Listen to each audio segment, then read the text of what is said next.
nowadays it doesn't happen because everybody's running synthetic, right? So that's a completely different story. But what happens is it builds up on the side of the cast iron or here and there, and so you put something in there that's extra slick, and it washes everything off. And all vehicles have the pickup tube for the oil pump. They all have a screen on them. Some have a, you know, they all different styles, but I mean they all have it. But it's just one of those things that happened in my case, and you know, I wish I'd have known it 40 years ago. No, if shit's gonna plug up that fucking sump, you know, that sump on the pump at the bottom of the pan, that's gotta be some pretty big shit. You better believe it, or small chunks of hard stuff that, you know, just got in there and slowly, but he's going to send me a picture and everything because I asked him to take pictures and stuff, so hopefully it'll all be good. But either way, he's going to rebuild that block, which I told him I wanted rather than short block, because that was a good engine. So he says, yeah, no problem. He says, we got it handled, man. And that, you know, that engine has the oil pump is driven off the crankshaft off the front behind the timing cover. It's got eccentric gears in it rather than a oil pump that's driven off a camshaft. Almost like a dry sump in a way. Eccentric gears? What the hell? Like a, what do they call it on the tractor when the axle goes into a center gear and it spins 3 gears and goes around? Forget what they call that. But yeah, it's got one main gear around that's driven off of the crankshaft, and the other gear that is driven by that goes around like an oblong hole, and that's as it progresses. It's a progressive cavity type deal, and as it moves, that's how it moves the oil and creates the pressure. All right, Joe. No, that's a planetary. They call it planetary gears. Eccentric, man, that's just like the orbit of Pluto or something, man. Yeah, eccentric is, there's no such thing. Unless you have, the only eccentric gear that I know of is a goddamn, what do you call those things? My granddad had one of those things. It had the rotary engines in them. Mazda rotary engines. That's the only eccentric fucking gears I've ever seen in a motor, but, anyway, yeah, talking about planetary gears, yeah, they're doing that a lot. Starters, all the modern starters and the Pontiacs, yeah, all that shit, they're fucking planetary gears. Yeah, that's what I couldn't think of, but I knew when I explained it the way I did, you'd know what it was. But that's exactly right. It's like the rotary engine. It's a progressive cavity. That's exactly right. That's what it is. But anyway, that's, you know, anyway, but the oil pump wasn't the problem, so whatever. It is what it is, and so, you know, Pete painted it last year, had the interior done last year, so it'll go back together with a new clutch pack and starter and all the other stuff. So other than being as old as it is, it'll be damn near new, so there you go. Yeah, so now you know what I went through. You know, hopefully they're going through the cam and everything, you know. New cam, new lifters, whatever. Yeah, I don't want any scoring on, you know, crank, everything. Might as well do it all. And then you're good to go. But yeah, I went through that twice with the fucking camshaft, and I never could figure out what was wrong with that thing, man. It was board, shit. I think it was 30 over. Board 30 over. Everything's good. Crank went in, new bearings, and I went through nothing but hell with the fucking camshaft and lifters, man. They kept eating each other up, and oh, what the fuck, you know. I mean, all I could figure out is some of the journals were plugged. wasn't getting, the oil wasn't squirting, you know, to the journals, the oil, the fucking cam, you know, certain cams. And ate them up. Anyway, I hate fucking goddamn mechanics, you know, but that's why I ended up buying a fucking other engine, you know, alright. Another engine, and it's under contract, and if it fucks up, oh man, I better get another one. Yeah, what do you got, like 3 years, 75,000 or something on that? I have to look at the paperwork again, I'm not sure. But so far, I don't think I have any worries, man.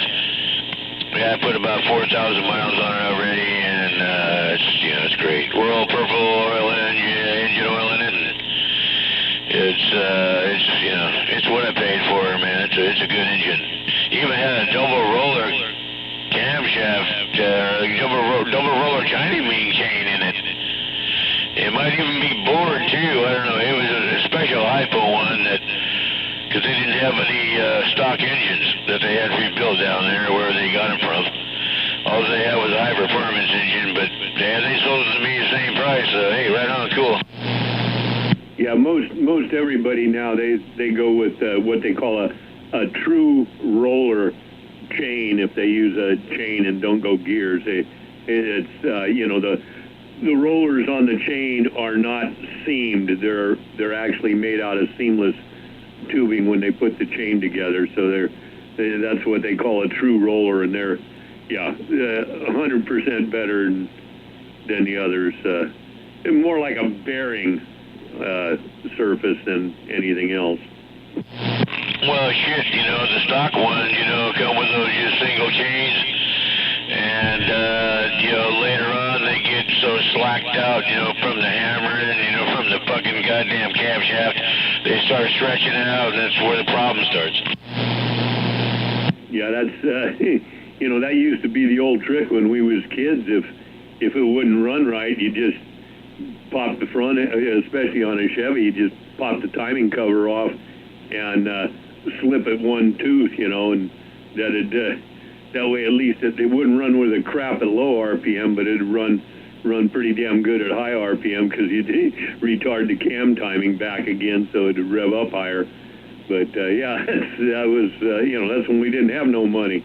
It was all working for 50 cents. Yeah, just like the old damn, I mean, you get your good stuff and your crappy stuff. Shit, man, I had a 1964, you know, Chevrolet pickup, two-wheel drive. Great goddamn old truck. I wish I still had that old fucking truck, man. But, you know, the first thing I had to do was change the fiber goddamn timing gear in there on the 256. Because they put, some of those, they put them fucking fiber gears in there and they start flaking apart and then, oh man, get all slacking and everything. So, yeah, first thing you do is put a metal one in there and all good to go. But, oh man, watch out, might blow a valve. Yeah, or something screws up somewhere, but anyway. Yeah, what a great truck, man. But, yeah, you gotta change those things like that. Yeah, sometimes they put some crap in there, and you gotta look at it and put the good stuff in, you know?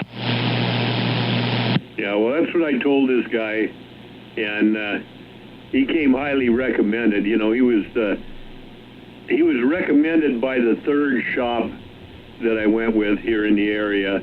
That they're like everything else. They're not doing engine in and out and rebuild, so he recommended this guy, and I'd heard about this guy, read about the reviews online and stuff, and I said, well, I went down there. The minute I got in there, saw his shop, what it was like, I was kind of okay with that, and then after talking with him, it was all good. So we talked the same language. He said, yeah, he says, I can tell, he says, what you're doing, he says, you've kept really good care of that thing. He says, I can understand why you're going to spend the money on it. So all first-class parts, all first-rate parts. I told him, I said, don't put a rebuilt clutch back in it. I want a new one, a new starter. If you can't get it, I can understand, but I want the old one unless you need it for core. or show me a picture of it. I said, I want to see what all that stuff looks like. He said, not a problem. So there we go. Be about 2 weeks in, 2 weeks out, and 3 weeks for the rebuild. So probably around the end of February. All right. See, that's what you want, man. Something, that's why I built this truck here. I saw, years ago, and it'd been sitting, I don't know how many years. I mean, I used it once in a while, but all the body parts was going on it, and, I need a whole lot of body parts, new windshield, this and that. I figured, time's getting late, mom's getting old, I better start working on this truck, and I did. And that's why I spent 10 years rebuilding this truck, everything, bottom from ground up and everything. Everything I could replace on it, I replaced. So, yeah, man, you do the same thing in your truck. My truck's good to go. This fucking beast, that green fucking beast over here, man, it'll, hopefully somebody will be driving it, after I'm dead, man. It'll take care of him for the next 50 years. Yep, for sure. And that's kind of my idea. I couldn't see spending the money on a new vehicle or even a new used one. I'd have to make it the way I want it. That would cost me more money in the long run anyway. Pete just did a hell of a job on painting that. His buddy redid the interior for me. The rear end, I went through that about 5 years ago. And when I say I went through it, I just opened it up and checked everything. It was still fine. Front end, I did that, let's see, 98.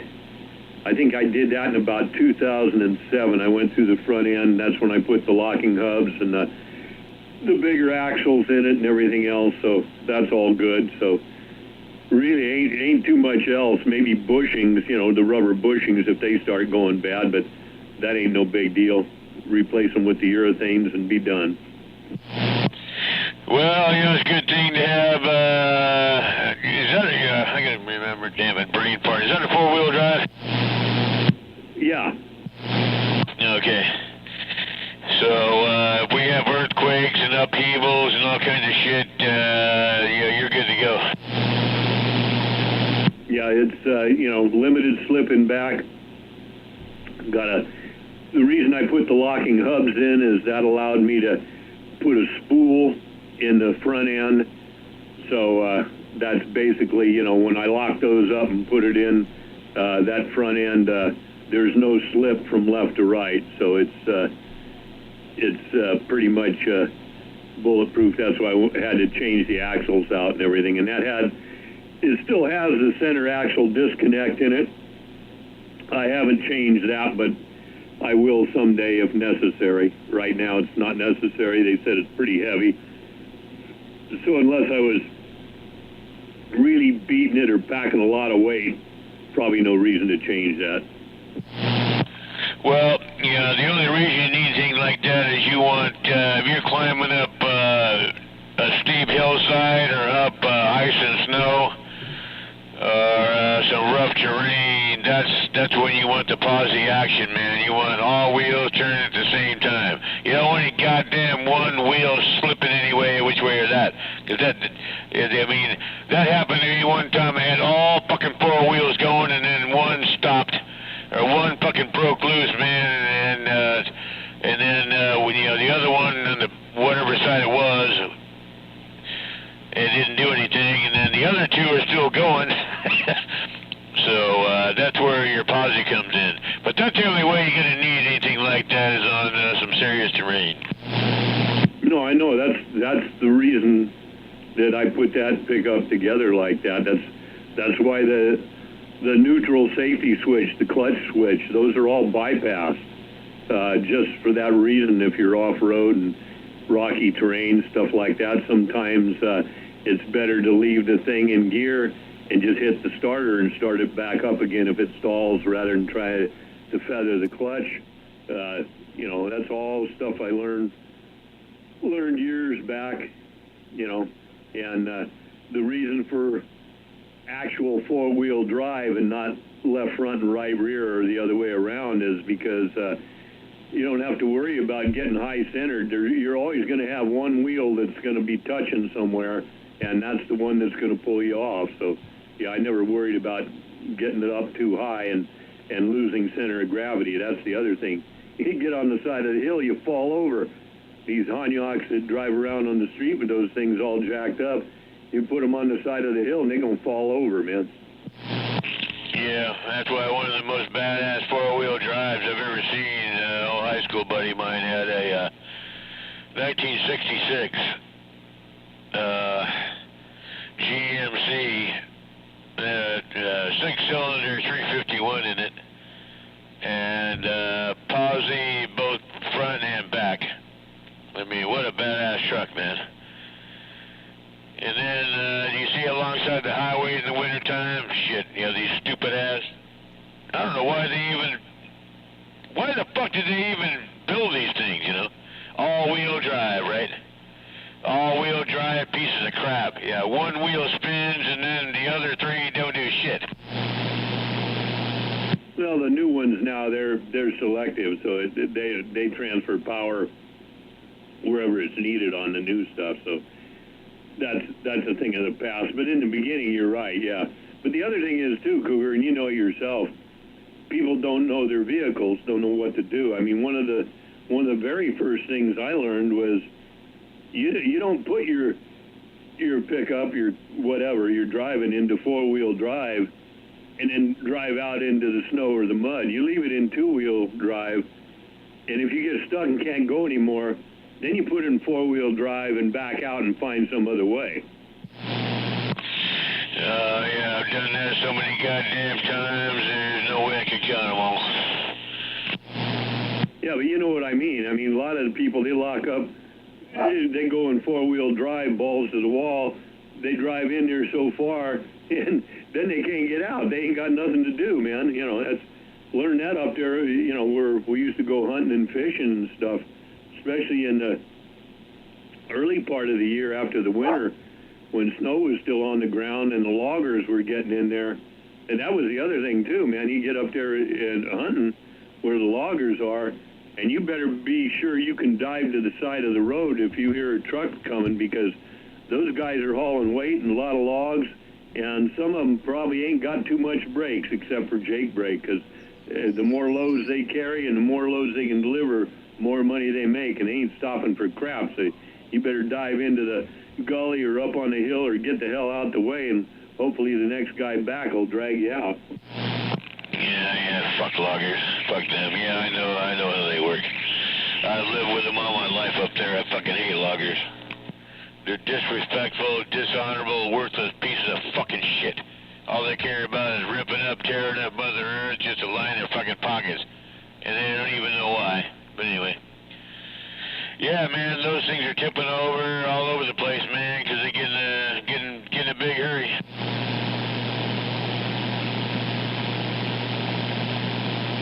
10-4. What we did? I guess we lost the DX. Okay, that's okay. It'd be better for the check-in. Oh, man. I wanted to be full-scale stamp, man, so somebody actually get a pencil out and start writing something down. Yeah, I'm pointed back east, and I don't even hear anything on the vertical. And I was hearing crazy stuff today. I mean, it's been goofy the last 2 months, but today was really wild. Or maybe I was just paying more attention. I don't know. Oh, man, it just, it escalates, man. I watch channel 38, 39, 36, 42, man. Everybody's getting on everybody's nerves, and it shows.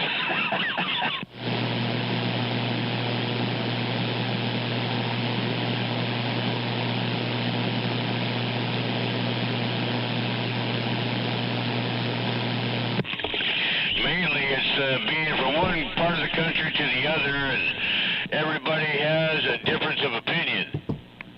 And all these opinions are going, you know, it's like you have one man's gold and another man's garbage, right? That's pretty much it. I think a lot of them forget about the basics, that they're in a country where they can actually have a difference of opinion. if they can get along and agree with that. But I mean, you know, some other countries, you can have a difference of opinion, but you better not talk about it or say anything or let anybody know what it is. You end up, you know, you end up hurting. It's not a good thing.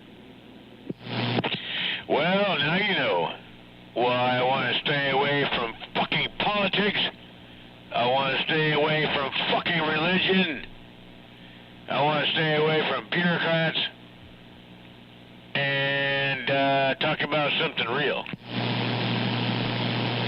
No, I think that's where it's at myself, man. I mean, that's, you know, every once in a while you hear me make a comment, but it's just because I forget myself, but same type of thing.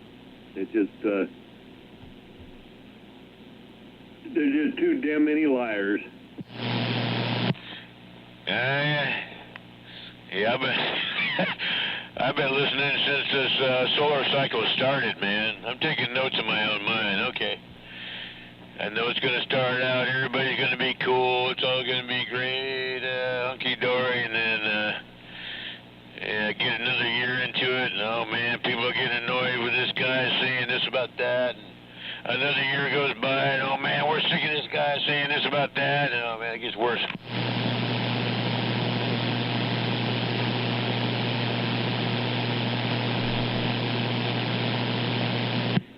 I saw a thing today that it was National Popcorn Day. I don't know if you saw that. I kind of like that. All right, that sounds appropriate. Yeah, I told Popcorn, I says, I'm jealous, man. You got a day that your handle comes through, because I don't ever think that anybody will ever hear of a National Honky Day, not in this country. Yeah, well, I mean, come on, how about a National Nigger Day? Or a National Blanket Ass Day? Blanket ass? What the hell's that? No, you gotta be kidding me. You know what a blanket ass is? No, I know wrinkle butt. Well, that's what we call us natives, man. Blanket ass. We're all a bunch of blanket asses. Yeah, maybe that's back in the memory somewhere, but you know me, I never put it that way because, well, you know the background of me on that. Because maybe they got that from sitting on, that was what was depicted as sitting on the blankets or whatever, or on the, no, they didn't even, no, Indians, they were strictly bareback, not even a pad, so that don't make sense. So anyway, yeah, I don't know. Yeah, maybe I did, maybe I didn't. I'm thinking I never heard of that there, Cougar. No, we just sat on blankets as we used blankets. It was the white man's slander. It was the white bitch's slander, you know, them blanket asses. And it's kind of like calling a black man a nigger kind of thing, you know. Well, that's what I alluded to, right? I mean, what was depicted in pictures is sitting around in front of the teepee on a blanket and stuff like that. And like I say, you know my background, what was going on with Dad and stuff, and how I was brought up. And you know, I know better than that, so that's no big deal. It's like the crazy horse thing, you know. Back to that, it's other than the fact it's being carved, and hopefully it'll be finished because the museum and the thing is carrying it on, man. That'll be a good thing. Otherwise, that'll be forgotten too. Yeah, that's. I mean, it's a loss. I mean, this guy's been building on this thing for a long time, and the construction of it is gonna supersede his lifetime. So I'm sure that somebody's going to jump in and, keep working on it, because it's going to take another 50 years to finish it. At least, it may never be finished. It may be an ongoing thing. I mean, you can always add more detail, to the cut, Yeah, Yeah, well, that's why I showed you the stuff when you guys was over here. Yeah, he's long dead and gone. I think, I forget the date he started it. I want to say in the 40s somewhere. But he's long dead and gone. But they've actually, it's a museum now. I don't know if it's a national monument. I don't think it is, but it's at least state recognized there in Dakota, you know. And I think it was 2035, if I remember, they expect to have the Tomahawk and some of the other stuff done, and they're going on with it, man. It's still being funded, and they're going on, so it's a good thing. Yeah, it better be a good thing because, I mean, it's like a retaliation. Okay, the stupid bastards, you know, fucked up, you know, the hills up there, all that granite, and just to fucking goddamn fuck up the goddamn Sioux people, you know, that's the only reason they put those faces up there. Just to, you know, demean the natives of that area. You know, just be a retaliation of Custer's fucking demise. So they went up there and they carved out Mount Rushmore. And the whole reason they did that, just to fucking demise, you know, just to fuck us natives in the ass. They say, oh, we're going to put our presidents right on your fucking land, and you're going to have to look at it forever. So I think it's a great thing, you know, to have the dude, you know, start chiseling out, you know, Crazy Horse. Yeah, for sure. You know, like you said, a hell of a monument, you know, both of them. But,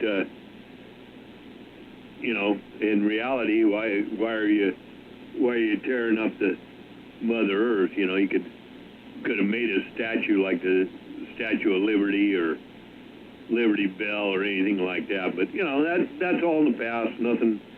It's done. It's done. It's unfortunate, and it's done. But, you know me, I like to leave the mountains the way the hell they are.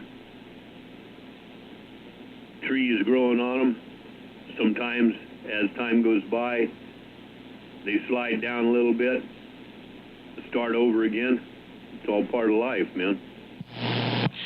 Yeah, we don't need people, you know, making it worse, you know, desecrating everything, you know.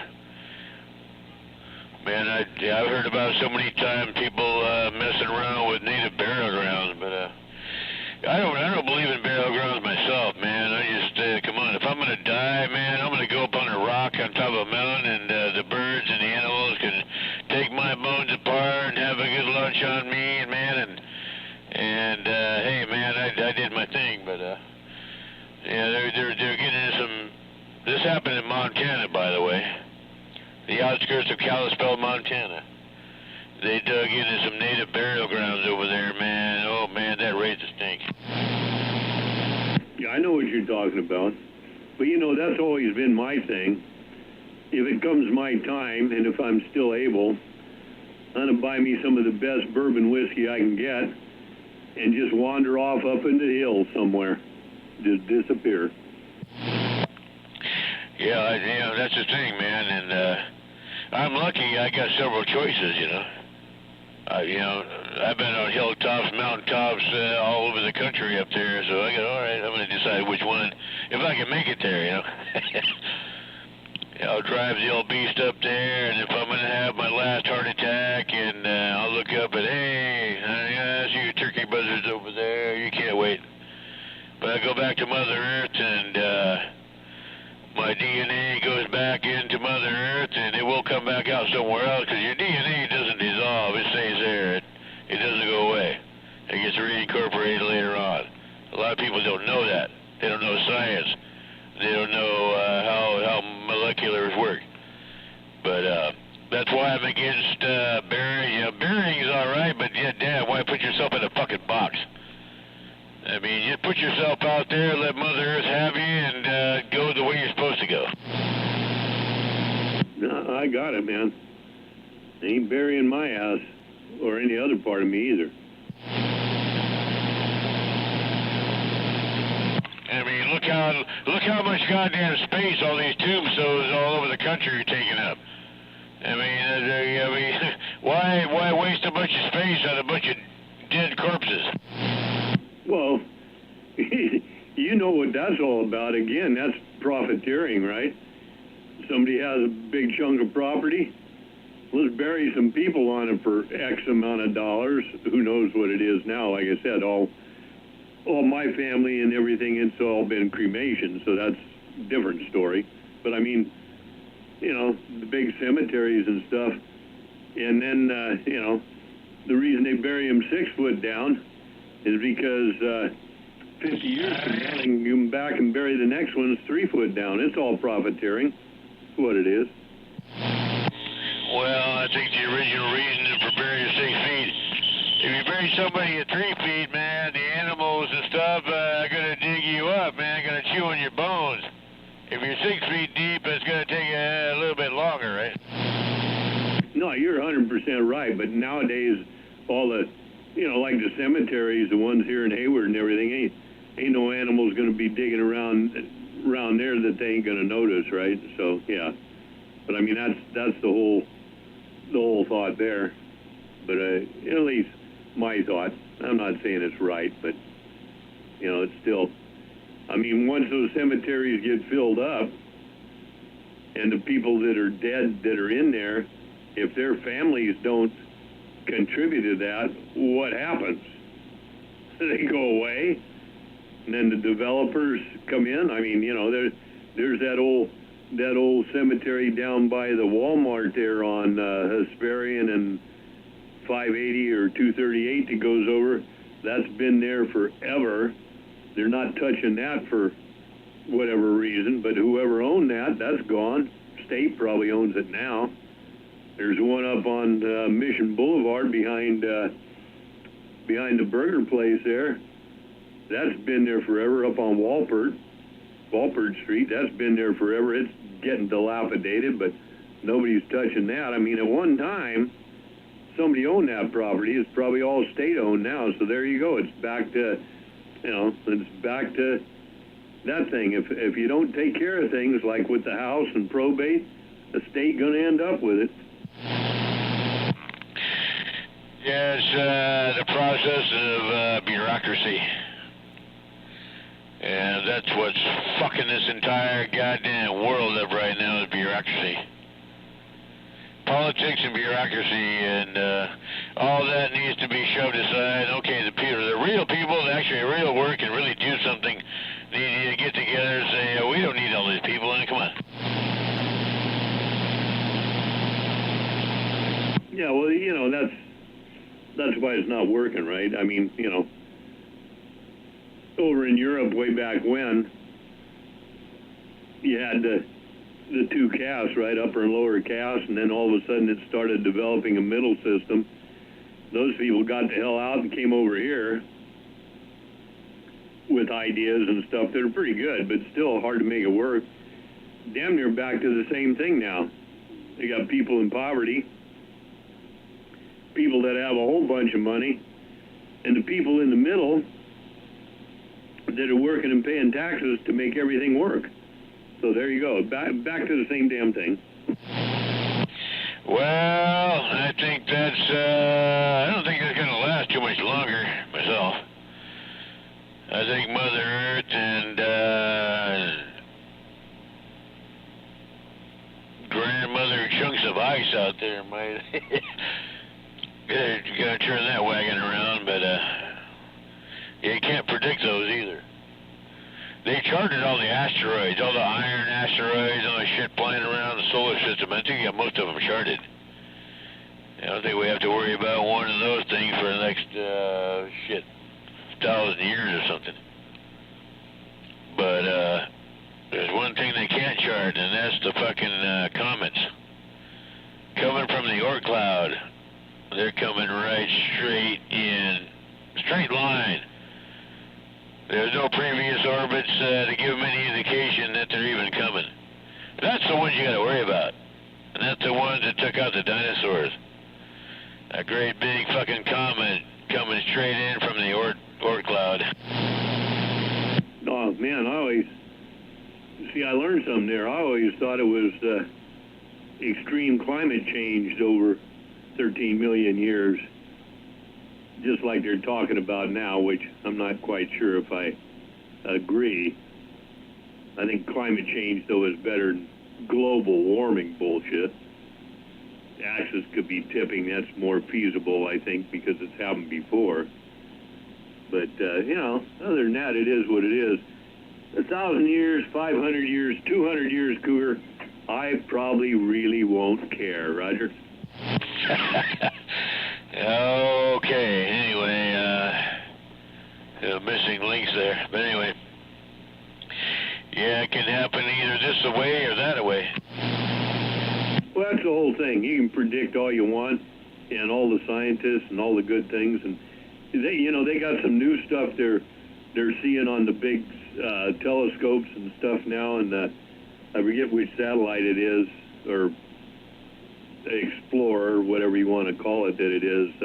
They're seeing some new stuff out there that they can't explain. It doesn't run true to what the theories have been, so there's all sorts of stuff going on. And again, that's all other people's theories, right? And until it's proven, which could be millions of years and nobody will know, it don't mean crap, at least not to me, you know.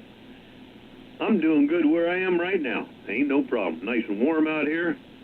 Got my glass. I'm going to go back in and fill and let you take care of the frequency for a little bit. But I'll be back. Well, you know, remember, you know, 5 minutes ago, the Earth was flat. And I think about the same time, everything revolved around the Earth, so, hey, man, things change. No, you're right, and that's a great analogy, because that's how far things have progressed, and, yeah, don't want to go to the end of the Earth, you fall the hell off. And what was the other one? The veil that was over in the skies, and this and that, the devils of darkness and all that stuff.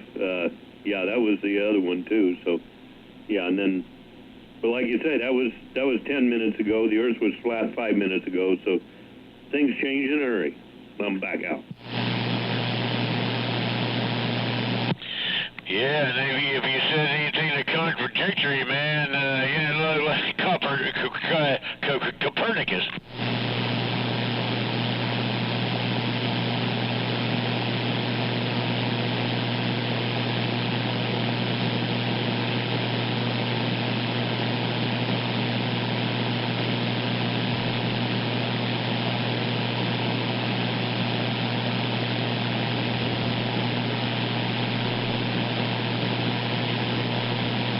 Anyway, when's the eulogy, Huff?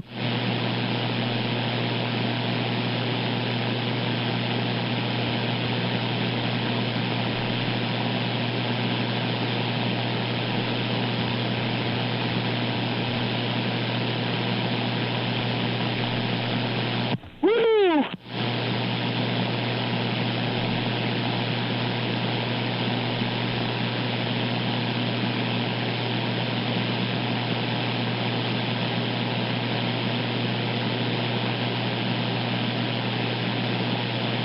And watch out, watch out, watch out. Where's Waldo?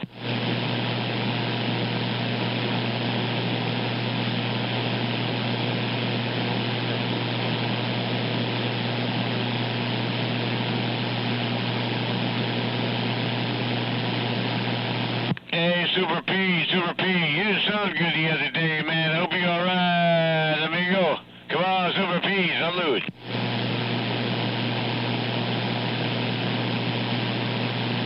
That's if this radio's still working, I don't know.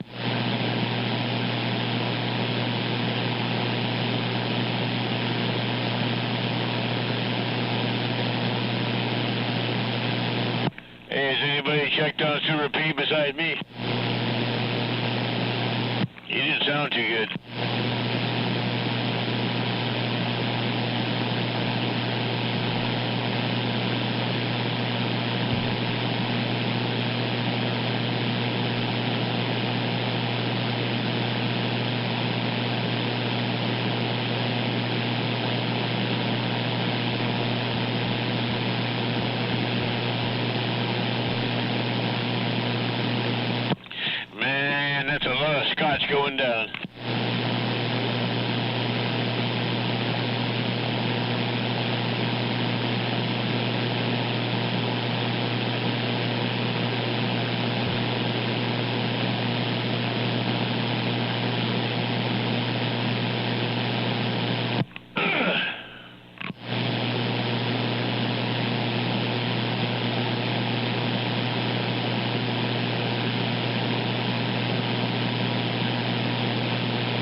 Copernicus. Oh, yeah. Don't you know who Copernicus is? Yeah, didn't he have 3 sons? Incubus, Succubus, and somebody else? And back of the bus. Okay. Yeah, kind of like the religious side of the guy that had the 3 sons was Knee-High, Abednego, and somebody else. Yeah. I don't remember all that stuff. Remember the stories, just don't remember the names.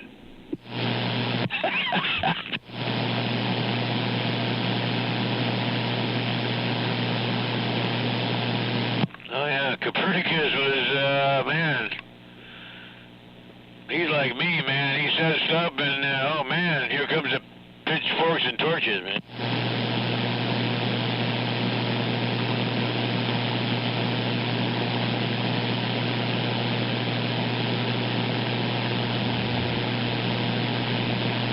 I'll be back. I gotta go get the Harv. He's sitting out there in the rain. Yeah, well, he must like the rain, man. Leave him. If he likes it, man, leave him alone.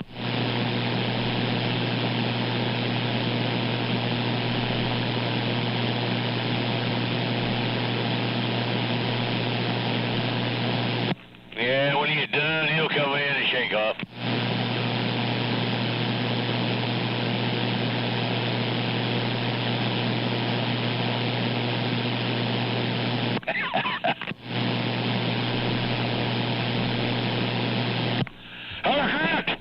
Well, what the hell?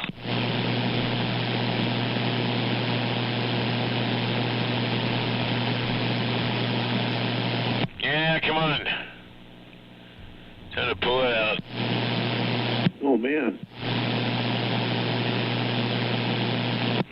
Yeah, this is really hard on him, man. And yeah, man, this has been going on for a year, you know, between them, but damn it, you know. You know, this is all inside, you know, but damn it, I mean, you know, I had to turn the waterworks off too a couple times, but yeah, no shit.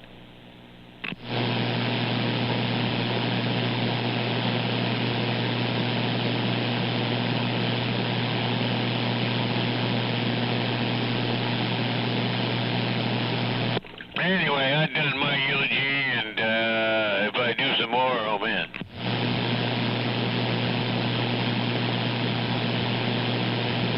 Wolfie was a great guy. He was a slob. He was a goddamn slob, irresponsible, but man, what a goddamn wealth of knowledge and a great guy, man. Too bad he couldn't molded that shit together. He was an individual, which you're allowed to be in this country, which is very fortunate.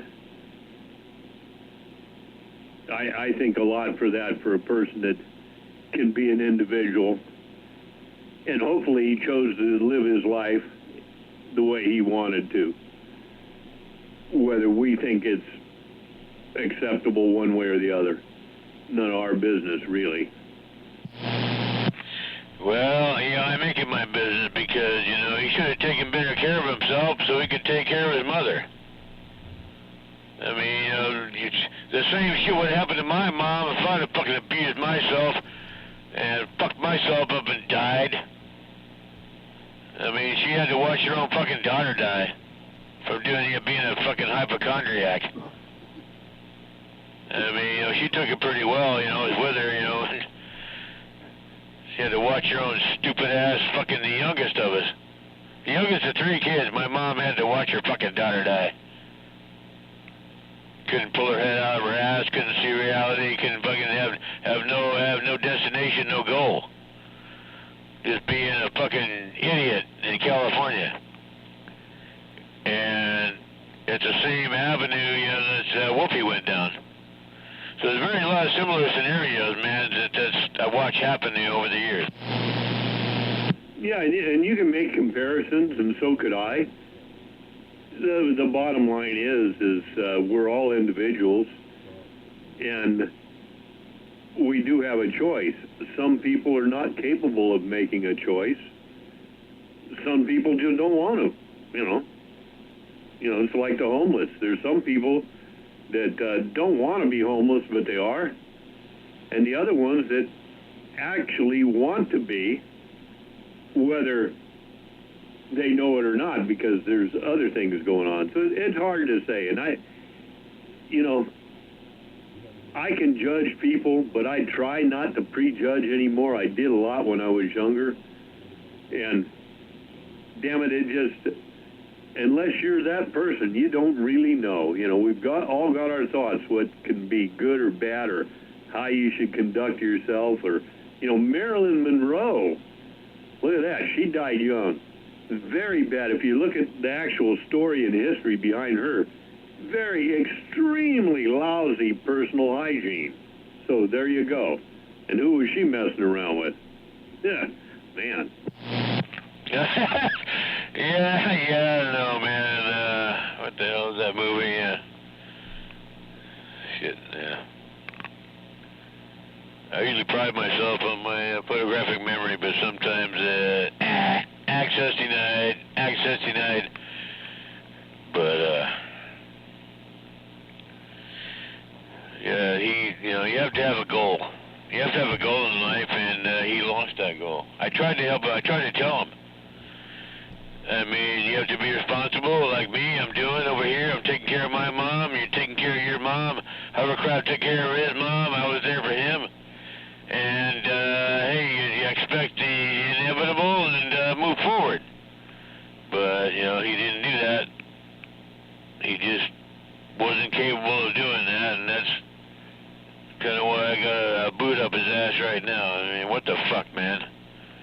Why can't somebody, you know, come on, move forward, you know, and move on? And we got so much time left. He died at 59 fucking years old.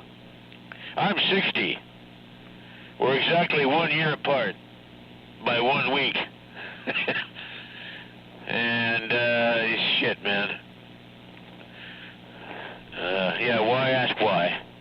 Why ask why? But anyway, Wolfie was a great guy. It was a lot of fun, and he's a wealth. And I'm gonna go over there, and I'm gonna preserve, you know, everything that he was, if I can. You know, I think that's the right way to do it. You and some of the guys go over there that actually knew him better, knew his house, and you know, his mom and stuff like that. I think that's a good thing. You know, if nothing else, it might give her some solace that, yeah, you know, my son, you know, has some friends, acquaintances, whatever you want to call. But yeah, it's all good stuff. And time marches on, and yeah, you know, whatever the situation, we hope it's not a terrible one, but we all going to go down that road one of these days. We all going to cross over, Cougar. You know that as well as I do. When we're born to die. When that happens, and nobody can really tell. It'll happen when it happens. Well, you know me. You know, I listen to music. You know, me and Rich, you know, we're music people, and hey, we love cartoons, and you know, never again are we going to be able to listen to that stuff without thinking about Wolfie. Even mechanics, Dodges and stuff. He was a wealth of knowledge about mechanics too, man.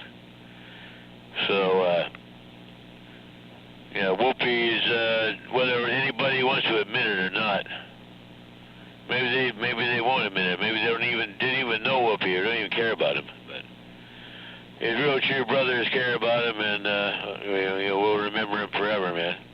Every time I watch a cartoon, man, I'm gonna think of Wolfie. I mean, every time I hear a classic piece of music, I'm gonna think of Wolfie, because he knew it all, man. I know what you're saying. Him and I talked quite a bit about cars, this and that.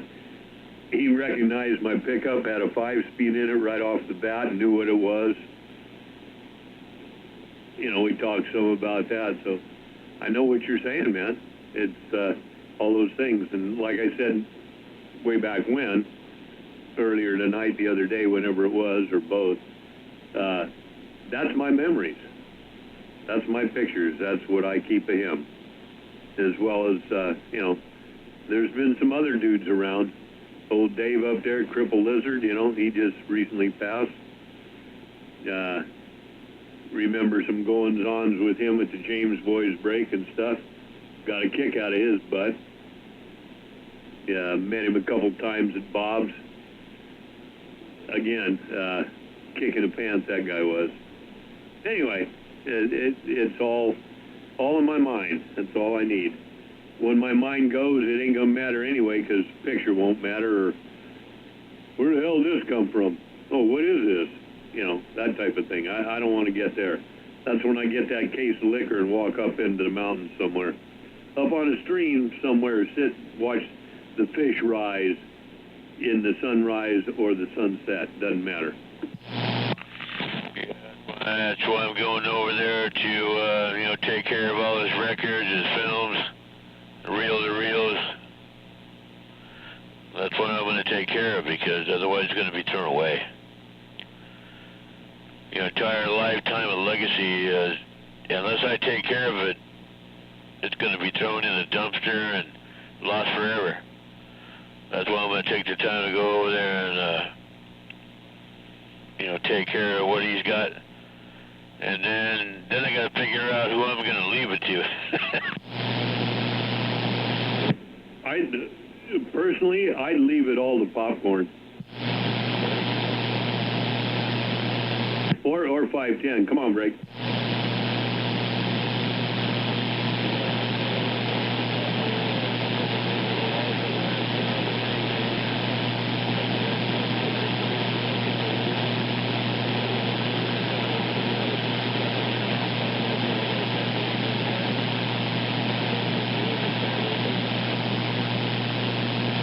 Yeah, I knew 713. He lived in that trailer park up there, Carmichael or wherever it was, Sacramento. Yeah, because in fact, when we heard about it, I contacted Sacramento Roadrunner, make sure it weren't him and stuff. He says, no, it was the other dude. And we actually know him. In fact, I think, I forget which one it is. I think it's not the one you got from 460. Or maybe it's the one that Time Bomb got. We actually got a Golden Eagle from him, 713. He was selling it at the time, him and his buddy up there. So yeah, I know him.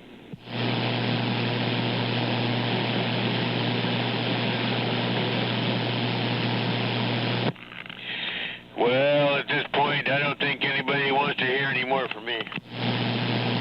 No, it's all okay. We just chewing the fat out here. Well, you know what we're doing, Cougar, is we're remembering, man. We're remembering and talking about a person we knew, and it brings up other people we knew. Yeah, that's why I was kind of bringing up some good songs that Whoopi loved, and I had this asshole parking underneath my antenna. What the fuck is that? Thank you.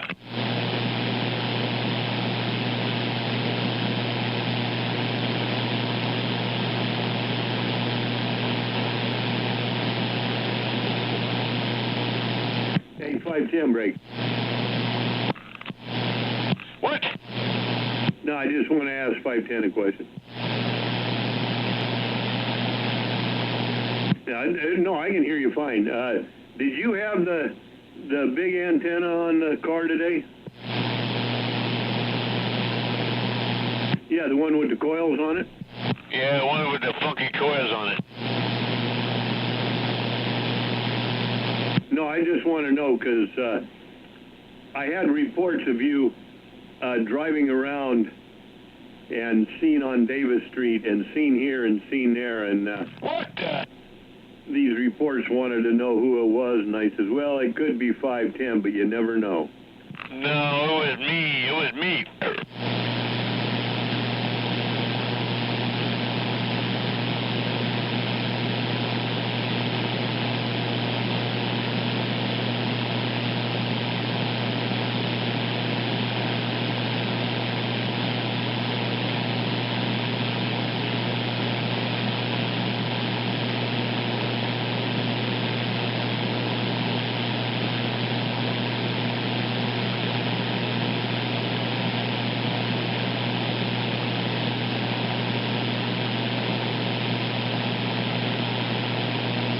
10-4, man. No, it was a... Do you know a guy in a white Suburban with a coily antenna on it? And I says, could be.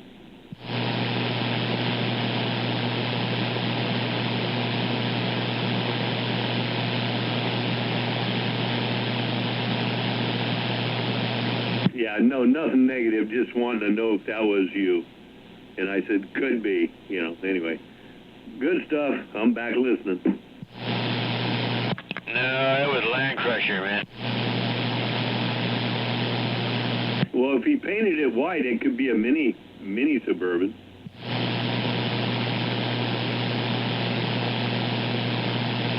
No, you never know. It might have been 333 and a bicycle.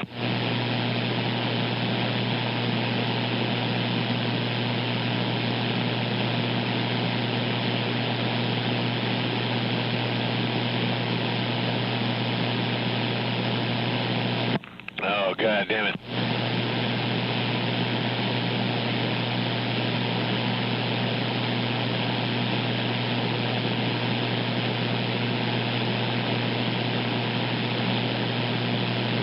Well, I thought he had a 500-year-old Ferrari he could use. Yeah, it don't run either. Yeah, it don't run either. Oh, man. I guess that's why it's 500 years old. Yeah, I got one of those in the shower, too, there, 510.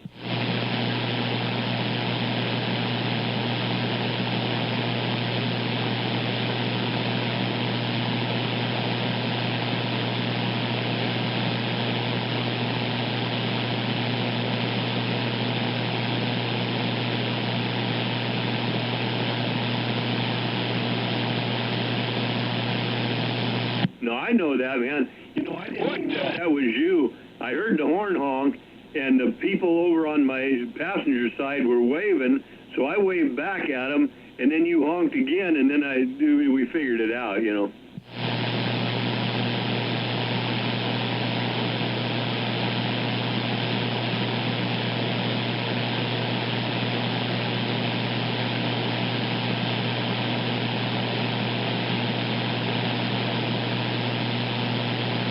Oh, man, pedestrians, man, they better watch the lights.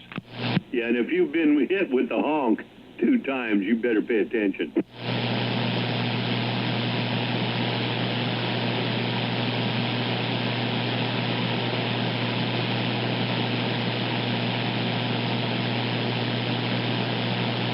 Yeah, you don't want a pedestrian walking against a red light, right?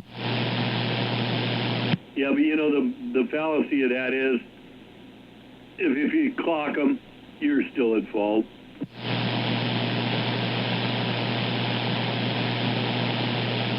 Yeah, goddamn bureaucrats.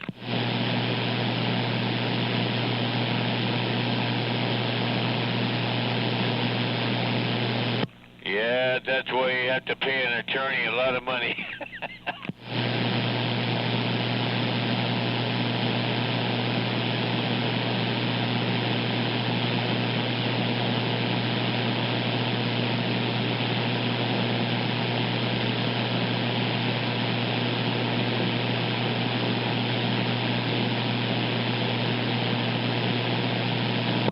Yeah, what about all these jaywalkers, man? I get motherfuckers jaywalking all over the joint, coming right out of the bush. They're coming right out of the bushes, man. And shit, they're right there, bam, oh man, like a deer coming out of the bush.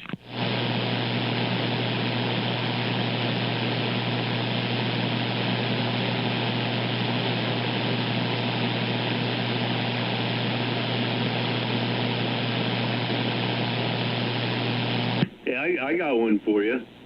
The high school down here, down from me, you guys know where it is. If next time you go by there, if you look at where the crosswalks are for the high school, on the cross streets, even on the backside, they're 4-way crosswalks, also X's. The students can cross diagonally across, okay? No matter what the lights say, if it's green one way or the other, and they're on the side that is green on, they can cross diagonally. Now, that came out of Europe, right? Because Europe has those roundy rounds and crap like that, which makes that feasible. But in our in our society, that's pretty freaking dangerous, man. I don't even know why they allow that, but there you go. Well, that should be incorporated into the driver's license test, right?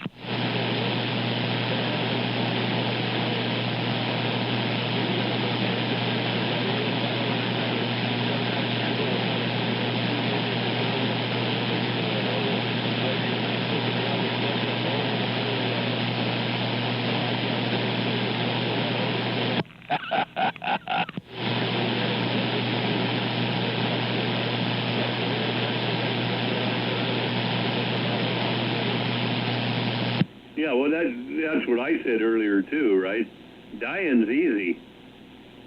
Making a choice on how to live, that's the hard part. Yeah, do you hear what I said, Honky? No, go ahead. No, you ass. All right. Yeah, I said if that kind of diagonal fucking pedestrian crosswalk, I've never seen that. And, you know, I have all the... I have the CDL, Class A1 CDL, all endorsements. I've never heard of that one.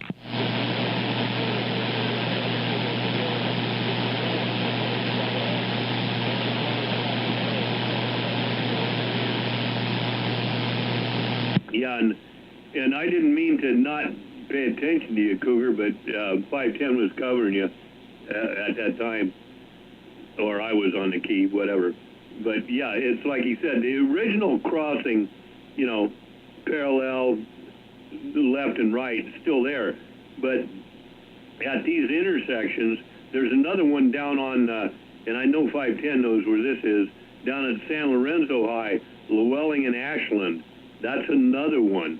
And it's just crazy. I mean, and they sprang up all of a sudden maybe 3-4 years ago. It might have been longer, but yeah, it's just crazy stuff. Well, you know, to me, that's a bunch of bullshit that shouldn't exist, because if you have somebody that has a right-of-way crossing a diagonal across a fucking four-way intersection, that fucking shits everybody down. Nobody can move, nobody can do shit, and it just fucking fucks everybody up.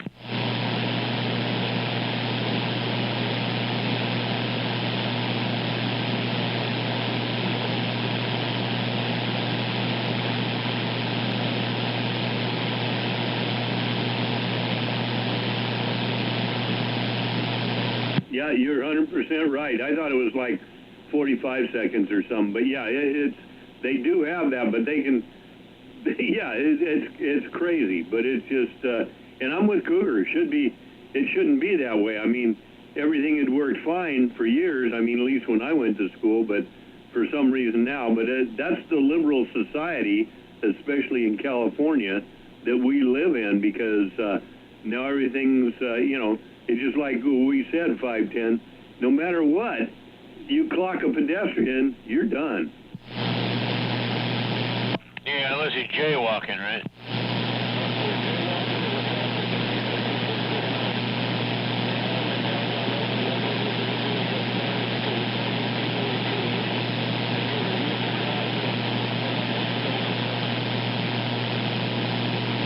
I got jaywalkers all over the place.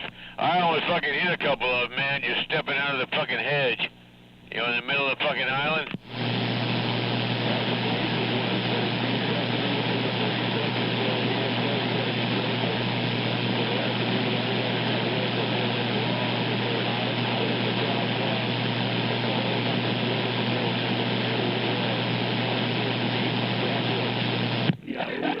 Alright, man, we're gonna get off that can, man. Hey, it's time to have some fun. Remember, we'll be at, yeah, watch hovercraft deliver eulogy. And otherwise, it's inattention. Eulogy. And, yeah, man, we might play some good music that Wolfie like to listen to, and it'll be a fun night. And, hey, man, watch out for Waldo.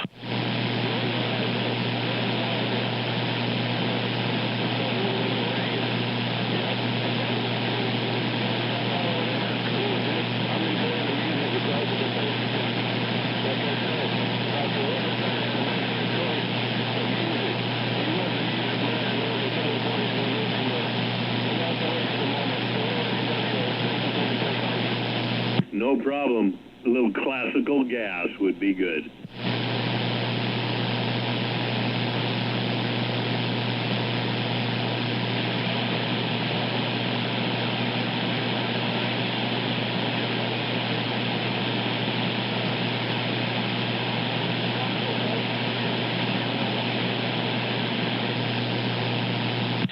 Yeah.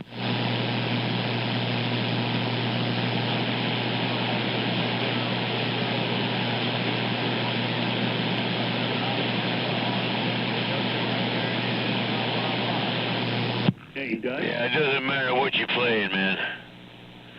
I've only stumped him a couple of times. Actually did stump him a couple of times, but that's very rare. Yeah, even OC, man. Yeah, back in the day, what was it, last 2 or 3 years, we had OC doing the music DJ, guess that tune, name that tune, and yeah, guess who whipped everybody's ass, man? It was Wolfie. Hey, break, Dutch.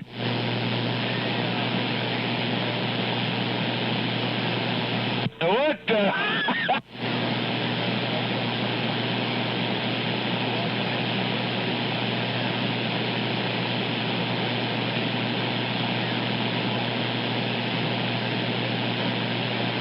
I'm sorry. What happened there?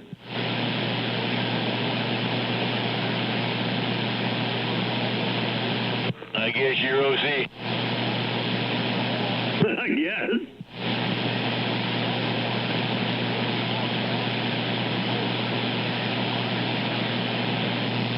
Hey, Dutch, can you hear me, or do I need to give you a little more there?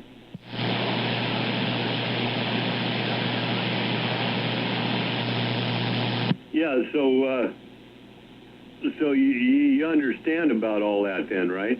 Because, I mean, in Europe or over in Deutschland, or where you're from, it's a little bit different, right?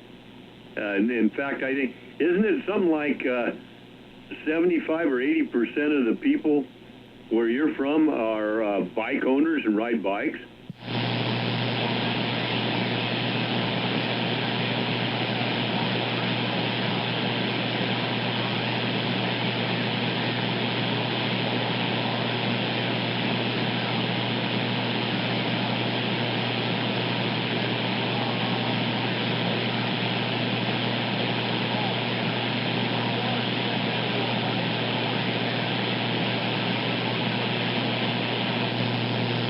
Yeah, 10-4. I thought it was something like that. I remember something about that, but anyway. Good enough. Well, good evening, and I'm standing by.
because people can't afford to take care of them anymore, and they got probably blasted out.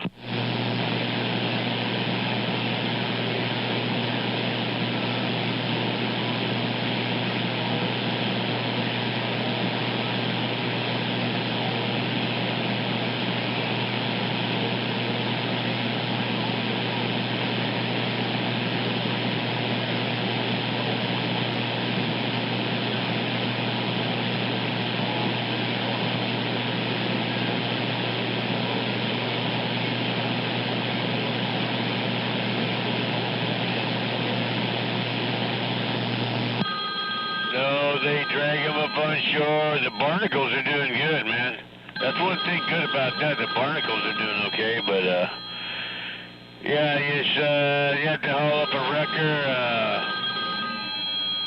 or a great haul.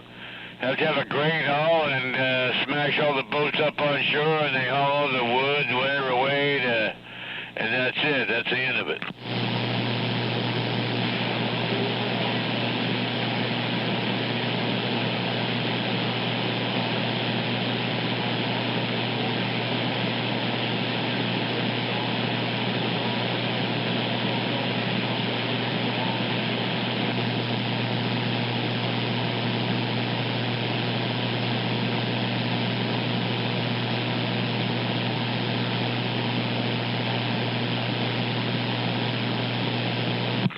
But anyway, it's, yeah, with the boats,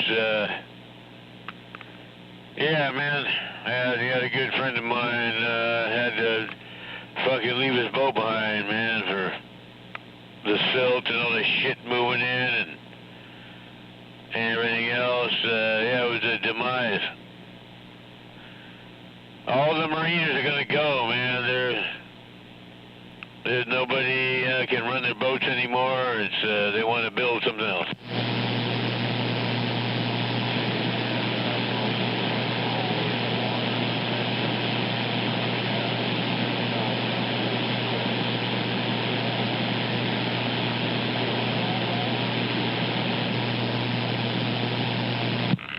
Yeah, but you know when about 4/5 of the time, man, your boat's sitting on a bunch of fucking silt. You can't even get out of the fucking harbor, man. What the fuck?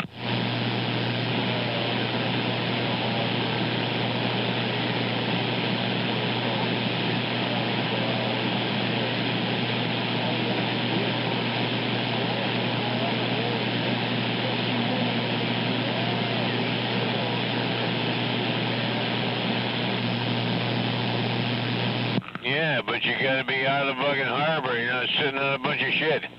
Can't move, man, come on.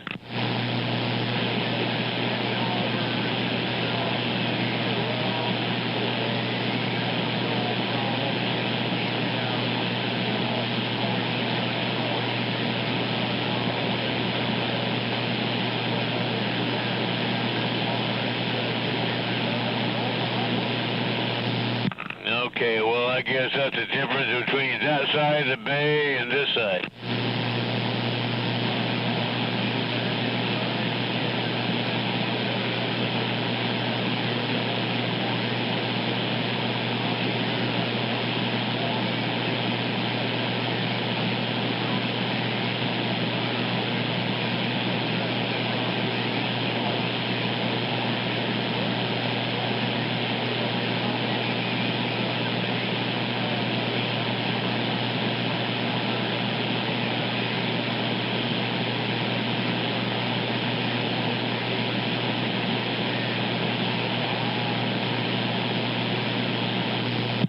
Well, not over here.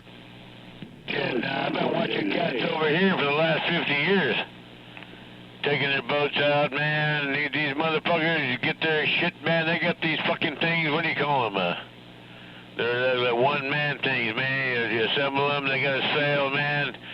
This dude's got a wetsuit on. He goes down there to the, right at the edge of the water.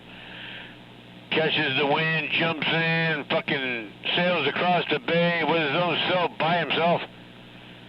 We watched him, man. I don't know how many times we watched him, man. He takes off, crosses the bay, comes back about Yeah, 45 minutes later, here he comes again, man, sailing right back in. Throws it back in the back of his pickup truck, man. He had a good time, man. Sailboard. Yeah, sailboard, man. Yeah, there was still some cats that did that.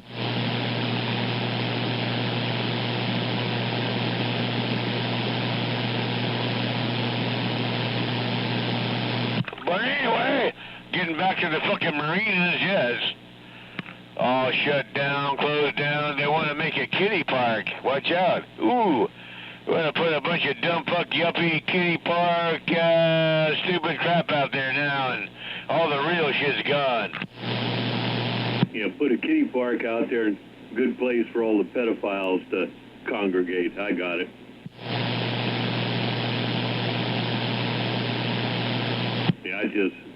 I don't know. Maybe there's some political pressure somewhere. There's something going on. But that brings us to another question. Where the hell is 510 going to broadcast from? Damn it. Yeah, it gets slim pickings, man. It's slim pickings. There was an actor. I tell you what, good character actor. Yeah, slim kush, slim pickings. Yeah, you didn't hear it.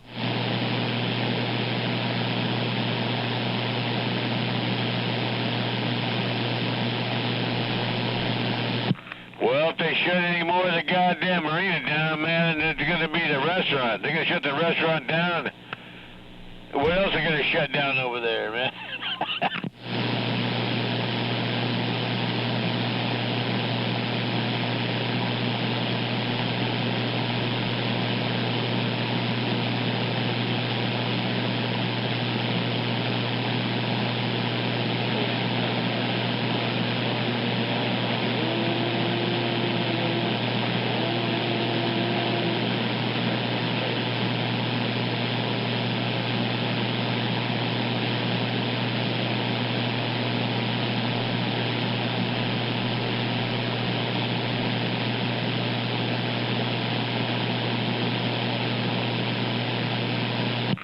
Alright, well, you have to fill me in and let me know what happened, because I ain't going to be here to find out. It ain't going to look the same, that's for sure. I mean, look what happened to the goddamn park course. Remember the old park course and the old playground for us kids? Way back in the fucking goddamn 70s, it ain't the same, man. It's all fucked. It turned to shit, man. There used to be some fun shit out there for all the locals, man, for us kids, man, to have fun with. They fucked it all, man. It used to be great down there. Now it's a bunch of stupid fucking refined, dumb fuck yuppie shit.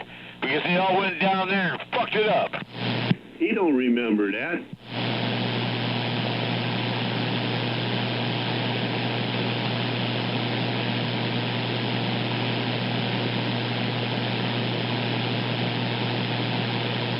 What the heck?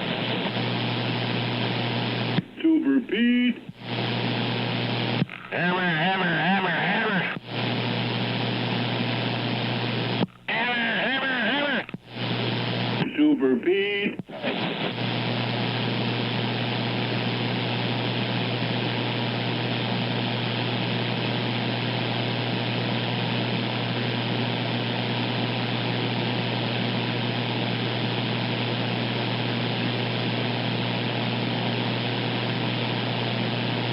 When you was young, you young pup, what's the matter, you?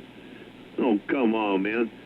I can just see it out on the marina with a hotel out there and 510 keys up. Yep, that's really going to go over well in all the people that are trying to watch the porn in their hotel rooms.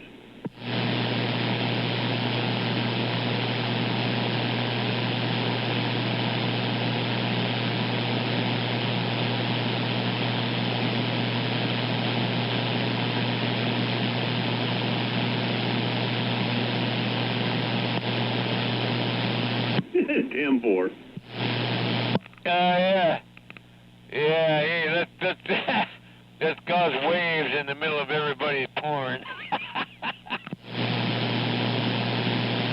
Oh, damn.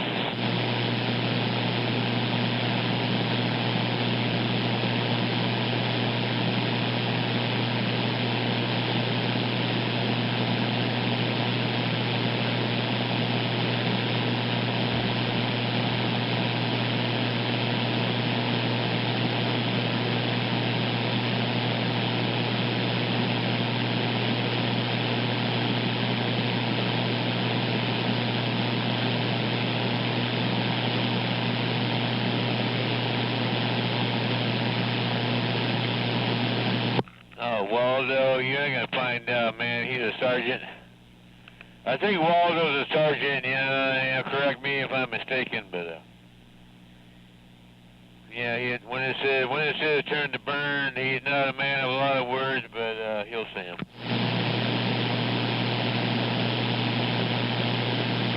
Waldo? I remember something about that. Was that a cartoon also? I don't think it was a cartoon. It was just like a picture. You got this great big picture with a ton of shit on it, and says find Waldo.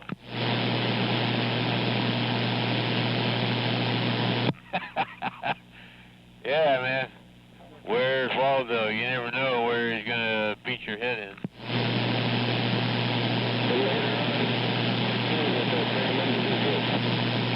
Want to bite of my walnut-o? Anyway, yeah, that goes way back. Yeah, only the old wrinkle butts know who that is. Well, I'm older than you are, and I mean, it might ring a bell, but maybe I forgot about it. Where's Waldo? You know, I don't even, I can't even connect it.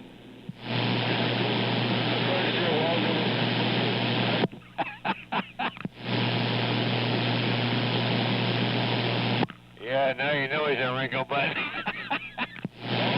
Yeah, because I can't even remember. Hello. Hello, Super Pete. Always good to hear Super Pete out there. What, you just heading home now? Yeah, just now Well, you, What the hell? you know, you're starting to backslide here, Pete. You go in later, but now you're going home later. Oh, man.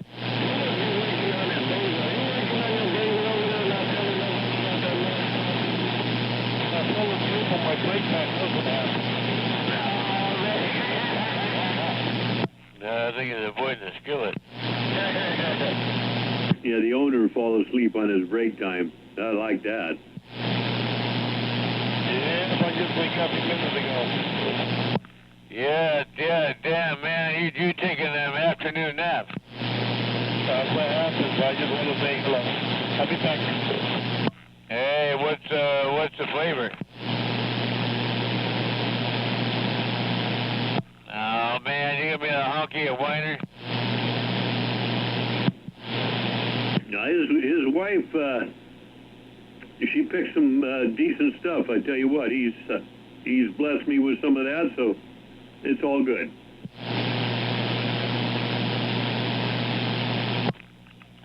Yeah, what, come on, fill me in. Was it good vintage?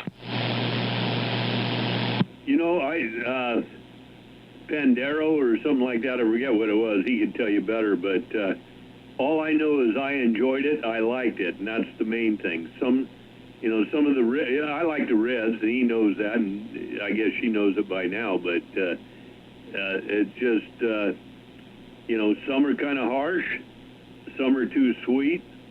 I like a little charcoal in it, and so there you go. I don't know what to say. What you say that was, Bendejo with charcoal? Yeah, the pendejo, he doesn't understand the charcoal. I don't know. What? You tell him, Pete.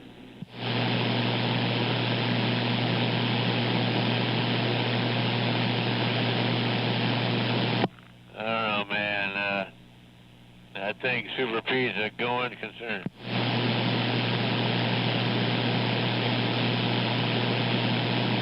Nah, you're okay. We hear you.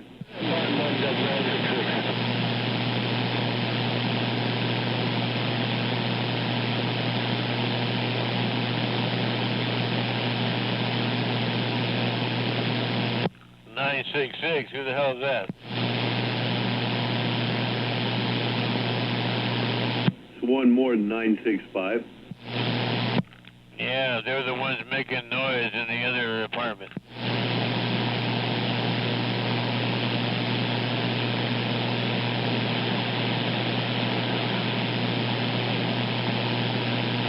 Goddamn hovercrafts and mud ducks.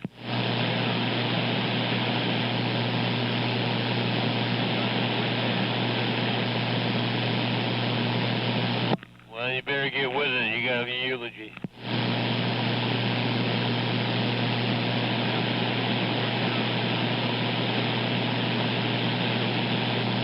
Well, if you're eating your dinner, don't be talking on the radio. Cougar talking about eulogies get you all choked up like you were this morning.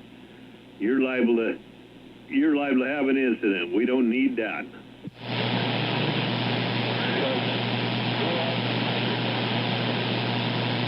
No, it might be a eulogy.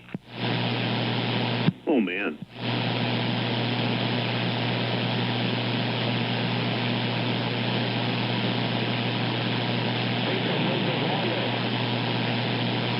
Or it could be, if you eat the wrong type of food, a colonoscopy.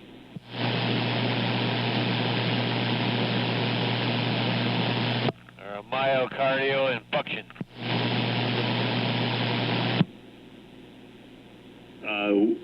What was that? I couldn't hear you. You bare ass again. Yeah, well, I think we need to. I got some concerns about green oyster too, man. And hopefully he's not get sucked down in the vacuum of purgatory out there. Come on, where's green oyster?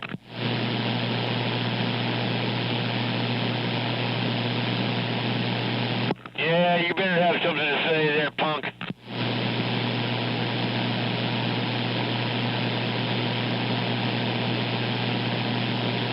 Must be the dude that's under your antenna. No, I'm talking to green oyster. He usually reads the mail. We haven't heard anything from him for 4 weeks either. Is he dead too? No, he's involved in other things, I can tell you that. You know, he's got personal things going on, but nothing that's obligatory or that's going to cause him his life. Oh, you got the inside scoop, all right.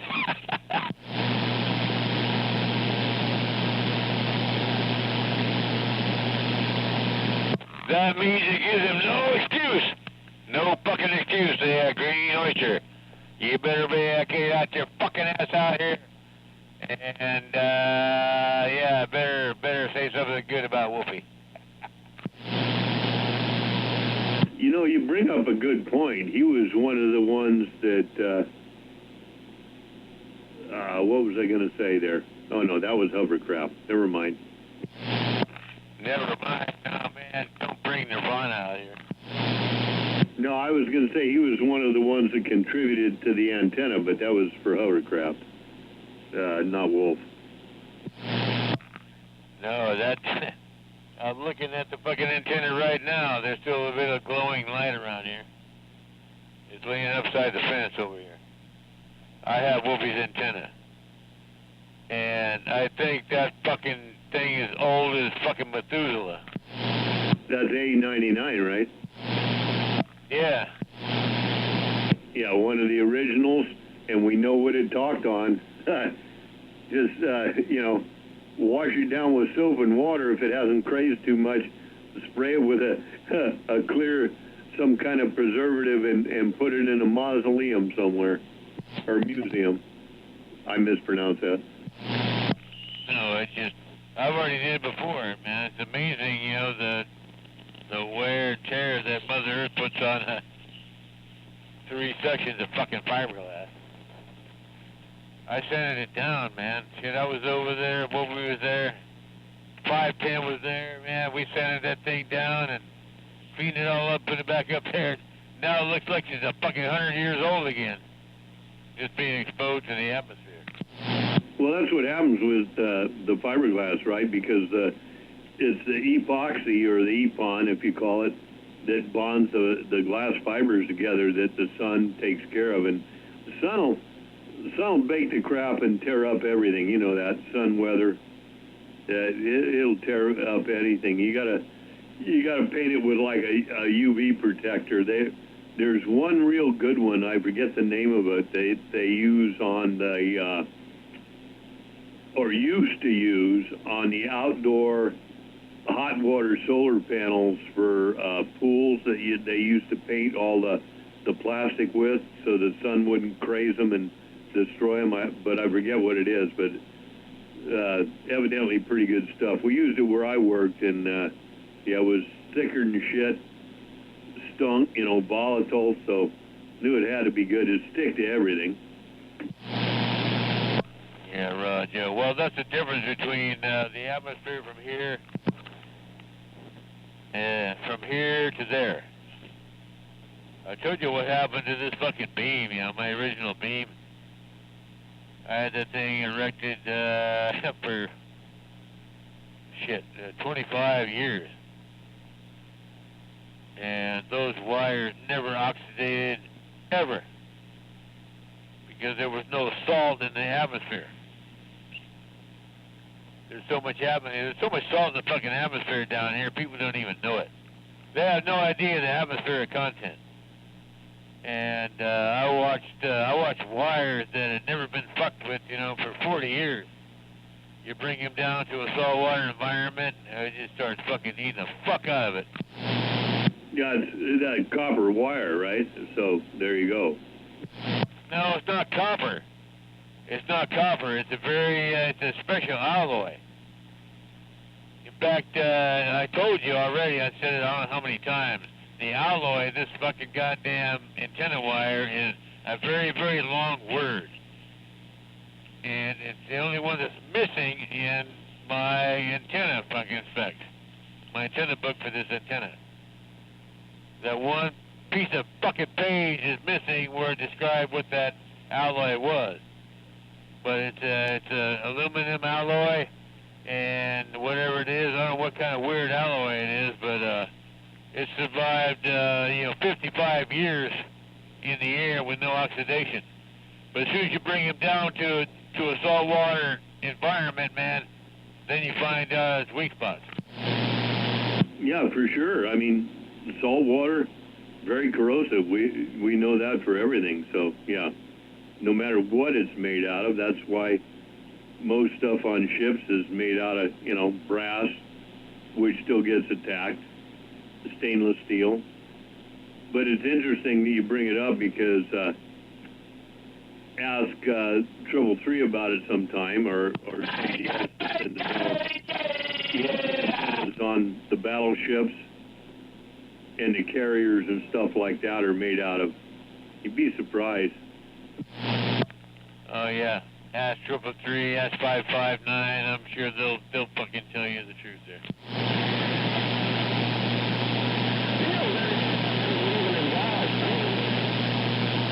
Oh man, you guys are kind of rough, but no, really, you know, check it out and you'll see.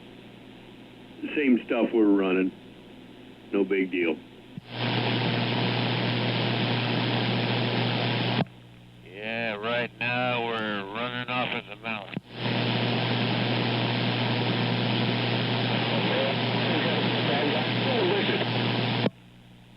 Shit, man, talk about it. Like I said, I know who the bad guy is. Fuck, man, come on. Green Oyster, man. We can't leave him over there in purgatory. We can't leave Green Oyster over there in purgatory, man. God damn it.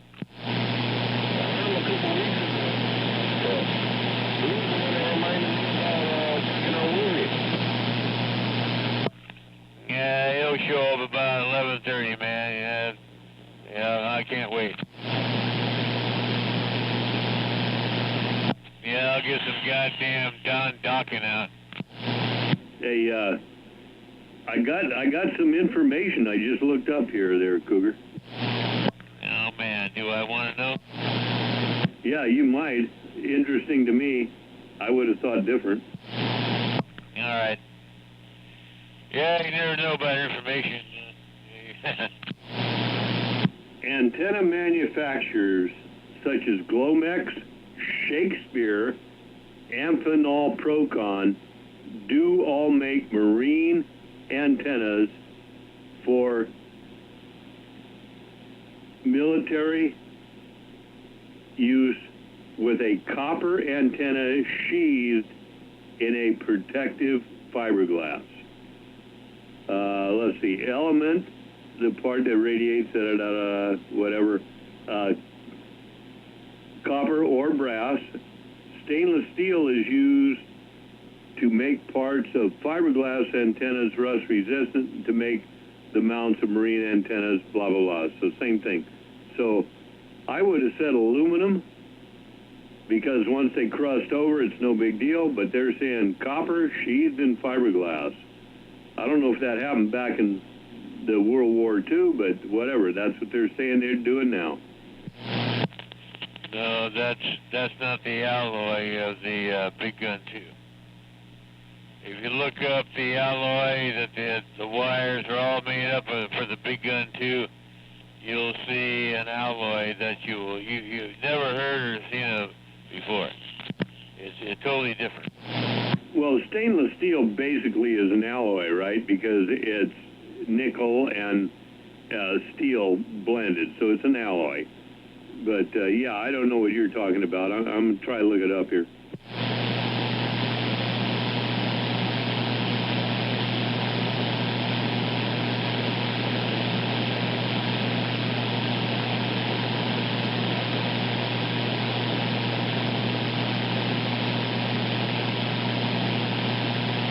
Is that Running Man out there?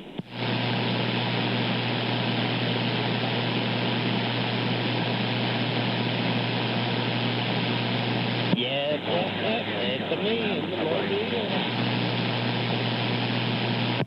Yeah, Bobcat. I heard you on sideband, man. You're doing all right. You're doing good on sideband, man. Yeah, I heard you too the other day talking to 333 down under. Yeah, I appreciate that. Yeah, a lot of people, a lot of cats put down 333, but I mean, 333 is smart. He might get over the edge, but that motherfucker knows what he's talking about. Come on. Oh yeah, I've had a few conversations with him before. A couple times when he's been drinking and a couple times when he's sober. No, everybody thinks he's a loony, he's a crazy, but he's actually... I mean, ain't that what happens to smart people? When you got a brain, man, everybody thinks you're crazy. Yeah, everyone out on that side where I'm over, a little more Dublin, they all get a kick. We were talking to him. Anyway, right on, brother. Yeah, hey, give him hell, man. Always talk to him, man. He's a smart guy. 333. He might get out the deep end, but he's got a brain, man. I appreciate you getting back to him like that. Oh, yeah, no worries, man. He gets me thinking sometimes, but I've done some studying myself, so when he gets starts asking some of those questions, I've had to bounce a few things off of him just to make sure, that I'm on the same page, but no, he makes 100% sense. Roger, Bobcat, yeah, keep on with the keeping on, dude, and welcome to the weekend, and welcome to the pack. Check. I'm mobiling on out to my spot, picking up some dinner, and I'll be listening to that checking thing.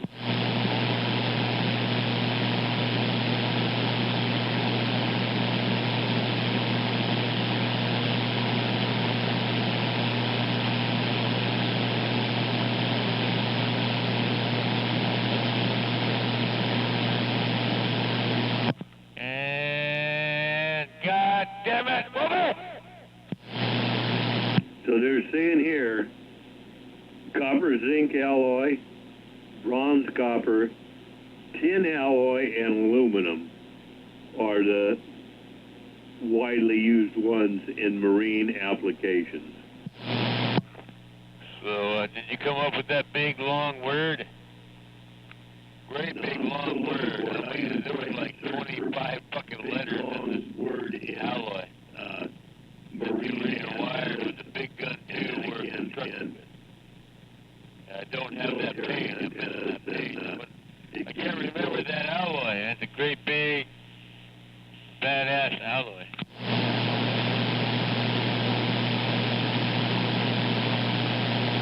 How about MORAD? MORAD antenna? Does that work for you? No. No, if you look up the high gain big gun twos, the old high gain big gun twos, man, and they had a special wire, a special alloy. I still have them. I still have all of it. But down here, it kind of started corroding on a couple corners of it, a couple pieces of it. But it never oxidized before it came down here.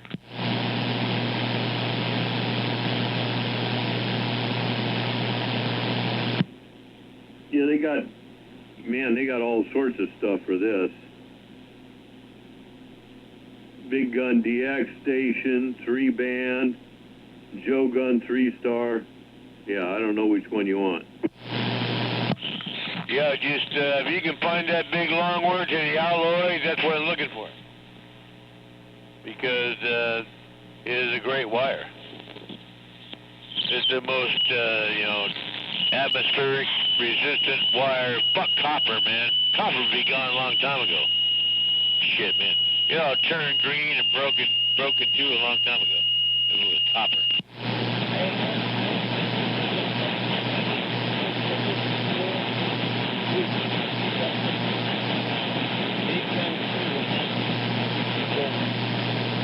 I will, thank you.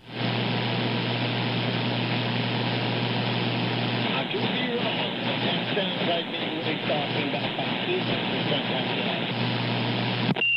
No, it's a wire, man. It's a wire that's highly resistant to the atmosphere, except when you bring it down here. You know, it lasted 2 years.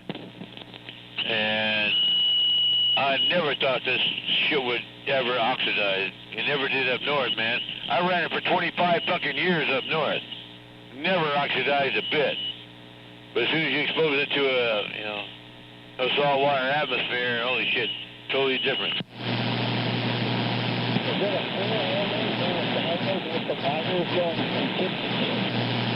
Yeah.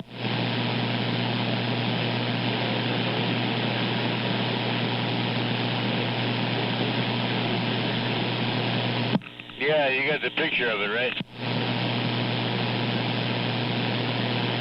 Yeah, I got a picture of it here. That's not a problem. All right, yeah. I sent a lot of pictures of that antenna to a lot of cats, but they probably deleted it. I don't know. Come on, Brake. Hey guys. Yeah, the most common aluminum alloy for antennas, 6061 and 6063, and they contain magnesium and silicon as part of their alloy mix.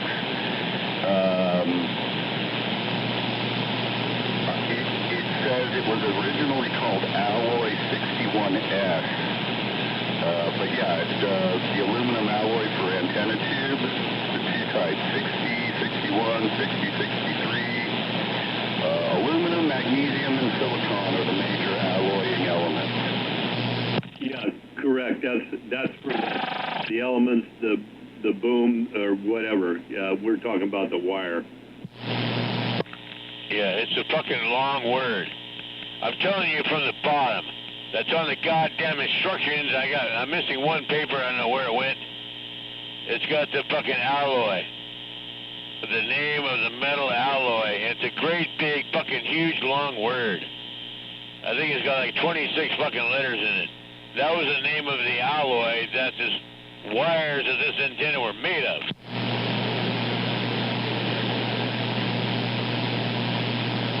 It was a crazy long alloy. Word I've never heard, man. I'm not joking. It's in the fucking goddamn paperwork of this antenna. maybe it's a proprietary mix that's manufacturer made. Yeah, whatever. Yeah, come on, yeah, Mr. Eulogy, come on.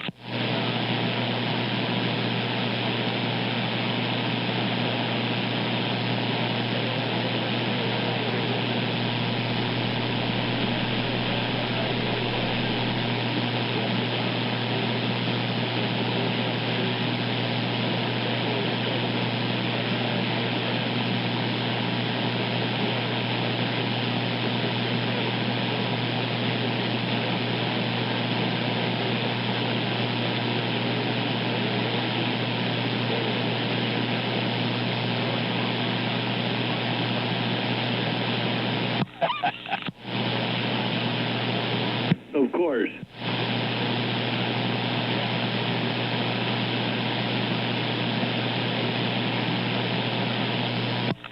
Yeah, now you know what I was kicking ass with on the northwest corner for fucking 25 years. Yeah. Yeah, y'all heard me all these years, man. That's what I'm talking about. But we're trying to figure out what the alloy that goddamn wire was made of. It's a big, long fucking word. It's at least 20 words, 20 letters long. It's an alloy, man. It's a crazy fucking weird alloy.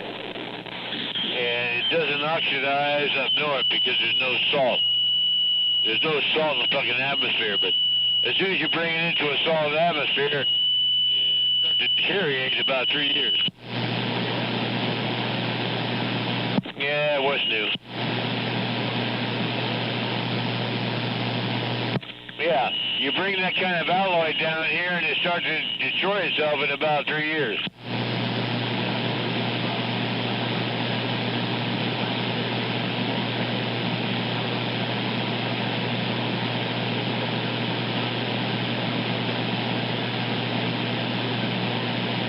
Break, Cougar.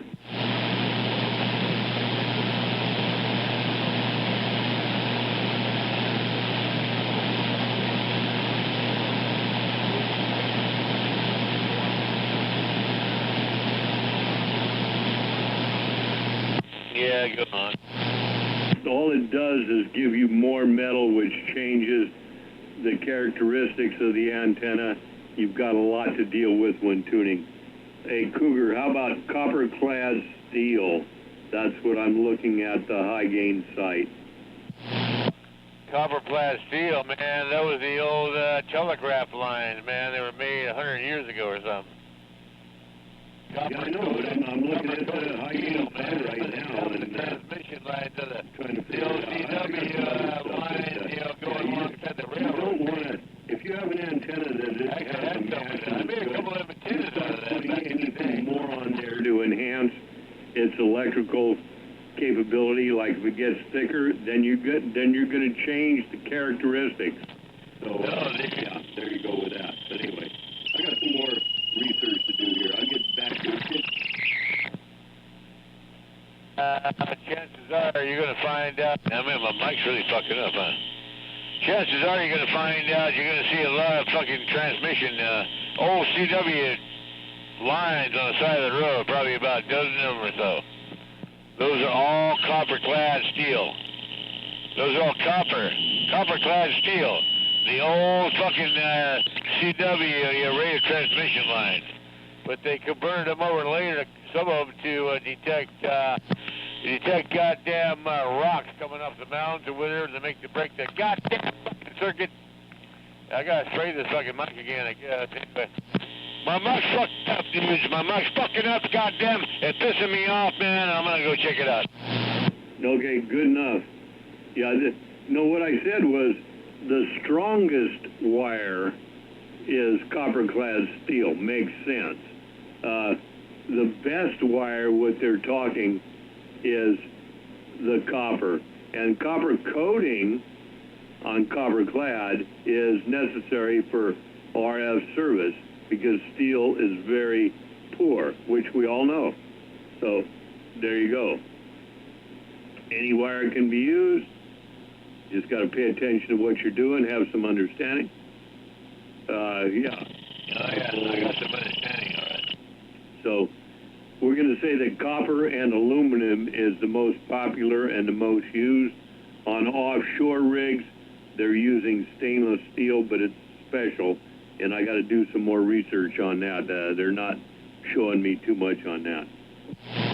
The whole reason for using copper-clad steel is because it has the strength, you know, to hold up between the lines and the windstorms and everything, and they copper-plated it, yeah, for the conductivity. Yeah, you're squealing, man. You're piercing, man. Piercing. I don't know what, I don't know. It's like you're rubbing two pieces of glass together, man. Piercing. That's the best I could come up with. Give me a break, man. Alright, I'll see what's going on. But, yeah, copper clad, that's just, copper coated steel. Copper coated steel, and, the steel was put up there for the strength in the windstorms, and the copper was put up there for the, so the steel didn't rust, and you had conductivity. No, copper was the copper clad on the aluminum, on the steel. To me all the time. The steel You guys disagree with me. I'm fucking sick of this shit. for the RF. That's exactly what it says.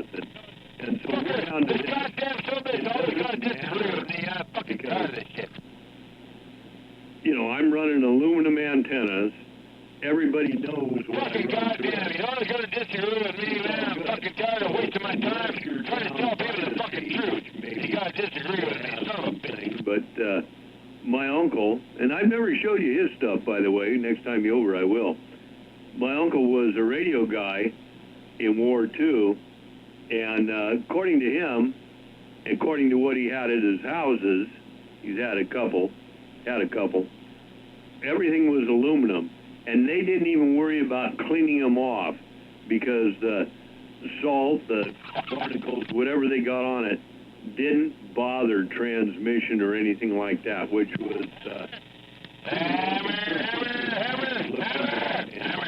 came up with the same thing. A lot of people were talking about that. So you don't have to clean the antennas off for 2 years. Hammer?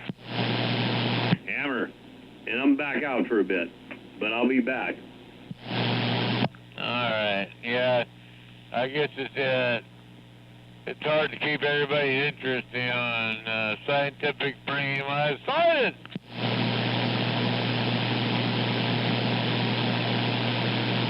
Yeah, she blinded me with science. Buy a good vertical ground plane. Buy a good, you know, horizontal, whatever you want. You can even put it vertical, doesn't matter. Buy a decent one, depending on what kind of power you're running. Tune it right, get the right grounding and the right coax, and just let it roll. Don't be too concerned. Yeah, and the right altitude. You know, I've taken down hundreds and hundreds of old TV antennas over the years, and not one of them has ever rusted all the way through. I wonder what those bad boys were made out of, all those old log periodic long-distance TV antennas. Yeah, man. Those things have lasted the fucking decades. A guy wrote, I forget where it was, where I saw it, whatever, about actually taking a big-ass TV antenna and tuning it for 11 meters. It can be done, but it took him a while, a lot of effort and money, but yeah, same thing. But they're all aluminum anyway. I mean, I don't know what are the ones out here on the bay on this side what are those antennas that are up there on those towers? I don't know. I'm going to guess they're fiberglass with a rod going up through the center or stainless. Hey, Running Man, you got a copy? No idea. Yeah, you hear that, Running Man? What's up? Yeah, nickel.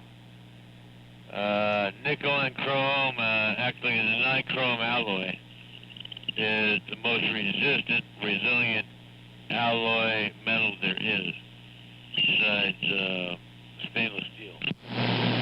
Oh nichrome. Yeah, that's too good to use for a commercial antenna because it would not be affordable. But no, I hear you. There's way superior alloys. But you know, you have to. The antenna industry has to temper that fine line of affordability and longevity to be able to put a product out there that you know they can afford to produce and make a profit. Yeah, well, the thing is, the nichrome is a great. Yeah, nichrome is a great alloy. That's what you run your heater elements. You know, you got electric heating elements in your furnace, whatever. That's all those elements are made of fucking nichrome. Yeah, they heat the house and they don't oxidize. But they're a very, very poor conductor of electricity. If you had to use it for an antenna, you'd have a huge resistance on your hands, and it doesn't make a good conductor for electricity, or for RF anyway. Yeah, you know, I would always revert back to cost, because I did learn something. I was working at this little manufacturing plant this guy had. He made very specific special parts that go up in satellites, and they are a magnesium aluminum alloy that's very expensive because it's so goddamn light. You think aluminum's light? Aluminum magnesium is like, oh man, you can pick up these big old pieces with, you know, your fingernail. They were so light. But anyway, but that stuff was like so expensive, he would bark at his employees if they, you know, fucked up one little piece. So, you know, yeah, there's a lot of superior alloys out there that probably conduct like crazy. But again, you know, go back to affordability and being able to get it up in the air. Oh yeah, man. I try to keep up with science and NASA and what they're doing with all kinds of crazy stuff, especially with trying to minimize the weight, you know, on. Man, this mic is really fucking with me.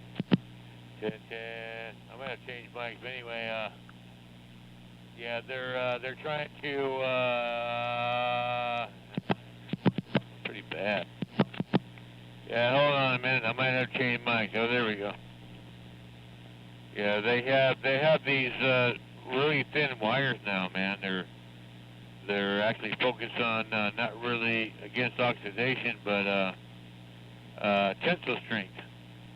They're wrapping these wires around tanks, man, that have high pressures, and they wrap these wires around tanks, around these fucking tanks that keep the tanks from busting in space and all this. Yeah, there's some incredible alloys, man. That's why a lot of people don't like me, man, because I bring them up. Okay, what do you know about science? What do you know about physics, you know? There's a lot of things to know about moleculars and alloys and all kind of stuff, man. This is good stuff, man. Good stuff to learn about. Oh yeah, I mean part of the role of my job is incompatible materials and electrolysis abatement, and then stopping dissimilar materials and products from occurring. And yeah, of course, it's taught me a lot about this stuff over the years as well. Good stuff. Oh yeah. Yeah, I had to learn the hard way about electrolysis. Yeah, I worked in plating, you know, for years, for several years, electrolysis. And the original electrolysis is what? Separating water from its constituent elements, you know, hydrogen and oxygen. That's the basic definition of an electrolysis, separating hydrogen from oxygen. And this crazy thing, you know, they came up with two spigots and two electrodes and anodes and cathodes, and yeah, electrolysis. Yeah, this one tube, put a voltage there, you get oxygen. The other one, you get hydrogen. I think that's how they make all the rocket fuel now.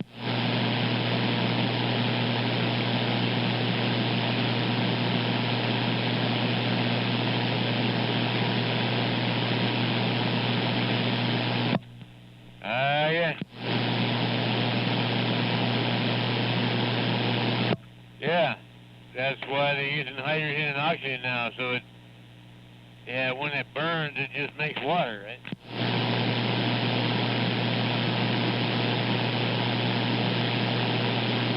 Yeah, that's what you need to run your cars on. Hydrogen and oxygen, and it just burns and, hey, let's go swim.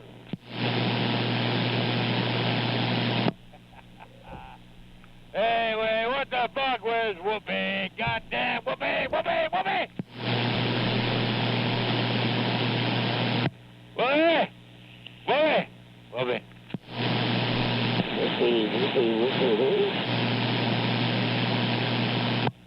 Whoopi! Whoopi! Goddamn jet's coming over here. Whoopi!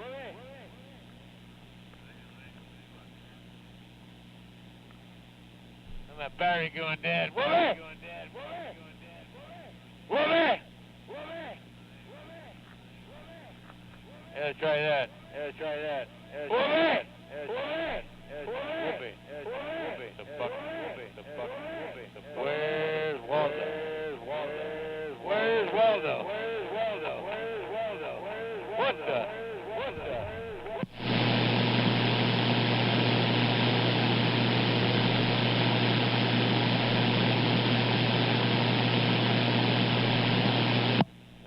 We get sidetracked. Yeah, it's called a tangent. Green moisture. Green moisture. Stuck in purgatory. God damn it.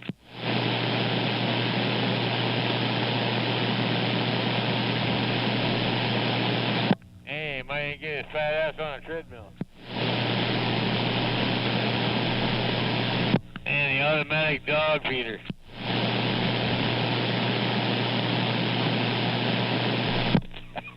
Can I get a radio check? What do you say? It's working, radio check. Hey, Cougar. What? Yeah, what do you want? How about in canal? Nope, that's not it. Ooh, I'll talk about it, Canal. No, it's a great big long fucking word. It's in the it's in the Bible of the Big Gun 2, man. It's there. LX750 at Canal 625. There's freaking all kinds of Incanals. What kind of Incanal are we talking about? I don't know, I guess can't nobody hear this little mud dick two-pill fights it in the bushes. No, that's just something, that's what we used to use to house the tungsten heating elements for the big electric boilers where I worked. Have you ever heard of Haynes 242? Yeah. Yeah, that's very proprietary. I used to buy a lot of it. I'm talking 6-7 digits of it for the company I used to work for every year. That stuff is incredible right there. Yep. Anyways, I'm back quiet. Thought we were talking about Incanal and stuff. Chem 4. Yeah, we was trying to figure out. Cougar's trying to figure out the wire that was used on the one antenna he had, and I couldn't find it anywhere. Like you have on yours, Land Crusher, what do you think that material of that wire is called? What, my antenna?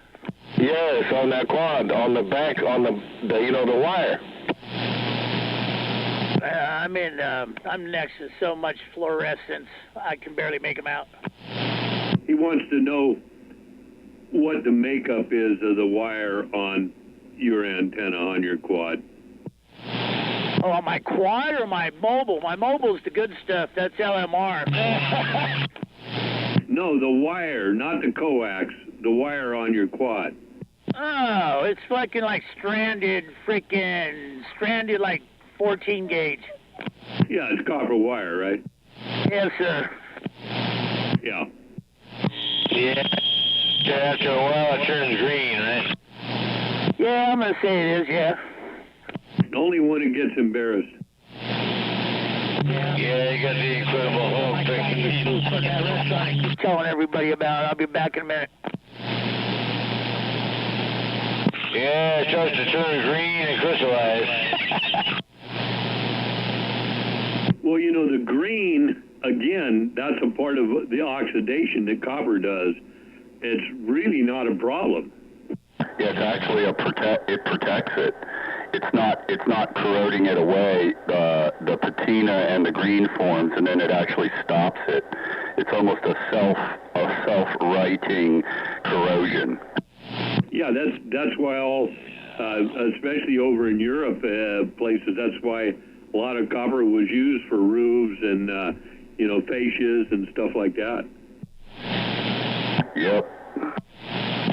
Yeah, and when you, the original ore, you know, when you're mining copper, the ore is actually green or purple.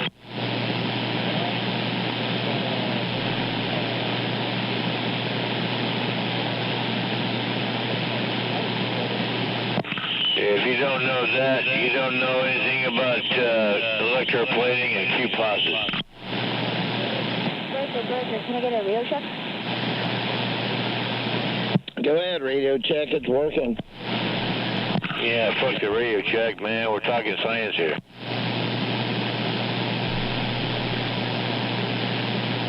It's the science, man. I know. I used to fucking run Q-posit. It's a solution you can put anything into, just like bronze. Bronze is a solution you can drop anything into it, baby shoes, what the fuck ever. And it plates right onto it, you know, with the proper catalyst.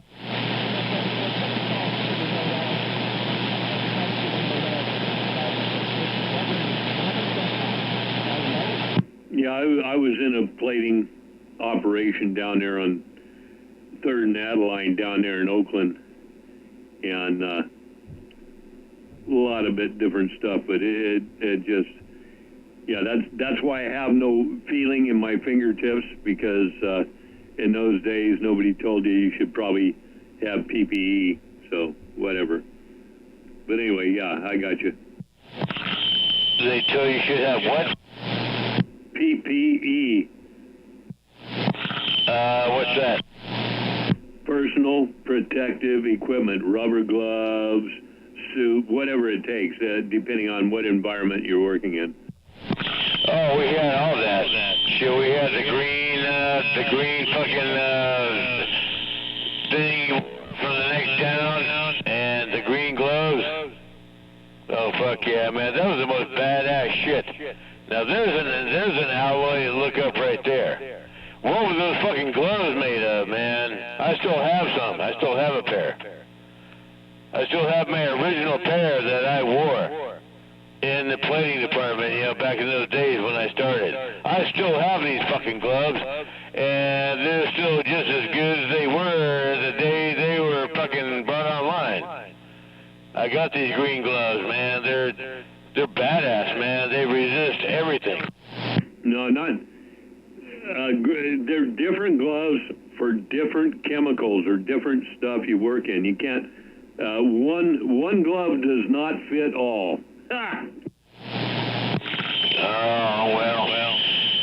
Yeah, who wants ship captain's ham hands in there, you know, trying to fit a pair of gloves like that, right? No, I know what you're talking, but no, different gloves for different stuff. I mean, some gloves you get into some caustics, they'll get eaten right up. You know, you don't want to have EPDM rubber gloves and stick your hands into a vat of caustic. That doesn't work very well. And actually, if you leave them in there long enough, motor oil will eat up EPDM. There's, you know, you can have Buna N, and that's good for some stuff, but not the other way. They just, I have no idea. There's just so many different stuff. So you got to know what you're dealing with to have the right PPE, and that's why the suits are all different also. And anybody that's done any asbestos abatement, hello, running man, or anything like that, or went to any of those classes, they'll understand it's all different, man. It's crazy. Yeah. Well, yeah, like I said, I still have my original plating gloves, man. I was issued one glove when I started the job. One glove, one set of boots. And I think I still have the boots, I'm not sure. And the plating department, and it resists all acids, anything. It doesn't matter what you come in contact with, any kind of acid. Yeah, hydrochloric acid, which, we use that one. And of course, a whole lot of sulfuric acid, and also nitric acid. Lots and lots of nitric acid. Yeah, I've dipped these gloves for a year in nitric acid, never touched them, didn't fuck with them at all. So I have a pair of the best gloves that you could ever buy in your life, because they're still just as good as new to this day. I still have them in a box. I put them away. Yeah, well, I worked with CAD plating and stuff like that, and at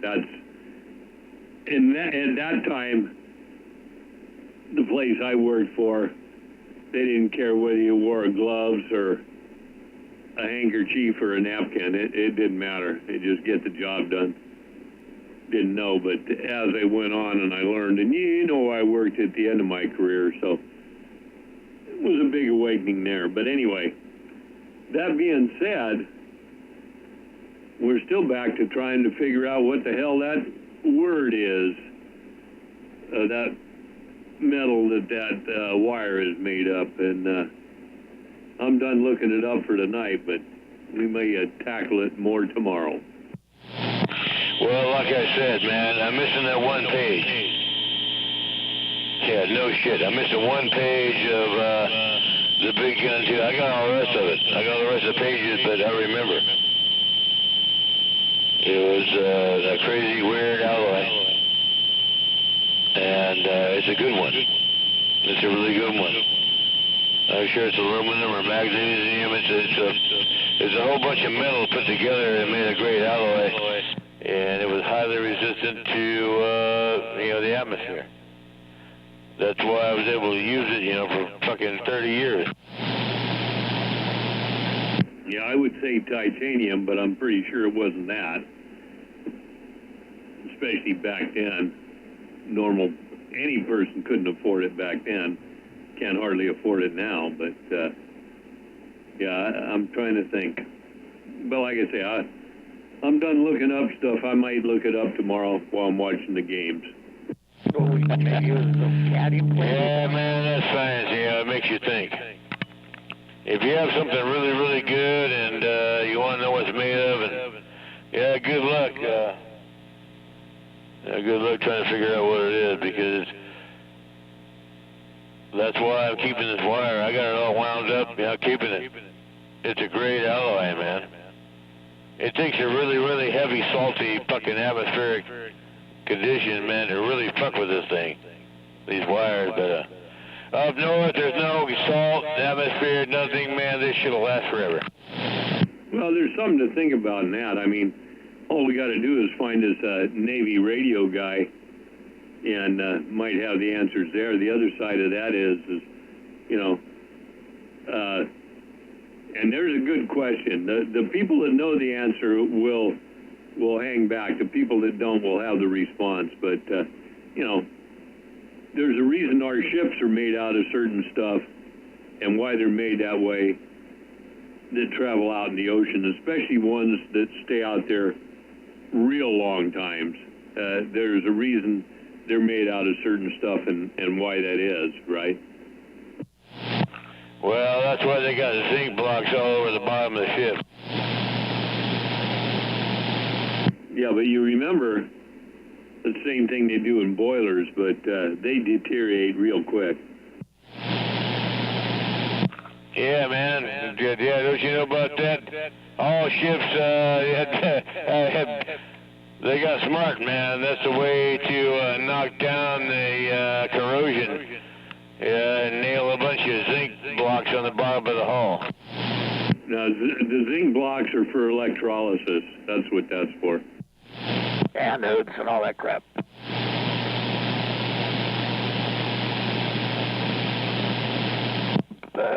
Do they charge the outside of the boat somehow? Yeah, those are like sacrificial zinc plates to take the corrosion away from the rest of the area. Exactly. The elements are drawn to the zinc before they're drawn to the steel.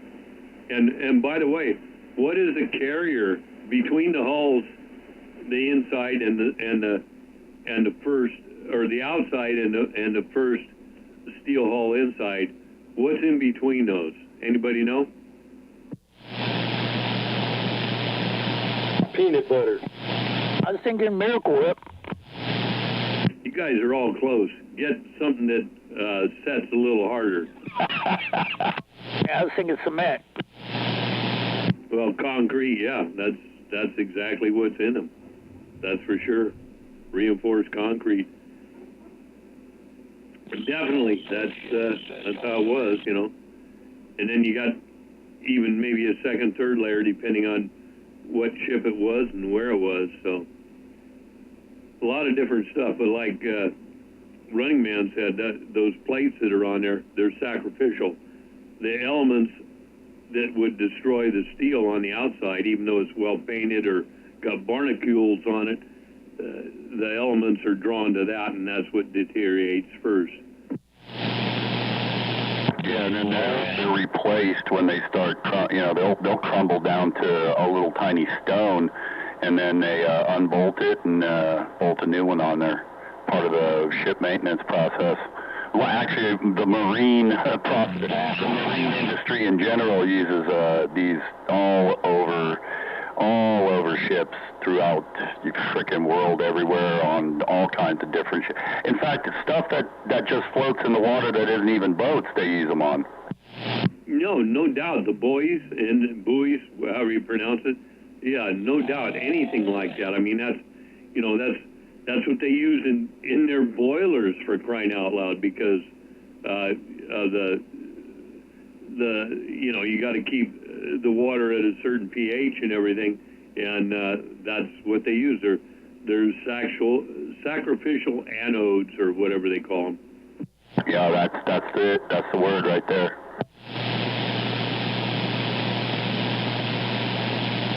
And I mean, depending on what areas you get in and the water quality, you can be replacing those, quite frequently. Yeah, for sure. I mean, I know one of our responsibilities were the boilers, and depending on whether we were on well water or on Hetch-Hetchy. If we were on well water, you were replacing anodes every week. On Hetch-Hetchy, maybe a month, every other month.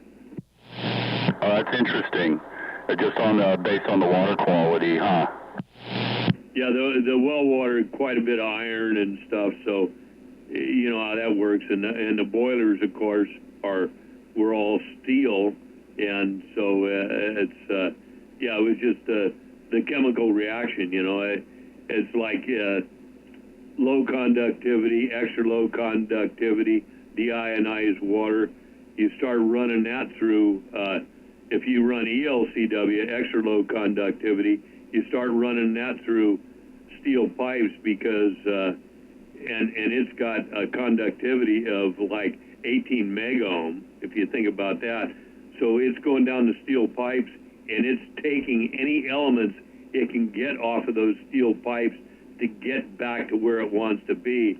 And so in a period of a couple months, you're replacing, 4, 5, 6, 8, 10, 12-inch feeder lines on some of these reactors and stuff until they figured out that, hey, we can't do it with that. We got to go with PVC or something like that. They did change. I won't say what they went to as a special formulation, but they did change. But I mean, that's what happened. Well, that's a trip. I remember you were talking about that before and how that just stripped everything off the pipe. Makes sense. Yeah, you think about the science of it. That's crazy. Because I mean, the reverse is when you cut the old galvy pipes out from under a house, or you even cut open a copper line and you're doing work on it, you see the sediment either lining the pipe, decreasing the diameter, or filling it up with residue instead. Yeah, so you start out with 1/2 or 3/4 inch cold water lines coming into your house, and over 30 years, all of a sudden now you got 1/4 inch water lines because everything's deposited on the CAD plating on the it wasn't even CAD plating at that time, galvanized, whatever you want to call it, but I mean everything's deposited because it wants to take it back. It wants to get back to normal, and that's crazy. So you called it right, exact opposite.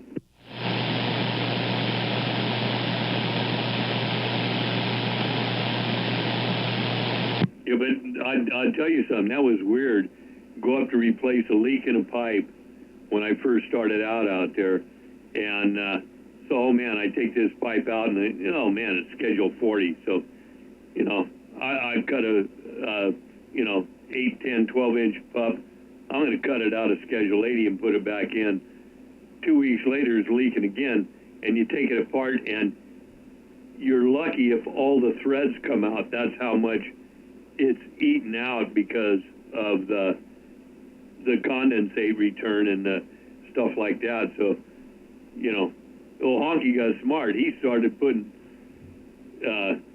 stainless steel in there. And what I didn't realize was, even though I was working for the government, stainless steel cost them a lot more. And since we had to track everything, it's like, what the hell are you doing, boy?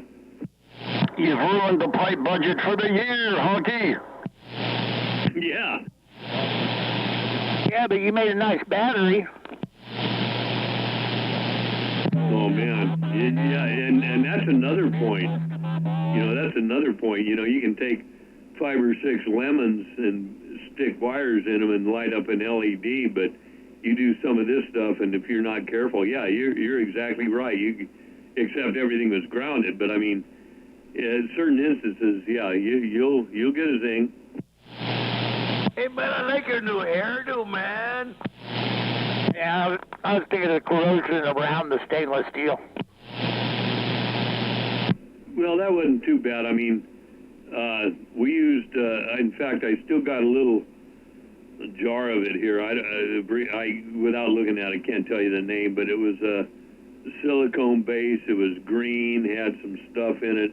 It wasn't regular plumber stuff, but it had a Teflon to it. So, one of the old plumber's tricks, right, or the steam fitter's tricks was when Teflon came out is if you had a leak, if you had your joints taped up or gooped up with Teflon real good, you just increase pressure until it forced all that stuff into the threads and stopped a leak. So, yeah, a lot of old school stuff there.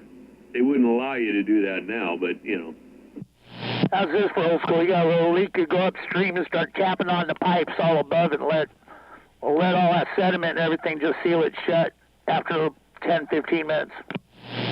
Yeah, that too. Yeah, and you'd pick it up in the traps downstream.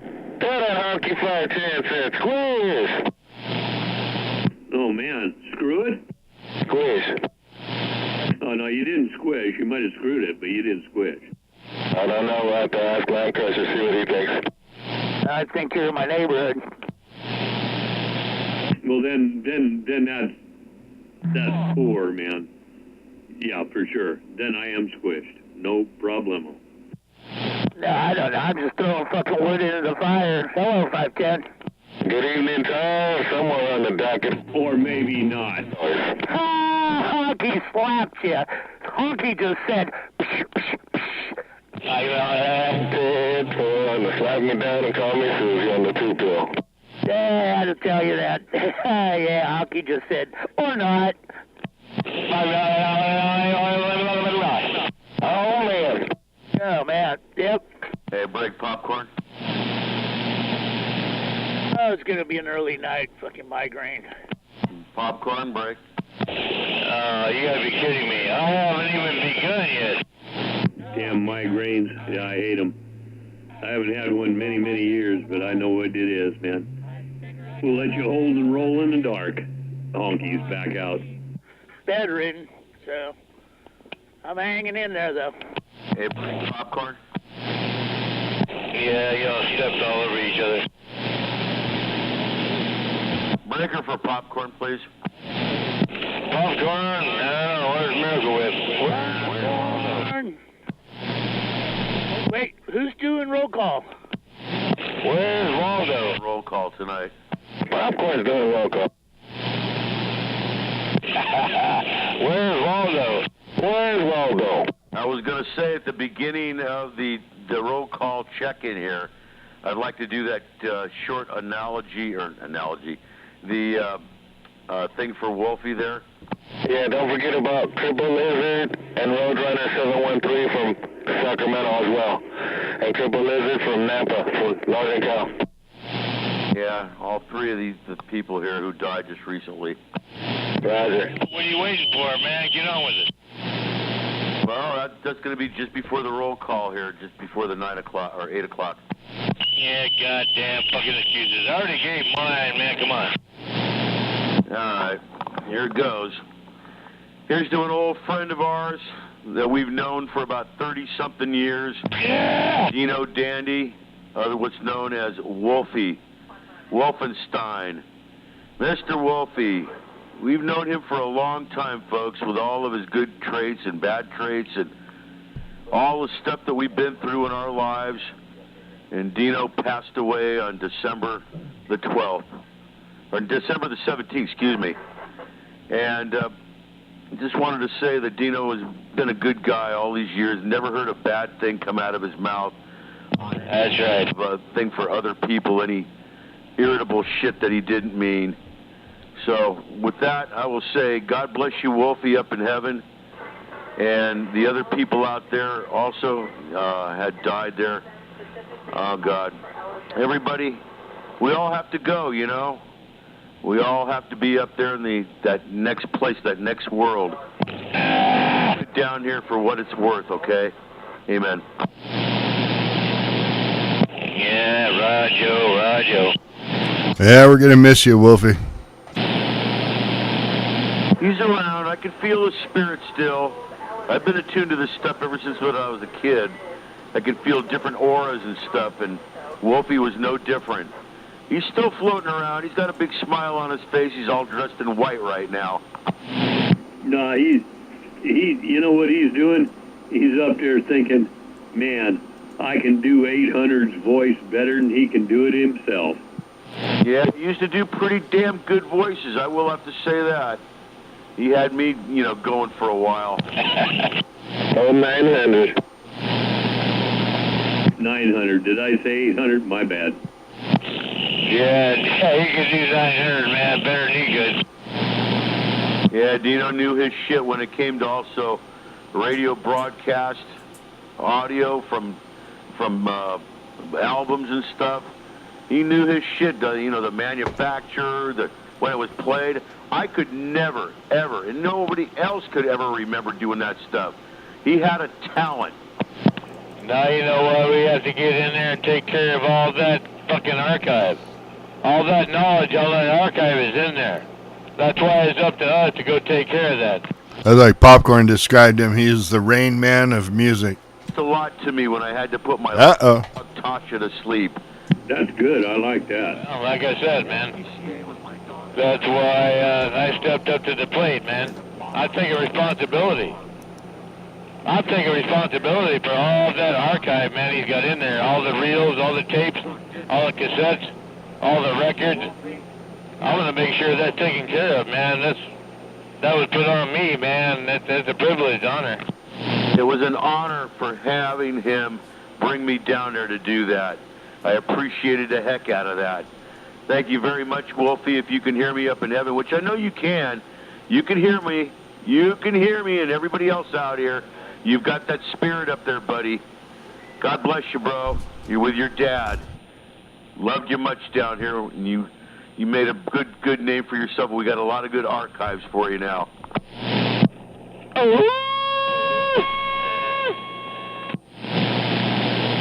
Dino is what's known now as a silent key. Yeah, bullshit.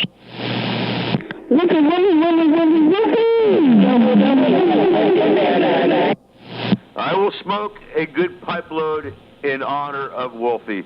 I think to honor him, you ought to refrain, just like the silent key. That's just my thought. Dino loved good weed. He loved my pot. I loved giving him free pot. He deserved it, man. He was in pain. Bong hit. Bong hit. Yeah, because he takes care of himself.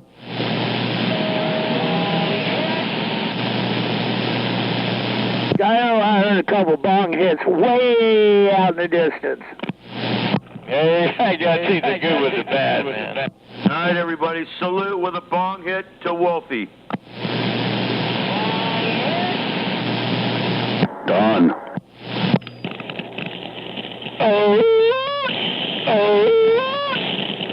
What if that's not your thing?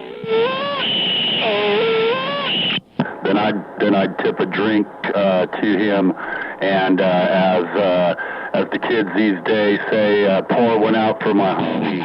But instead of pour it out, just drink it. Like AC/DC saying, have a drink on me.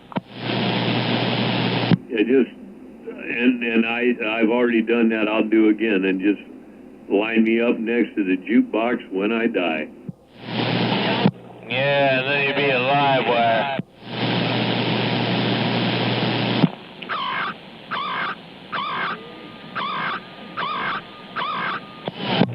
Dutch, really such an inspiration. Water. That's all I got to say. What else can be said? Bong water is becoming highly collective. They're doing something with that with the government, man. It's crazy. What, bong water? Yeah. He's telling you what the fuck you can and cannot do. Yeah, they want all the bong water, and I'm with Cougar. It's probably because they want to know who's doing what, government stuff. But supposed to be doing something with it for whatever investigation. I don't know. Yeah, bureaucrats, man. That's what they get paid to do. That's what we pay them to do, man. Come up with this bullshit. Breaker for Land Cruiser. Yeah. You on top of the world? Yeah. I'm not doing shots of bong water. Folks, him once again on that top of the world end. No doubt I'm back up. Aye. I remember when I gave Wolfie a couple of brownies, and his mom ate one of them. Oh, man. Why did you do that, Huff? I mean, when I was younger, I got kicked out of the Boy Scouts for eating brownies.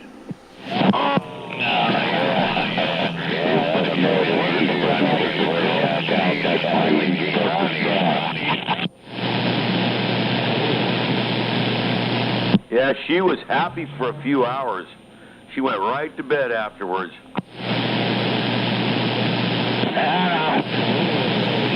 Dino calls me up and goes, my mom ate one of the brownies. Oh, boy. That's elder abuse. Put some food in her stomach and put her to bed. Happiest mom been in decades. Yeah, we see who steps up and takes responsibility Tuesday morning. She had a nice sleep. It wasn't too strong. Yeah, we'll make it happen. What the? Well, I'm glad, however, you're feeling better, you know, after dealing with all this, considering the way, you know, you were going to shame him into straightening up. So, yeah, I'm glad you're feeling better. And understand it's just one of those things.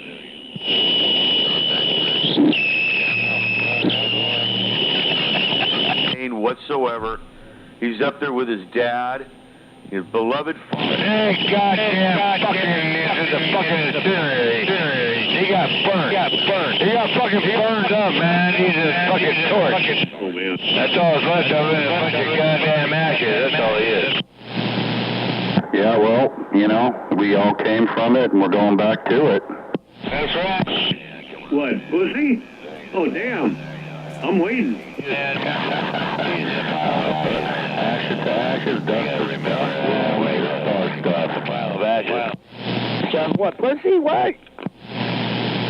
Get ready to clear the airwaves. All airwaves. The show is just about ready to begin. Yes, everybody. Ashes to ashes, dust to dust. I'm going to eat all the pie, but I'm leaving the crust. What happened to Wolfie? And hey, if you stir him up, man, I guarantee you're going to sneeze. The ghost of Wolfie. Achoo!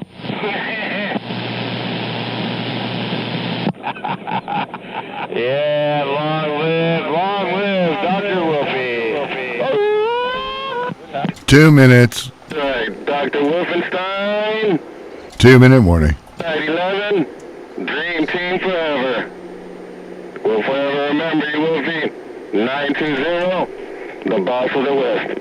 Right on 510. And, yeah, Roger, where's Waldo?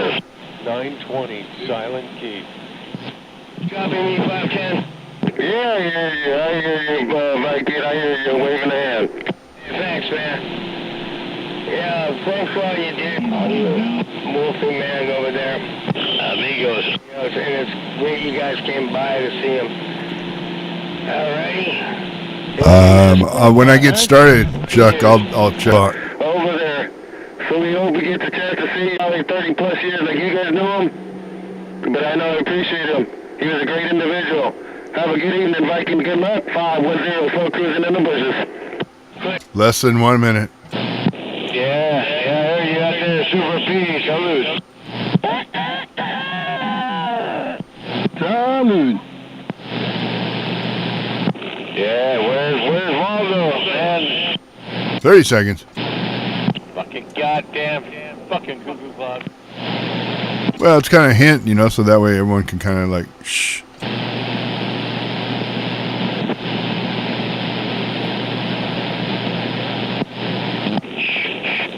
We don't know what time it is. Man, that's quiet.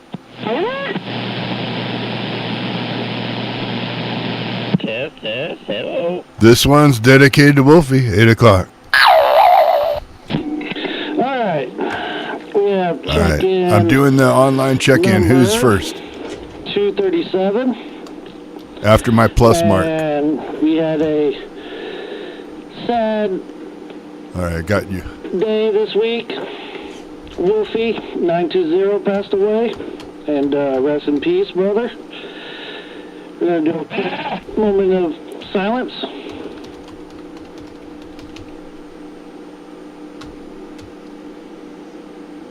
Yeah. All right. Wolfie, we'll always think of you. Who wants that number 2 spot? Yeah, I said number 2. Wolfie got this first spot. So who wants that number 2 spot? Oh, gee, check it in. 1, 2, 3, 4. Worldwide. Trying to check in. All right. I heard Land Crusher. It was rough. It was a rough one. Land Crusher, you got number 2. All right, who wants that number 3? Honky, checking in. Break. Warhead 429. All right, 429, you got that number 3. Number 3 is 429. Who wants that number 4? Honky, checking in. All right, 510 and Honky, you guys were like neck and neck there. Neck and neck. So I heard 510 a little bit more, and I'm going to give Honky number 5. So 510 number 4, and the Honkster is number 5. Who wants number 6? Queen Smiley, Queen Smiley. I'm not cutting in or out. I'm not talking. Wobbly, rest in paradise. I'll get caught up. Hang on. All right, that Queen Smiley got the number 6. Number 7, who wants it?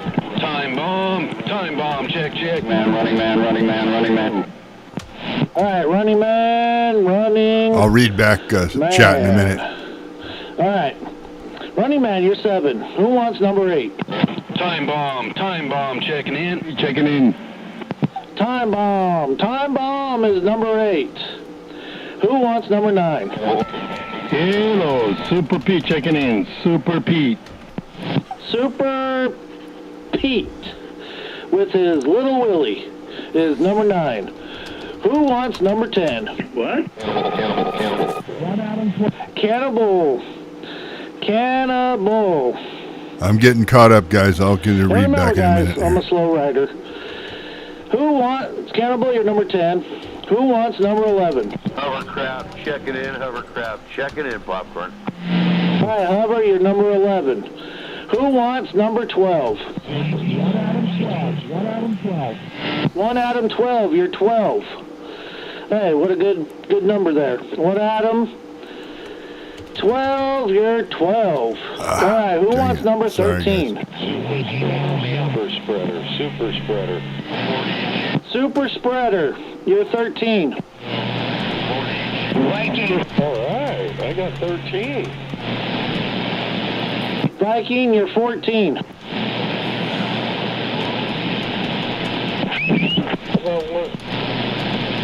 about 4430? All right, who wants 15? Viking, you got 14. Now we're looking for 15. Thank you much. Click. All right, who was that out there?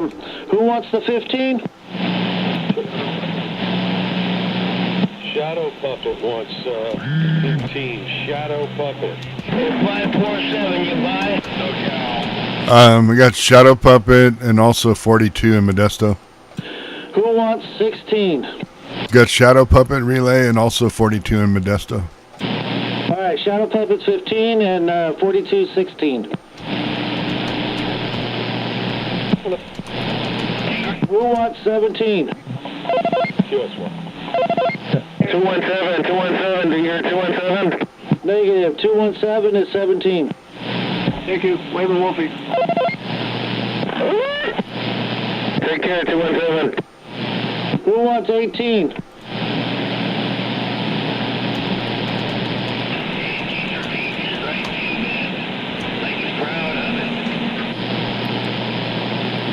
If people can relay, please relay. I'm not, can hear everybody, so. Who wants 18 out there?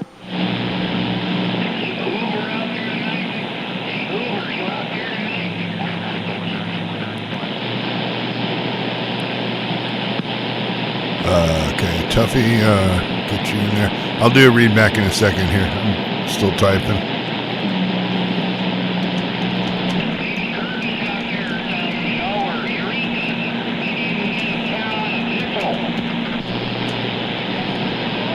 All right, let's see if I have everybody here. Here's who I have so far on the chat. If I missed you, let me know, please. I got 483, 526, 183, Yank, Dr. Jazz, 546, Mean Machine, 212. We're still looking for 18. We're still looking for number 18. 212, KRISTY, M, Flashlight. And the lounge. 725, Twist 18, Rainmaker, and Tuffy MCTUFFERSON. If I didn't call your name, let me know in chat.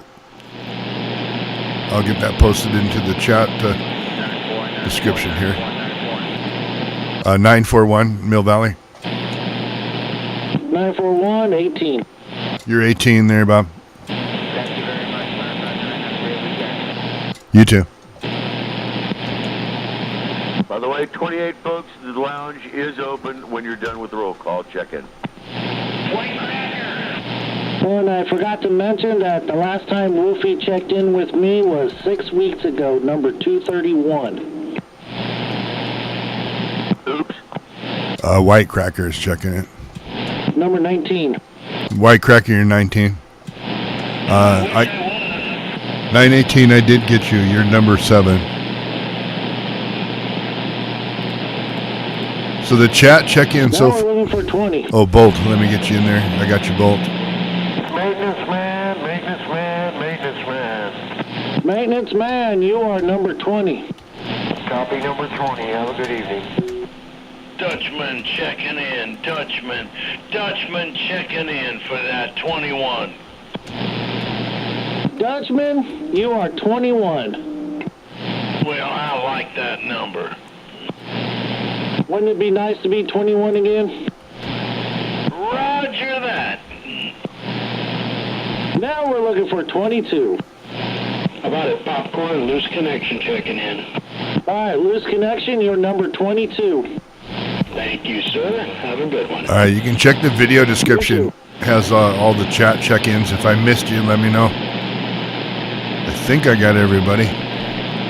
So 483, 526, 183, 510, 887, 546, 918, 212, KRISTY M, Flashlight, 725, Twist 18, Rainmaker, Tuffy, MCTUFFERSON, and Bolt.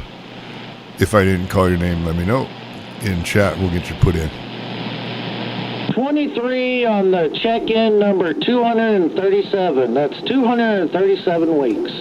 And we are looking for 23.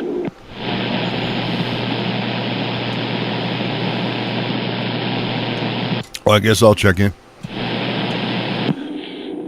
559, you're 23. Thank you very much. Now we're looking Well, for 42, 24. you got checked Who in on wants radio. 24? You can do one or the other, not both.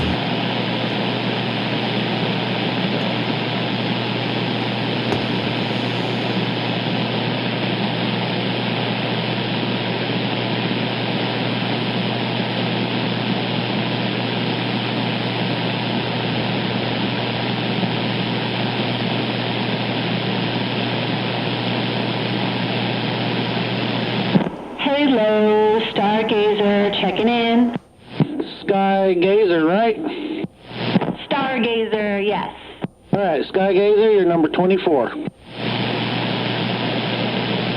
Right on, Leadfoot checking in. Leadfoot checking in.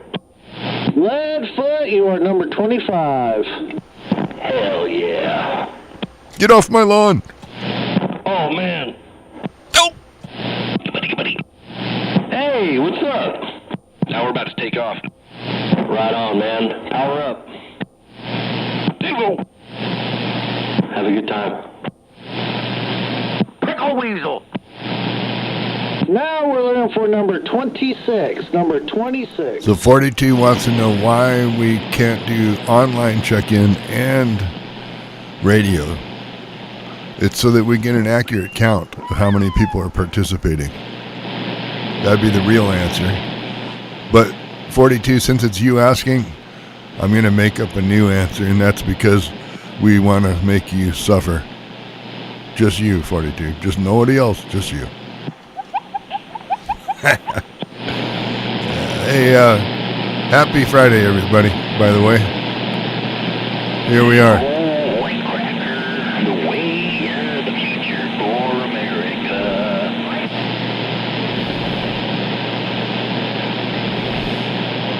Appreciate everyone stopping in. Still looking for number 26. Number 26 on the check-in. It is a little different with the vacancy with Wolfie not around. Oh yeah, White Cracker. Yeah, he definitely had an impact. Future for America.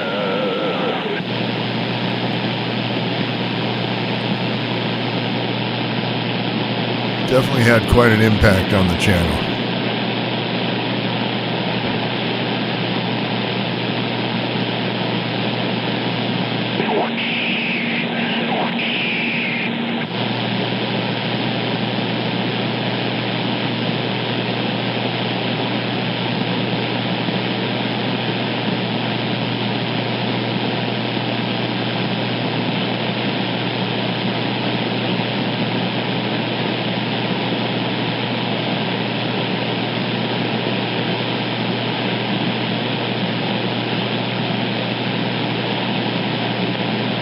on the San Francisco Bay Area Jawjackers Check-In Network. If you haven't been checked in, get on in here. When did it start? It started at 8 o'clock. Oh, shoot, I'm late.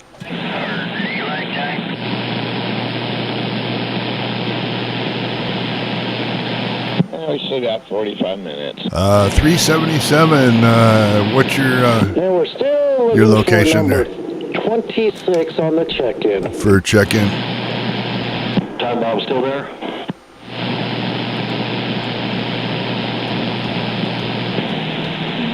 No, get back. We're Mad Dog. Hey, 1220, where should I put you for location? No, Mad Dog. Are you out in Antioch or somewhere else? Huh. Evildoer.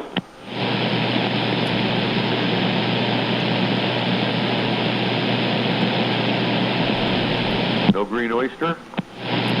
Negative. Huh. Warm milk for everybody.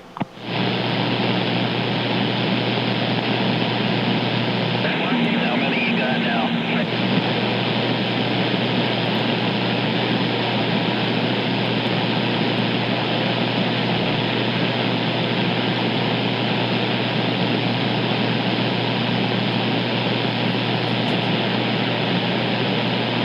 Number 9, number 9, number 9, number 9.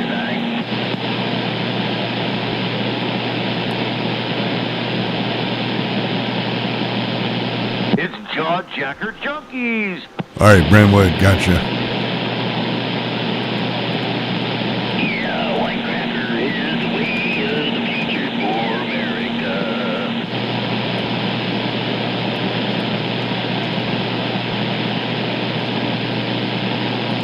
All right, I got 16 so far in chat. I'm updating the video description right now. Make sure you're on the list.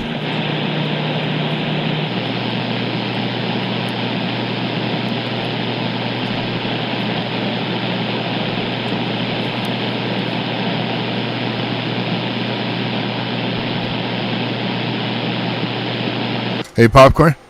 Yes, sir. I had a text. Did you get Stargazer as Stargazer or Skygazer? Skygazer. Yeah, she's Stargazer. Okay, I'll correct it. Thank you for the info. Yeah, Bestie caught that there. Thanks, Bestie.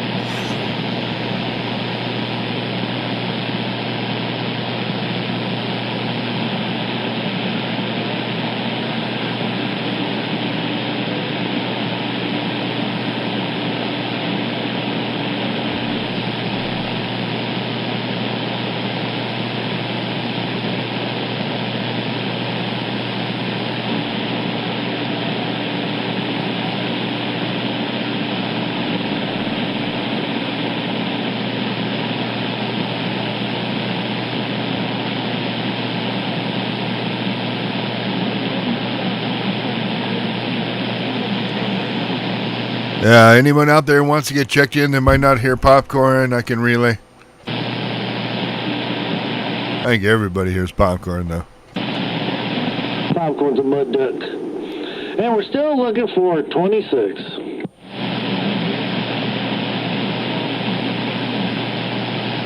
Oh, and we can't forget that it is National Popcorn Day.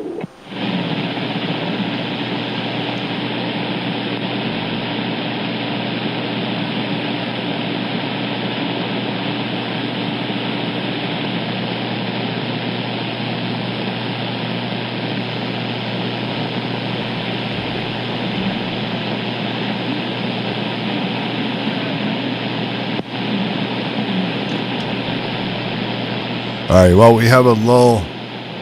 Let me read back who I have on chat. If I miss you, get in chat and let me know. So here's who I got for check-in tonight so far on the chat. 483-526-183. Yank, Dr. Jazz, 546-918-212. KRISTY M, Flashlight, 725. Twist 18. Rainmaker, Tuffy McTufferson, Bolt, and 1220. So if I didn't call your handle, let me know. Zip Tie, I see you in there. I'm going to put you in now. So I'll add you to that list. If you didn't hear your name, let me know in chat. We'll get you checked in. And Zip Tie, I got you.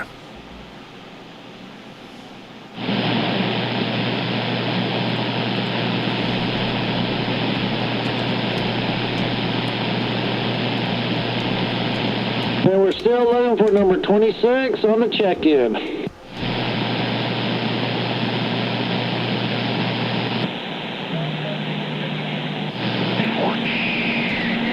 Yeah, who is that checking in? Well Digger. Number 26. Well Digger, you're 26.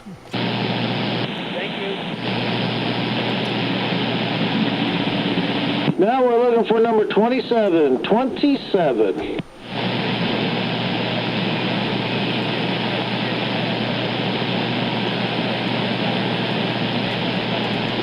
Hey, thanks for putting Wolfie as number 1. That was a good move. Oh, for sure. That there was no other spot for him. Perfect.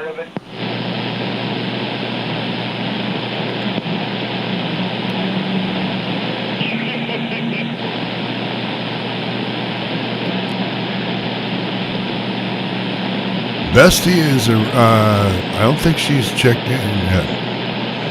She might pop out here pretty soon.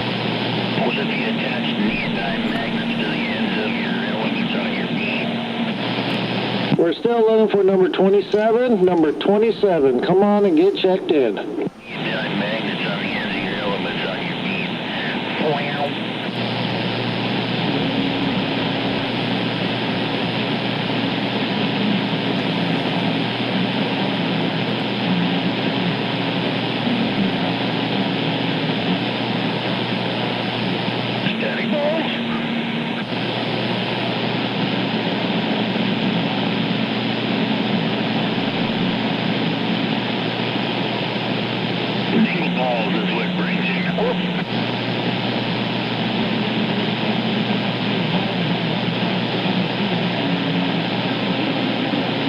How are you, sir?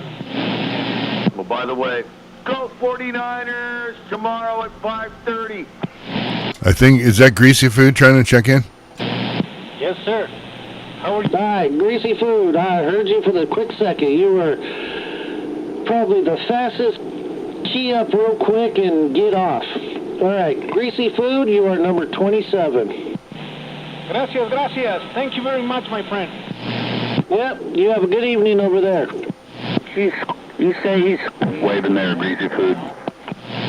All right, all right. All right, we're looking for 28. That's what I thought. Six Stringer, good evening. Thanks for stopping in. I'll put you in. You're in, where do you want me to put you for your location there, Six Stringer?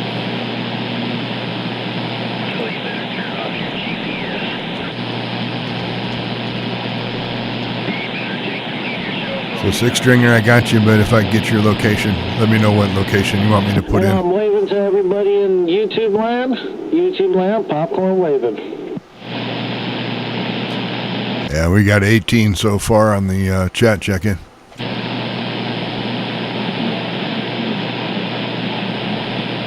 Yeah, I see some new names in there too. I see some new names. And we're looking for 28.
Checking for roll call. Papa John.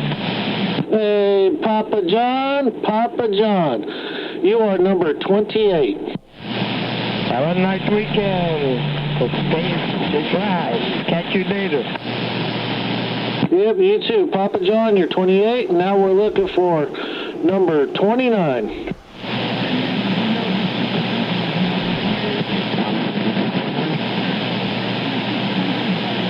If that's somebody trying to check in, sounds like you're like on sideband or off frequency or something. Hey, six stringer. Can I get a location for you, please? Okay. Oh, okay. I just saw it. It just came up. Okay, I thought that was you. I didn't know if you wanted me to put that. Six stringer, I have your location. Thank you. 242, I got you in there. Oh, I have exactly one of those with different shades of gray and shit.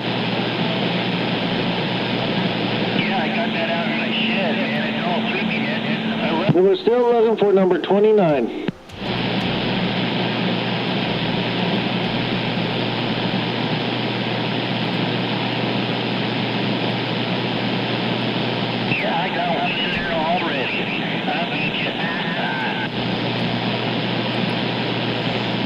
All right, so I got 19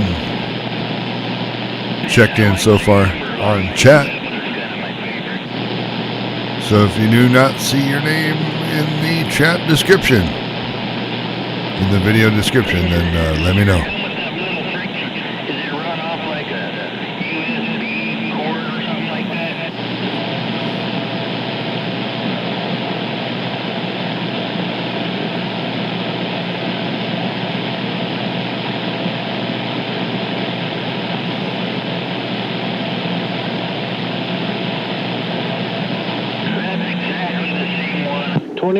Who wants 29?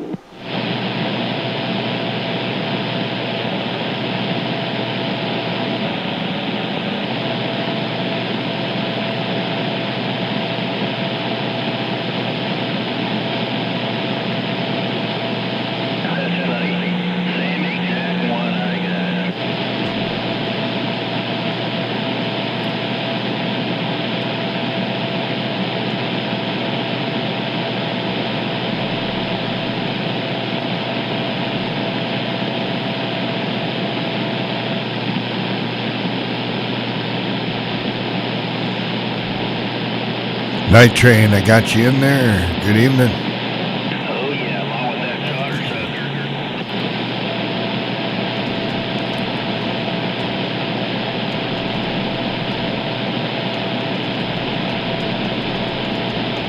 Try reading the instructions.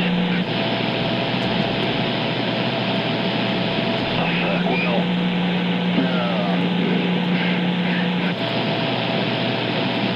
Yeah, I think all of this is have a heat control, and that's about it.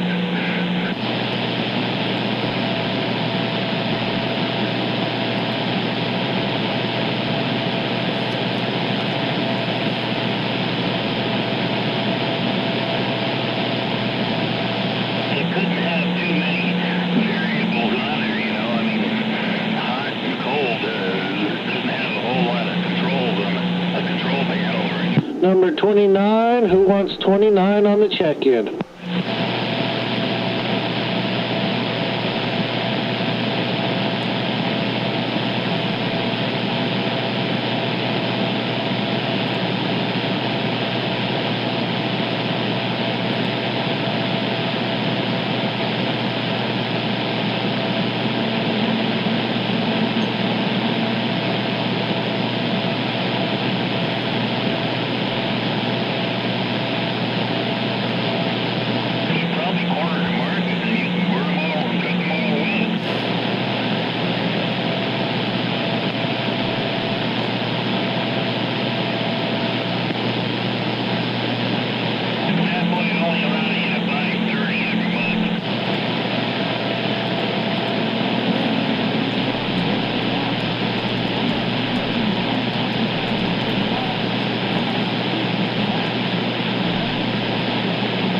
Now, Red Monkey Communications Red Monkey Communications, Fresno County. It was on Chestnut Avenue in Fresno. It says it is permanently closed. Permanently closed. 29 on the check-in. Who wants that 29? Have you got 441 Bobcat in there yet? Has he checked in? Whoa. Bobcat? No. Haven't heard him. He's probably waiting until the end. Everybody loves to fight for that last number. Yep, I hear you. Yep, and we're still looking for 29. Good job, man. It's only 8 something, so you're doing a damn good job. Yep, right on.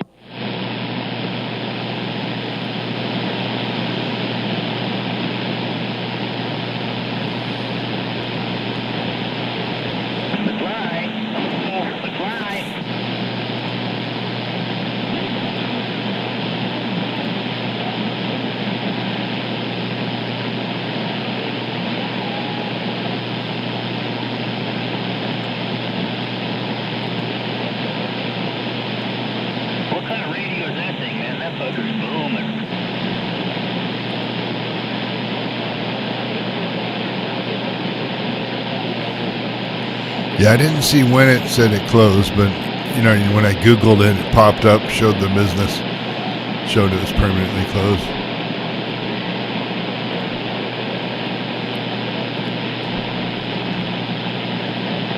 Not uncommon for CB shops, at least out on the West Coast.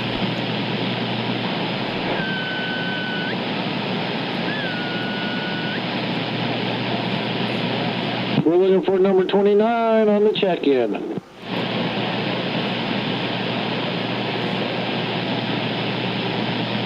I want to check in again, see if he notices.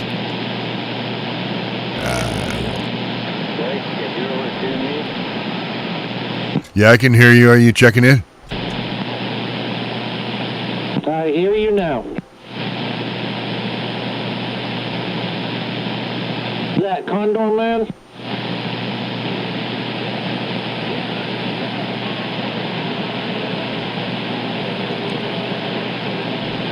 That station that said, "Can you hear me?" Try it again.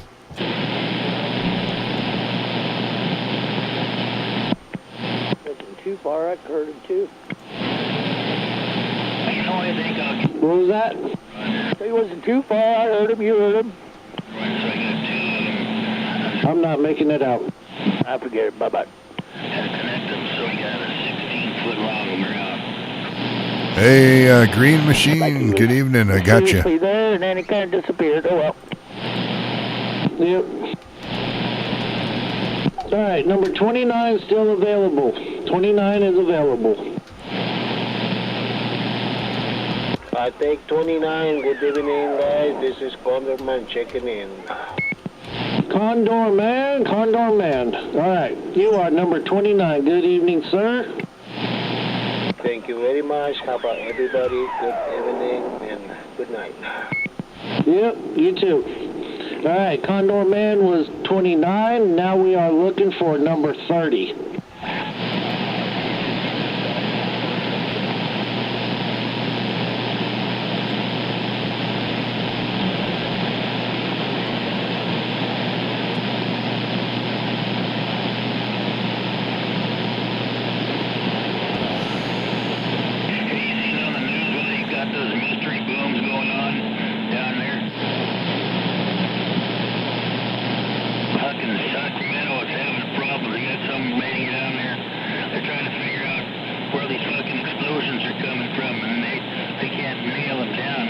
Comes to rain. I seen this bright flash in the sound. I said, oh, I know what that is.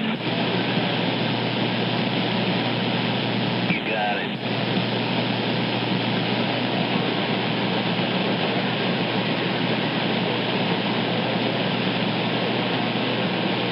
it. Number 30. Who wants number 30?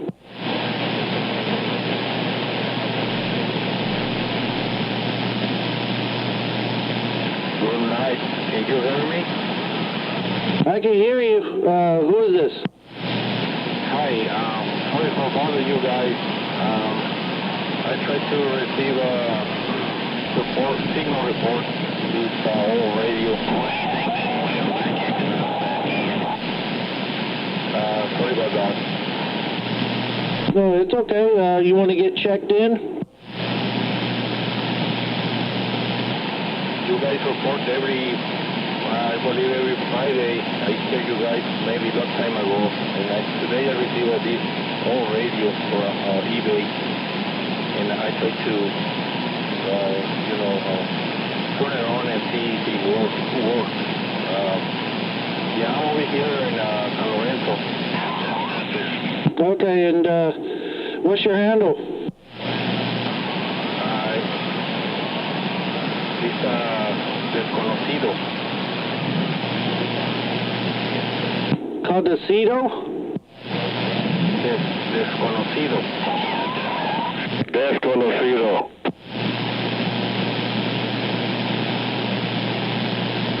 Desconocido. Yes, it's desconocido. All right, 510, help me out with that one. That is desconocido is on. I'm trying to figure out how to translate it. Like, strangler. Into like a mystery. A strangler. Do you want the spelling? If it's strangler, then that'll be good. That's what that means? Stranger, sorry, stranger. No, it's DESCONOCIDO. Desconocido. DESCONOCIDO. Yes, that's correct. Thank you. The stranger. I said strangler, didn't I? Stranger. The stranger. Buenas noches, desconocido. Yeah, that's correct. Disculpen, the wife stood on my fucking chest for a little while and jumped up and down. It made me feel very... No. Ni un break. Muchas gracias. Buenas noches, 73 de parte del R15, más bien conocido como el 510. Buenas noches, feliz fin de semana. Thank you, guys. Yep. You have a good one. Desconocido. I know I'm saying it wrong, but you are number 30, and now we're looking for 31. That's pretty close. Yep, he clocked out. Well, I'll always give it a try. Desconocido. May I just say, stranger. Stranger danger. Yeah, 470, we like to joke around. Everybody likes to joke around with them and stuff, but why does somebody have to go outside to trim their nails? You don't want the dog to eat them? Gnarly motherfuckers. I guess, man. No, you take the fucking dog clippers outside and trim your nails. Is that someone trying to check in? That's the guys out in, up in, whatchamacallit, up in the hills. Okay, 10-4. Oh, okay. I was just wondering, because my wife, when I trim... G-Dub. She usually, I'm going to run to the bathroom real quick. Now, why don't you walk? Hey, GW, do you want to get checked in? Oh, yeah, go ahead, check me in. Oh, I'm sorry. I forgot my beat. As popcorn walks to the bathroom. Yeah, when Popcorn's taking it 10-100, as soon as he comes back, I'll get you checked in. 10-4.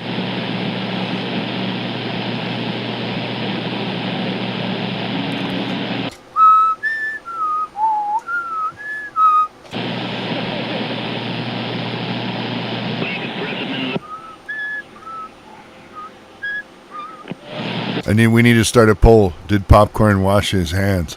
Like rhino horns. Did that before or after? Filling that shit up. Both. You always got to carry a bottle of water, a blanket, all emergency necessities. Can of soup, can of crackers. You need all that to go to the bathroom? And that too, you guys need all that to the bathroom? That's when the grinder gets them. That's a crazy trip to the bathroom. You don't know there's going to be... Section, maybe a brass band. CB radio. Pizza oven. CB radio. Evening oyster. You can tell how much he's got revved up. Yeah, you heard about Wolfie, right? No, I didn't. I haven't had this thing on in weeks. Wolfie died. He must be driving on. Oh, that's a damn shame. Yeah, he died December the 17th. Of what? Bill, I don't know, but his mom found him laying on his back with his arms folded, crossed on his chest. Oh, he wasn't that old either. Yeah, well. Go ahead, 1220. Say a prayer for him. Will do. We're gonna have a get together pretty soon. We're gonna figure out like maybe a place like at Redwood City or something like that that has good food. You still gone, Popcorn? Maybe he's gonna wash his hands. Anyway, I'll be off the side here and whatever. Is that green oyster you're talking to over? I like it. I heard somebody say oyster, but I could barely make it out. Did you already check in, Green Oyster? Because if you didn't, when Popcorn's 10-100 right now, I've got another one waiting I can give him. Or just wait a minute, he'll be back, and then you can check in. Yeah, I'll hang on. I turned it on just as he said he was leaving. All right, I wasn't sure if you heard that.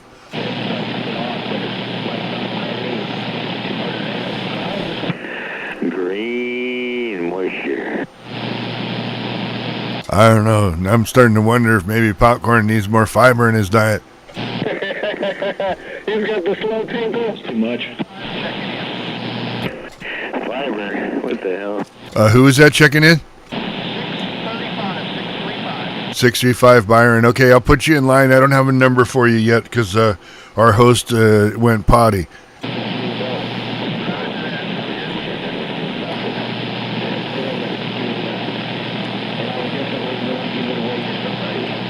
I don't know. Anyone have a life preserver? Maybe someone should throw it to him.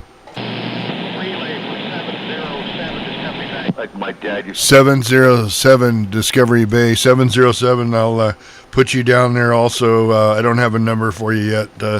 I'm taking names. We'll get it to Popcorn once he comes back. I'm back. All right, ready? You ready to ride? I got 3 of them for you. Okay, go. GW in Twainhart. Okay, 31. 635 in Byron.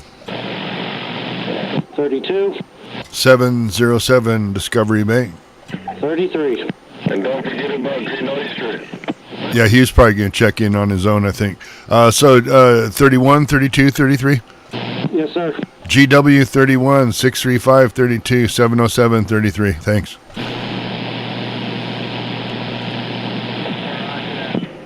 Oyster.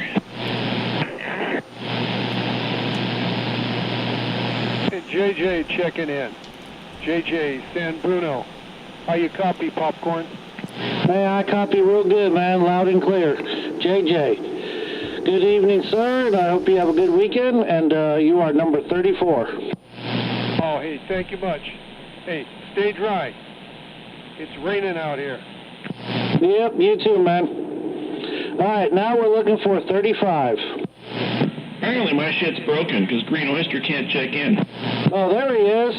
Yeah, I was hearing a key up and it unkeyed or something like that, but Green Oyster, number 35. Thank you very much.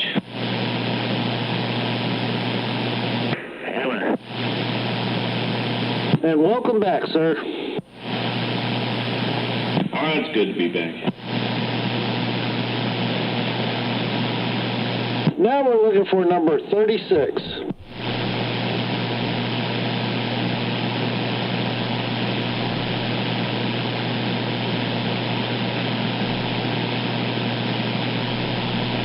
And thank you, 559, for doing that. Yeah, I had to go.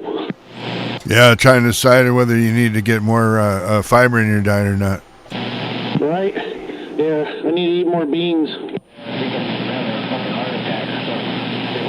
My audio? My audio is cutting out? It shouldn't be.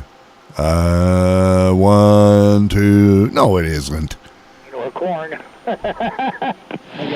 If it's cutting out, you might be having a lag on your internet connection there, 183. And we're looking for 36.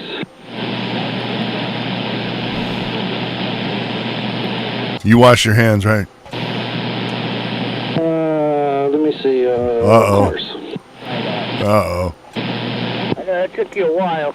He hesitated. Oh. It sounds like he used the hand sanitizer and wipey. He hesitated. Let me smell real quick. Oh, yeah, can I make a quick public service announcement? Go ahead. No matter how good the hand soap is in the public restroom, when you walk out, don't be smelling your fingers. Right?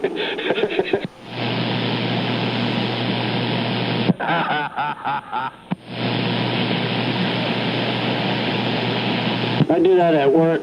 Walk out of the bathroom smelling my hands. People are looking weird. I try to shake hands with everybody when I walk out. Yeah. People don't want to do that either.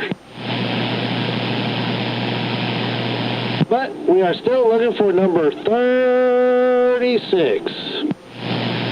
I'm going to relay in Thunderstruck again. I saw him through the window when I walked back from the store, and he's not in his shack, so check in Thunderstruck. Number 36. Yeah, I'm leaving it alone. I'm not sure if that's legal with the perfect 36. That's why I decided to leave it alone. Size matters. 37. Remember, guys, it's all for fun. Yeah, size matters. I'm in the bushes. In that case, I'm going to log online and check in there, too. Say hi to my internet friends who I haven't seen in a while. Hey, they said you can't double check. You can't do that. All right, now I'm just starting to shit. All right, I'm going back to the bushes. He double dipped his chip. Stay out of the poison oak. I don't get poison oak. 875, I got you. Good evening. Like, stay out of the mayonnaise. Miracle Whip, whatever. 37 is up for grabs. Jake from State Farm, good evening.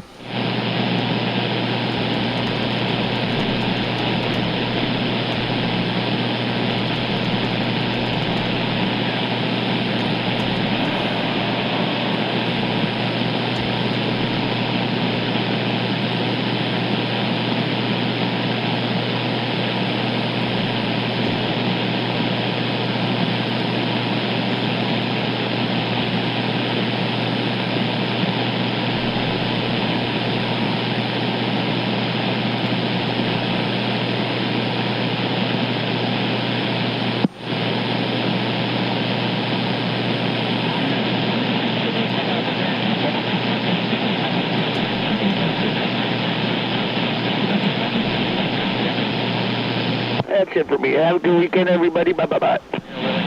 See ya. Man.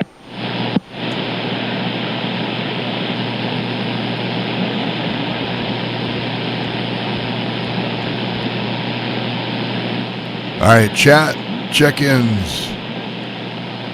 If you don't hear your name, let me know. 483-526-183-510, Yank.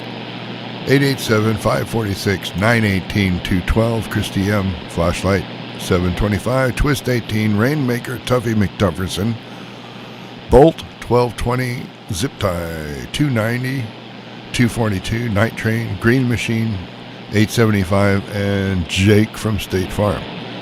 If I didn't call you out and you're in chat, let me know. We'll get you put in. And thanks for joining us tonight, man. Hope you're having fun.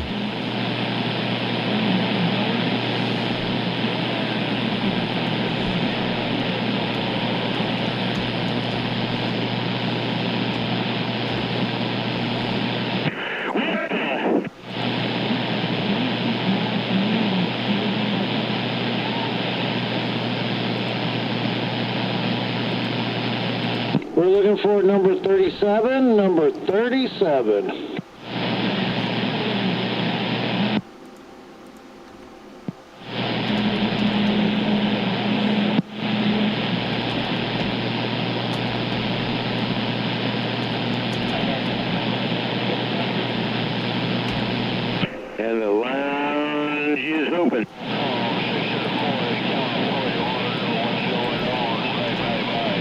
6 1/4. 6 1/4 is 37. 6 1/4, you're 37. That'll be a cold day in hell.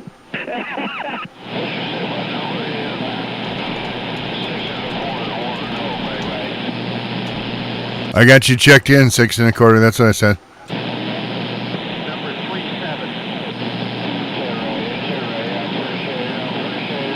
Hey, does his chickens want to get checked in? Yeah, there's only 3 of them. Hey, if he can make them cluck on the radio, we'll get them checked in. Yeah, there's a scratch.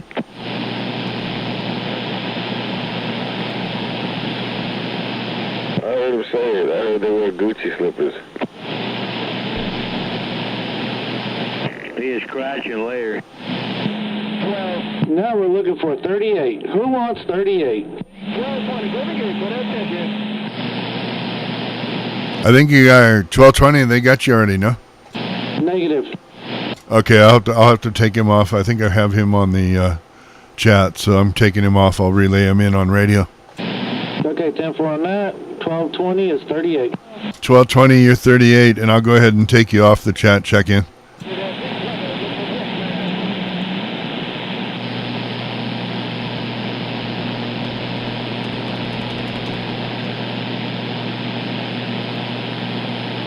Now we're looking for number 39. Who wants 39? Come on, Pina.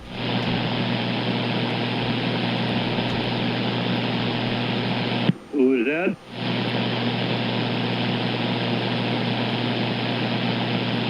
Come on, Tooster.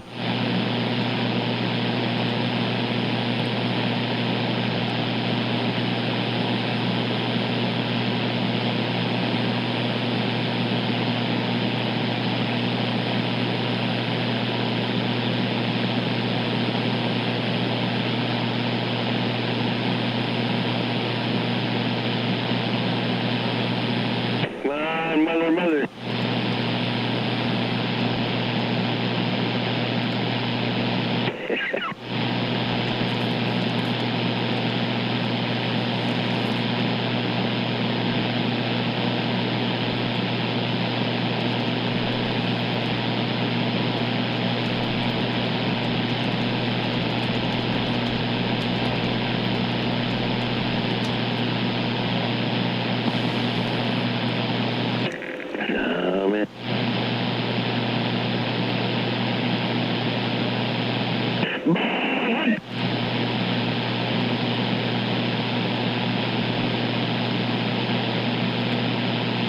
We're still looking for 39.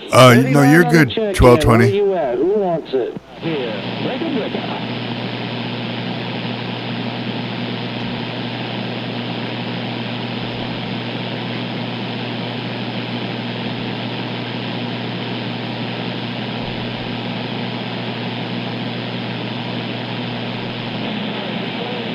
Man, diagonal.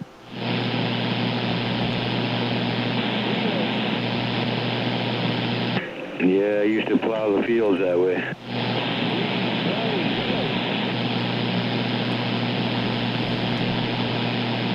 Used to break up the boredom.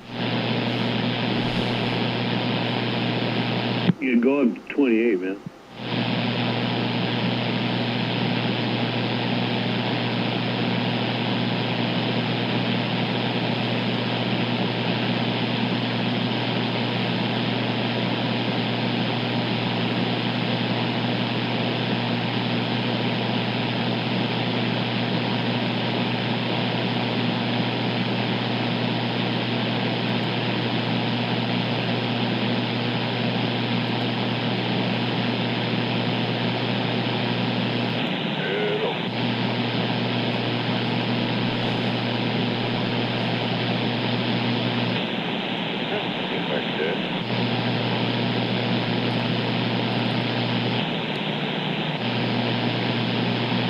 How about your 559?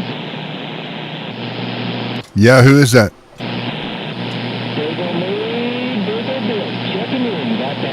Oh, damn it, boy. There's a blast from the past. Dago is checking in.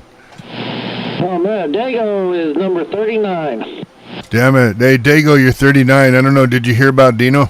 Oh, no. What happened to Dino? He passed away December 17th. His the check-in tonight is kind of in his honor. Well, then there's probably a reason I'm here checking in then. Lord mercy. It's funny how the universe works like that. Rest in peace, Dino. Ooh, that one hurts. Yeah, it does. Yeah, well, you're right about checking in, man. And the universe spoke for you to check in. Good to hear you, man. And I'm back out of the way. We're waving there, Dago. Hovercraft on the side. Hey, what's going on? Hover, waving right back. Train 547. Hey, Dago. 45 kilo, let me look. Please, I can't hear you on this one. 28, Dago. All right, who wants number 40? Who wants to be checked in at number 40? 45 kilo. No, I don't think I have you. I'll put you in.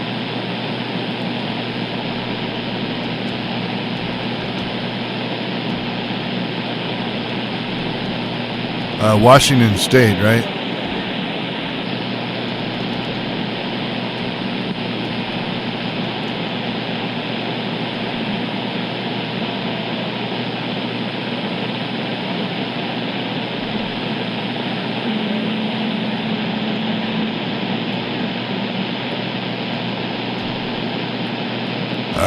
We got you in there, 45 kilo.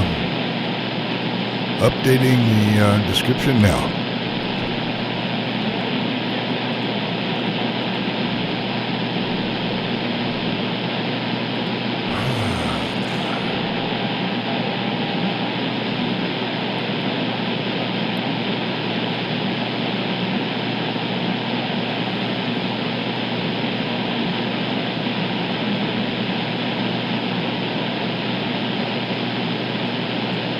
Number 40 is still up for grabs. Who wants it? King Duckford, I got you. Hey, Dago, did you come back to this one? The other channel was busy.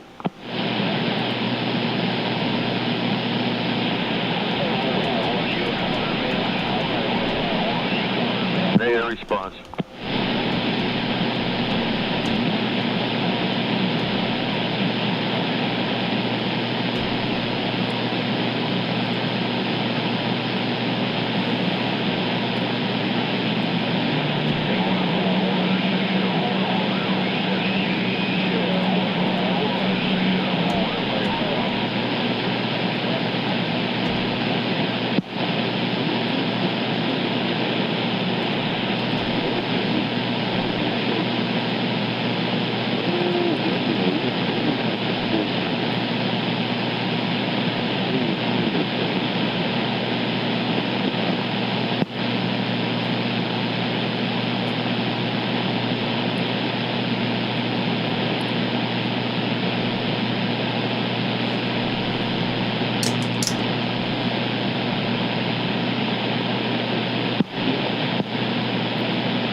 Four minutes.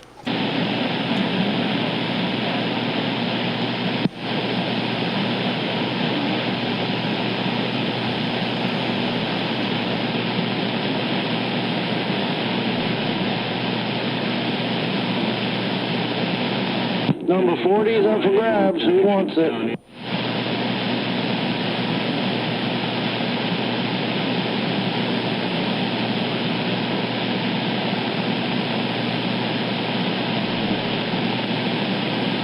Hey, Dago, you back on 17? Man, someone's on Negative killing me. response, Dago, hover on the side. Bleed over.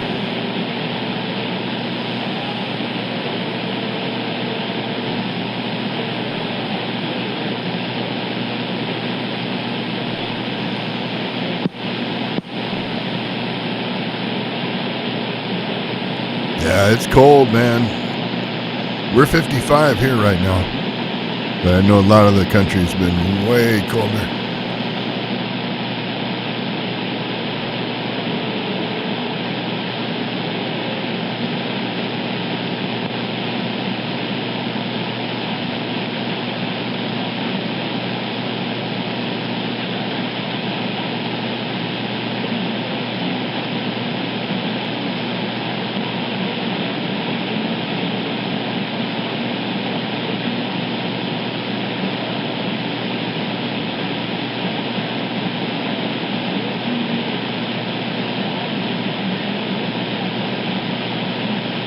Couple minutes left, folks, for the check-in. If you haven't been checked in yet, get on in there.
One minute.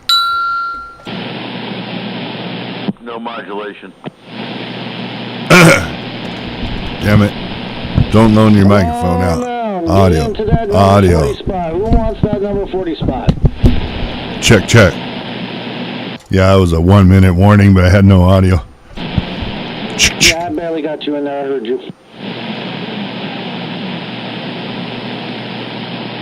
And remember, folks, don't ever loan your microphones out. Don't loan your microphone out. Damn it. Really? Seriously. 41, but it doesn't look like we're going to get a 40 unless I check in. World Radio 0441, California Bobcat, checking in. 441, you're number 40. Thank you.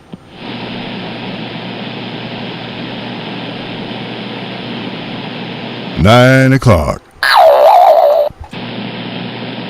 All right, we had, from the obvious, 40 checked in.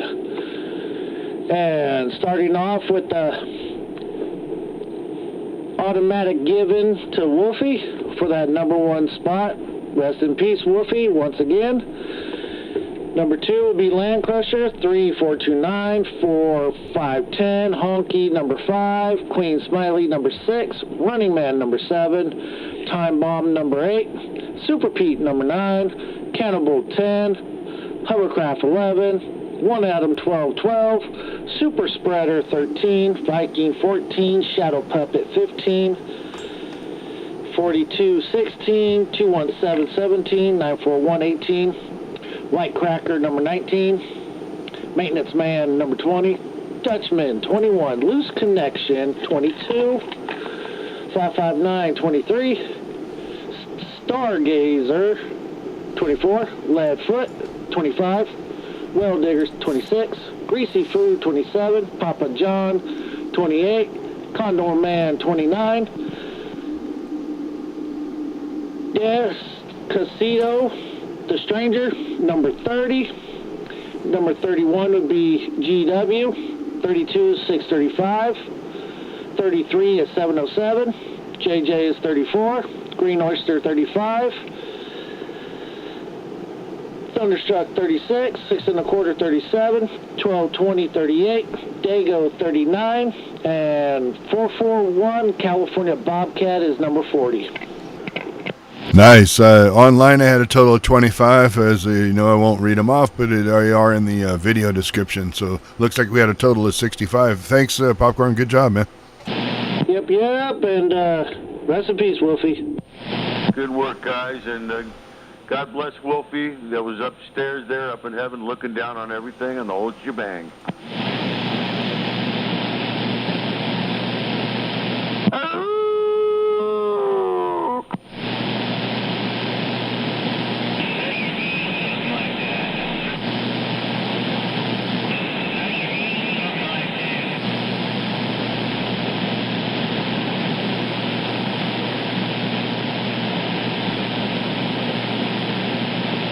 Good job, all of you tonight, man. That's a good thing.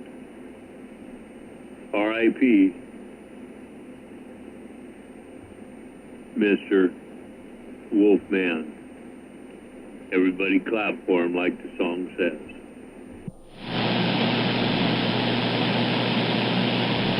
All right, baby, you're gonna love it to death. It's the Wolfman Jack Show. That's pretty good, huh? XCRB Los Angeles.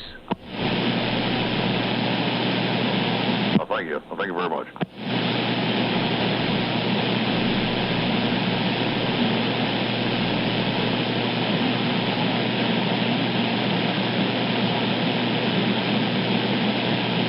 Dino was pretty damn good at the stuff that he did, too.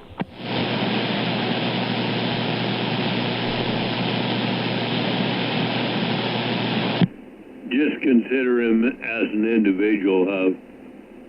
He was who he was. Just consider him as that. And that's the love we give to our compatriots. They are who they are. Da-da! Da-da!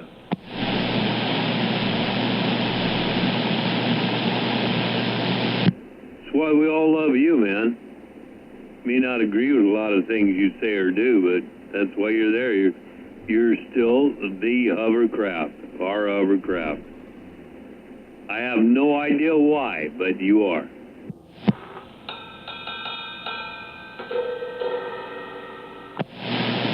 Okay, you have to perfect the one-handed badum tiff. Yeah, I'm glad somebody understood that.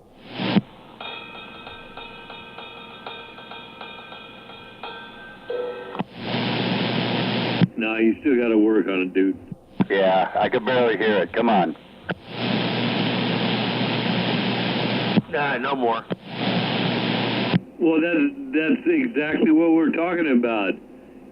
You get good on the percussion, man. Do it. Yeah, well, I can't do it not holding the microphone. That's why you need a foot pedal. Oh, no, that would confuse you, too. Well, why not do a headset, you know? Then it'd all be good. What do you mean it would confuse me, too? I play a double bass pedal. No, you're confused. No, so now we're going to put another pedal, a double bass pedal. I got a problem here. So we would put another pedal in there, or another switch, if you will. What the hell is a double bass pedal on drums? I'm missing something here. Hi-hat. Wait a minute here. Cougar was keying up. I couldn't hear you hardly at all. The hell? Yeah, I'm gonna play two hi-hats, man. No, I play one hi-hat but two bass pedals. Yeah, that means you get the double. You get the double bass pedal, right? That's correct. I can do like a roll on the bass drum. So, I don't have one of those. The set I bought from you, I can't do that. You need to get a bass pedal kick thing. Yeah, can you help me with that? Can you turn me on to one of those? Thank you guys for explaining that to me. Pedals that go to the same bass, right? Yeah, somebody keyed on you, Hub. Can you help me with that? I think you're all confused. One of these things, I have a bass pedal, another one. I'd have to take a look. If you don't know, why the hell you got to take a look? You ought to know what you're playing, dude. No, I have stuff stored away somewhere here. I think I might have another pedal. Yeah, I mean, I want to be able to, get down like Metallica and, all the fucking heavy metal bands, you can do the double fucking bass thump, Might have to get younger. No, bullshit. Good calves and good knees and good legs, come on. Don't fucking start putting me down, because I can do it. I ain't putting you down. I'm just saying, man. Whatever. Oh, crap. Hey, Cougar, it's a lot of coordination. A lot of practicing to try to do what you can do. You don't think I know that? I've been in music all my life. You think I was born fucking yesterday? Come on. No, I thought you were born the day before. Okay, yeah, I was born the day before. Sarcastically speaking, of course, I haven't heard you on the drums, though, so I don't know. Yeah, because Hover is the perfectionist. He's the best one around. We all know that. He's told us so. Everybody wants to key up all at once. Why? Can't anybody stand by so I can hear the other party? No, I don't know. Is there a party going on somewhere? I'd like to know. I'd like to be at that party. I'm going to be on the side and let you guys fight it out. Okay, so here's the thing, Hover. You are the perfectionist. You know it all. You're telling everybody what they can, should do, or should not do. So we all ought to stand by and listen, right? Yeah, his honky wants to assure you that he can step on me, whatever I'm saying. That's what's going on. I know nothing. Yeah, honky wants to make sure he can get over me, what I gotta say. No, you go ahead, man. Can I go? Can I go? I'm raising my hand. I mean, I was trying to say something, but, it takes a great big heap or effort. Ah! Yeah, well, wait now. Does anybody remember what we were talking about?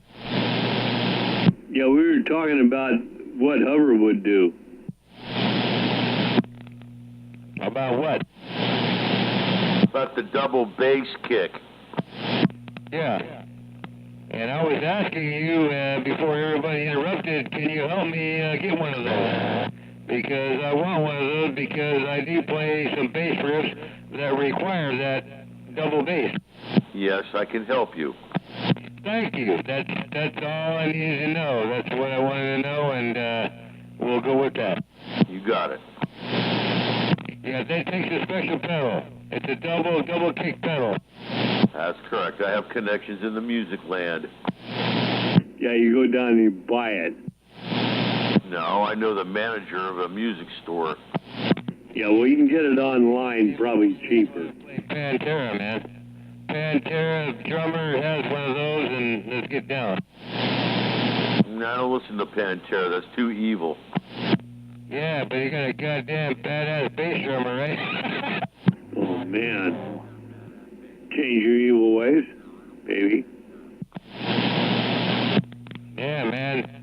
That's great bass, man. Bam. The double bass pedal, man. That's fucking... That has to be tuned just right, too, man. If it's not tuned right, it doesn't work right. How do you frickin' tune drums? How do you tune that stuff? I can see musical notes being tuned, but how do you tune percussion? Yeah, it's how is that done, man? You don't tune percussion. It is what it is. Crazy stuff. I tell you right now, you're wrong, Rich. You're 100% wrong. I tuned my drums. The cymbals you can't tune unless you stick them on a lathe.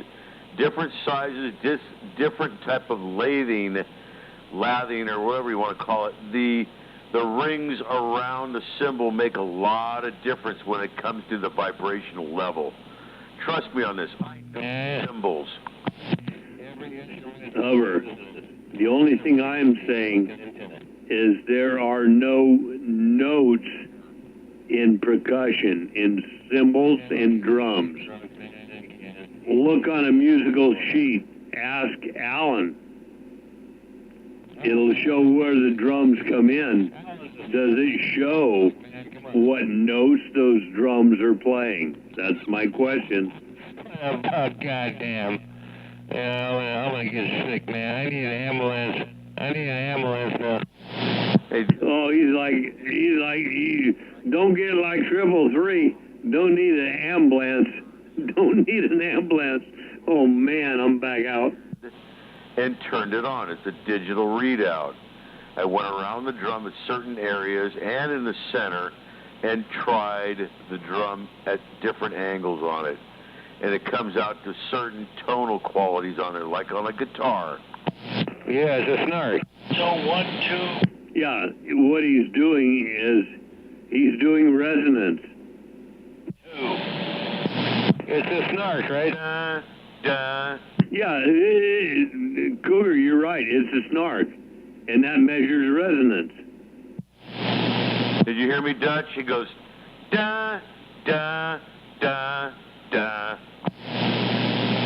Yeah, like what is that? 12-volt ball, same dun dun da. No, it measures resonance.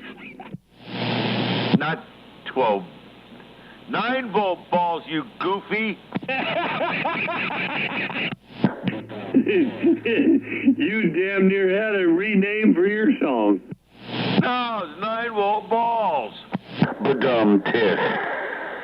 That's when you put a 9-volt battery in your microphone and you've got 9-volt balls. That's how it is. Yeah, goofball. I'm glad you explained it. I thought it was some perverted happened on the east side or the west side over there.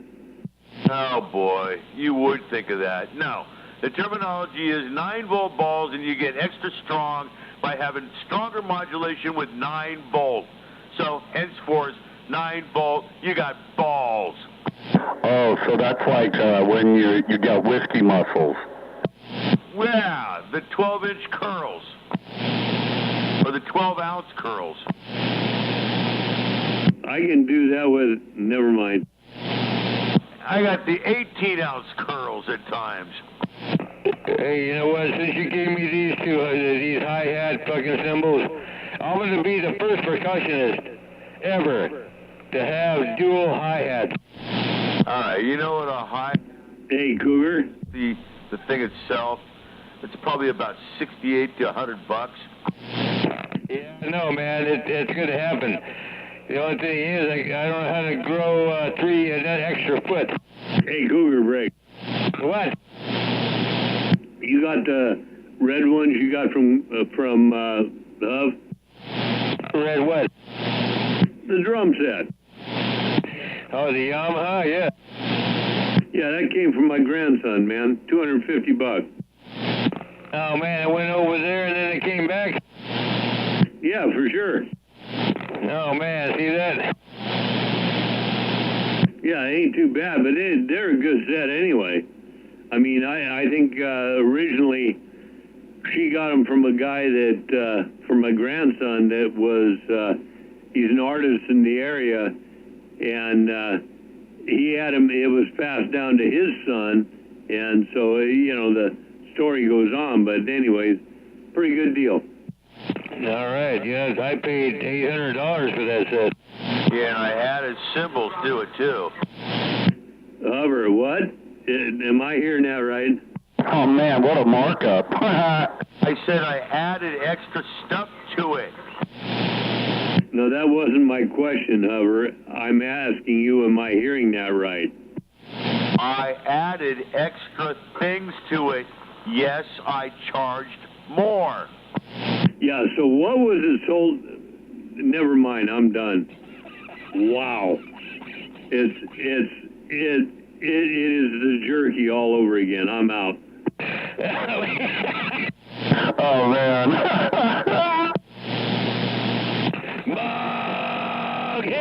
What is so god-darn funny? I added extra pieces to it. Those extra pieces. And dollar signs. Yeah, but this is the first, I never... You never told me, but it's all right, that's cool, and I don't mind, man. It's just paper. Money is just paper, right?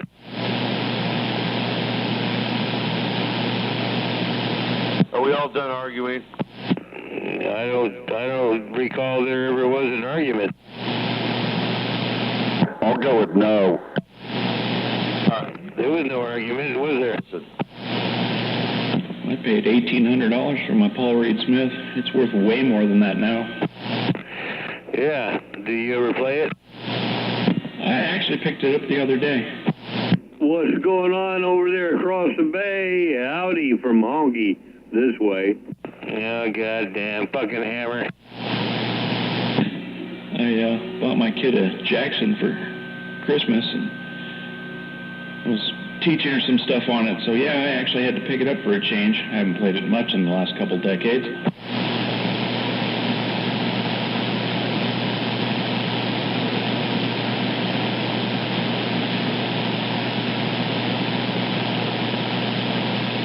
Whenever you get the chance, come on up, we'll jam. Yeah, man. Percussion. Hook up the snark. This thing is very accurate. Little 80-watt amp off of 460. It's a lot easier to move than my 8-space rack and the 2 cabinets that go with it. Hey, Greg, this thing is accurate as a motherfucker. Yeah, whenever you play it, the wife just bitches at you all the hell, right? Well, I ain't got to worry about her anymore, that's for sure.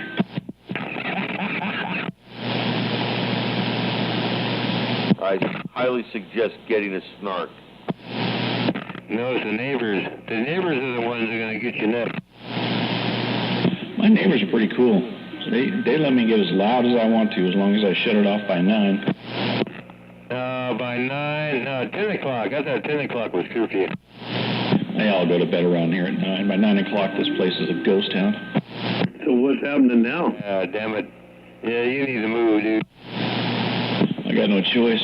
Probably chucking me out of here around June or July. Still hanging in there, huh? Yeah, I haven't made a whole lot of progress about getting out either. I need to start getting serious about it. Yeah, boy, how's the kids and everything? It's going well. In purgatory. 17 on New Year's, so I got less than a year to worry about her. If you think you got less than a year just because she turns 18, let me tell you something, Hanyok. You better be, you know, if you've got any connection with them at all, you still got some stuff going on there. I'll tell you from experience. Green Oyster, good to hear you in there for sure tonight.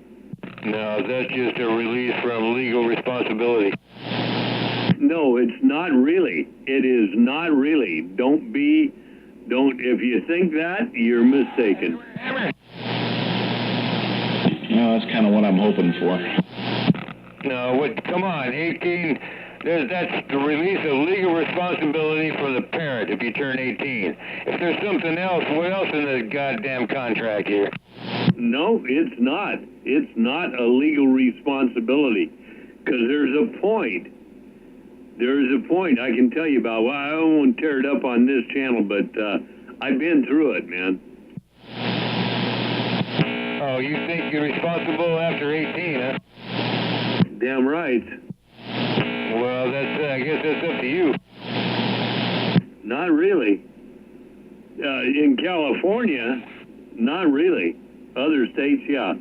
You can probably kick them out when they're 12 if they show what is not independence, some. When they turn 12, they can be emancipated. That's the thing in a lot of states. California, being the liberal kiss-ass state it is, has a lot of different rules. You phrased that very nicely. I tried my best. Maybe you can give some enlightenment. I would appreciate. I would have said shithole, but that was cool. Why not just say shithole? We can always say it's Governor Newsom's mess.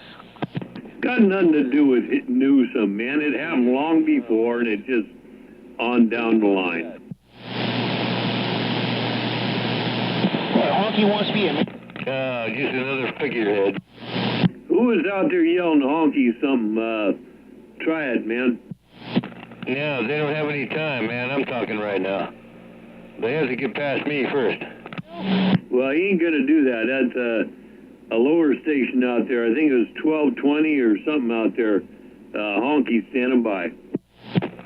Yeah, now I know how it works. Yeah, fuck me. Fuck 429. He's going to look out there in the distance, man. Hey, what's going on out there? Yeah, right, I got it. No, that's not true. I can talk to you. You can talk to me. We can talk to each other pretty much anytime we want, so that's not what it's all about.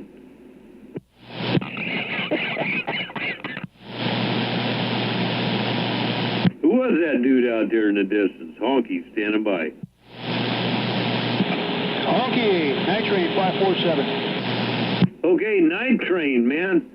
Dude, I ain't heard you in a long time, Night Train. I'm sorry for the confusion, but saying howdy to you. Hope everything's going right. My best to you and yours. Night Train. With all what's going on tonight, I'll say you take care. We'll catch you on around. Yeah, fuck yeah. Thank you there, Honky. Yeah, but you're mentioning something about someone wanting to get emancipated. I said, I think for California law, if I remember right, I think it's at least 16 you become emancipated, if I remember right. You could be right. It could be 16. All I know is I've been through it, and it's been a couple years, so yeah, you could be right. Evidently, you've had some experience also, so hey, Night Train, always good to hear from you. Roger? 410, copy. Tell them to give me a 21.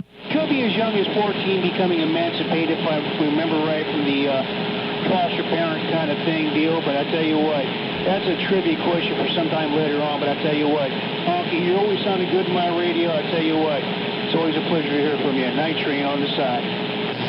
Hey, Night Train, not just on the driver. I hope you can hear me on this last transmit. I appreciate everything. My best to you and yours. Cougar, Mr. 429, would like for you to give him a landline, a call there on the phone. And that's my nickel. If you can make it happen, it'll be good. 410, copy that. We'll give Cougar there 1021 there on landline. Roger on that, man. You and yours take care. Cougar, he said he'll do it. Okay, man. I'm reading the mail. I can't hear you, Train. I can't fucking hear you, but put the wave out there, man. We're working with the Whoopi estate, man, and I want you to be a part of it. So yeah, tune on in, get on in on it. 10-4, copy that. Yeah, go ahead and grab your phone. I'm ringing it right now. He said he copied you, Cougar. He's working on the phone right now.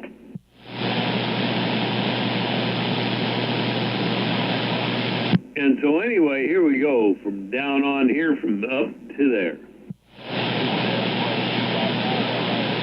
That doesn't sound like anything important's going on.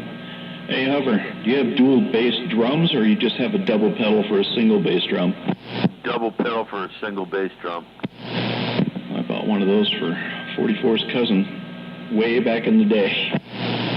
Yeah, it's called an Ascend. I don't remember the brand. I think I got it at Gelb. It was a birthday present. Yeah, it does the job. It's got a chain link on the thing and stuff. It works. Yeah, it sounded like a double bass when you put somebody behind it that actually knew how to use it. Oh, man. I kind of think I know how to use these things a little bit. I love double bass. Yeah, it adds a whole new sound. In fact, guess what, man? I took my original snare drum, stripped it all down, so it's going to be like a tom up on top. I got to get another stand for it. So I'm going to have three, like a roto-tom up on top. Oh, roto-toms are cool. I had a buddy that had a set of 3 of those stacked on his kit. And he actually had double bass drums. Yeah, double bass drum, that's a lot of stuff to pack away, though. That's true. It's not easy to move. You ain't going nowhere out of your house. Well, if I ever do go out of the house and if I take it somewhere, then I still got a lot of shit to move. But you're not. Well, how do you know? Well, because how far have you been in the last 5 years? Doesn't matter. How do you know? What, you got a crystal ball or something? as much as your crystal ball has. Oh, that's a good answer. Wasn't Lars Ulrich looking for a replacement hover? Livermore is always looking for who?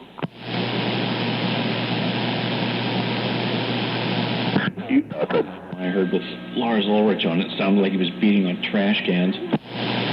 Well, all I know, Greg, is this sounds good in here in the back of the room. Good acoustics. I got the guitars. I got the bass guitars. You guys see the new Fender bass acoustic I got. I don't like it, man. I want to trade it in for something else. Good grief. You know, you had a great set. I sold you another Yamaha set for a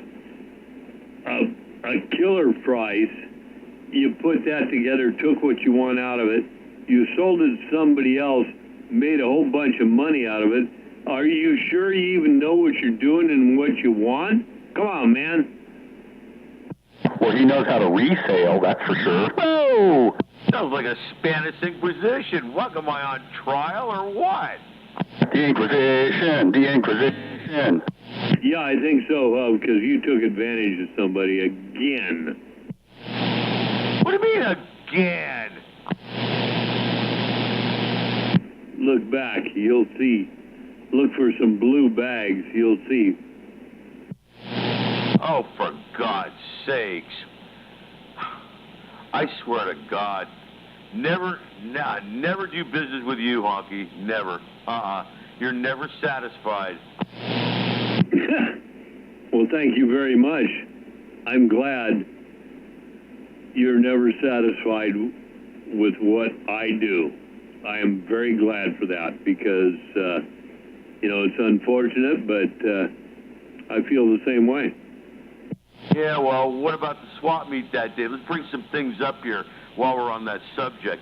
About the panel light on that piece of shit Sears Road Talker. Didn't even give me a fuse in the thing or anything in there. Nothing. What a piece of crap that thing is. When you buy flea market or stuff like that, you buy as is, right? Or haven't you known? What a piece of crap the thing is. Doesn't even work properly. Can't even see the dial. Whatever, you bitch to whoever you want. You can complain. You know, you had it out to what's his name, brother out there in the valley. That's fine. You know, it's all good. But you bought it as is. That's what you do with secondhand electronic equipment. That's how it is. We all take our chances.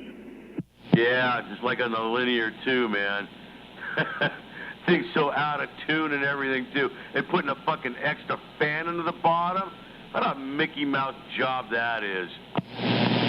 I didn't do that. That came from the guy you got it from. I've still got the pictures and the videos. I can show you how that thing came in and went out. So don't give me that crap. And by the way, if you're still not on that 4-pill, that was a good 4-pill. It was just a little bit having problems with the radio you were running through it. And I got all that stuff documented. So, you know, anybody wants to see it, they can come on by. Ain't a problem. It's out of tune. Don't give me that crap. Fucking A. It's fucking out of tune, dude. What are you talking to, a little child or something? No, I'm telling you, come on by. We'll put it on the thing. You weren't here. You didn't come over. You had somebody else bring it over because your lazy ass couldn't do that. Bring it on over here again. I don't care. Spend your money if you can. No, you ain't going to do that. But I wrote down, and I've got everything documented. You want to argue this point? We can go for it. That's why I wouldn't touch it. Because it was good. It was working as the guy you bought it from. I forget his name. Yeah, one of those guys over there. It was good as that. But it wasn't working well with your system. And you wanted me to make everything right. It's kind of hard to do with somebody that wants perfection for nothing. I'm laughing. I'm laughing my head off on this conversation completely. I looked at the thing. It's out of tune. You go 1-to-1 on a box, man, if it's tuned up. That thing goes way up to almost 2-to-1 on the damn thing. Oh, yeah, it's in tune, all right. Don't give me that crap, Rich. Yeah, I'm not born yesterday. Fucking this box right here, flat match all the way around. It's tuned up. The other one, out of tune. No, you're not paying attention at all. I got all the stuff on video, no big deal. Whatever you want. You can rag on all you want. Doesn't matter. And that's not where we started from, is it? Forget it. Just forget it, all right? You want to contradict everything I'm doing? Go ahead, do it. I'm just going to turn the radio off, not even listen to you. Good. Turn the radio off. And I will contradict when you're not correct. Or at least I'll try.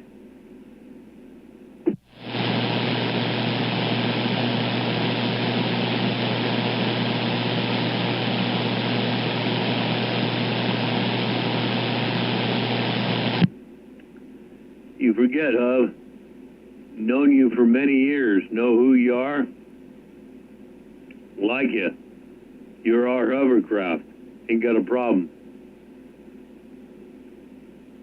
When you start taking advantage of people, I take issue to that. With you and me, that was our own personal thing. Now it's become somebody else. And, you know, this stuff, that's BS. That's just BS. I'm sorry. No, I'm not sorry. It's bullshit. It shouldn't happen. You shouldn't be doing that. I can see, especially if you're going to sell, if you're going to buy something from somebody in this situation that we're all in, that we're all talking about, get it from Honky for $100, sell it to, you know, to Dutch for $100. If this all trades around and everything in an equal circle, I got that. That's what it's all about. That's what 460 and I started our thing about. Make everything happen for people that maybe couldn't afford the higher end stuff. And then all of a sudden, stuff starts happening. Now, I admit, drums are not citizen band stuff or radio stuff, but that being said, oh man, you took advantage of you just rang it up. You shouldn't have. Not a right thing to do, and then profess to be a good buddy. Just ain't right.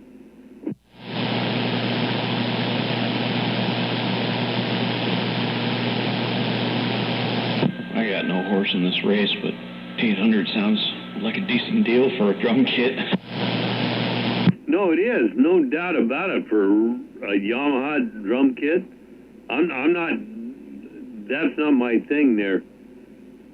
My thing was what my daughter bought it for my grandson, what I sold it to for her to hover, and then what 429 paid for it. Just outrageous. I'm appalled. Well, I got no horse in this race. Anyway, I still got, if I haven't already asked you, hope everything's going well and all is good over there. It is. I still got that 2x6 I got from you, 460. That's a sweet box. I love that thing. I'm not currently using it, but I probably will someday. Well, if you ever want to sell it, you know, we'll trade it back equally for what you bought it. because I know you like the one you're on, and it's always worked well for you. Yeah, straight 8. It's got the little pills in it, but it works well. It takes whatever you feed into it, adds a 0 to the end. Yeah, for sure, man. But, you know, that 2x6, damn, I think we just sold a 6. Yeah, we just sold 2 6s, for a matter of fact. It ought to bring some pretty good money for you if you put it online. I might. Just thinking about putting together a pile of stuff to get rid of before I have to move, save me from having to move it. I'm thinking about it. I have a hard time getting rid of electronics, though. Yeah, if you do, give Todd and I a shot at your stuff, because we know, you know, pretty much what you got, and like that SBE and stuff. You know, you do what you want, but I'm just begging a morsel. No doubt. You'll definitely be the first people I talk to if I decide to get rid of some of that stuff. 10-4, man. How's old Murph doing? Laying here staring at me, begging for a begging strip. That's pretty much what Harv's doing. He's around the corner here behind the saw, and I think he's sawing wood. Yeah, no one minds asleep. He snores. So I dig dogs that snore, man. Harvey don't so much, but the lab like you got, I remember when we come in from a hunt, duck hunt, he'd be so damn tired, lay down there in the camper, and he'd just be moaning and stuff. I'd be worried, and Dad'd say, no, he's just tired. Yeah, he doesn't snore loud, but he snores when he's asleep. He lays at the foot of the bed and snores like someone sawing logs. It's a good thing, man. I love to watch them when they get, what do they call, REM? REM sleep, rapid eye movement. Love to watch them. That's when their feet start twitching. Yeah, 10-4. Yeah, he does that too.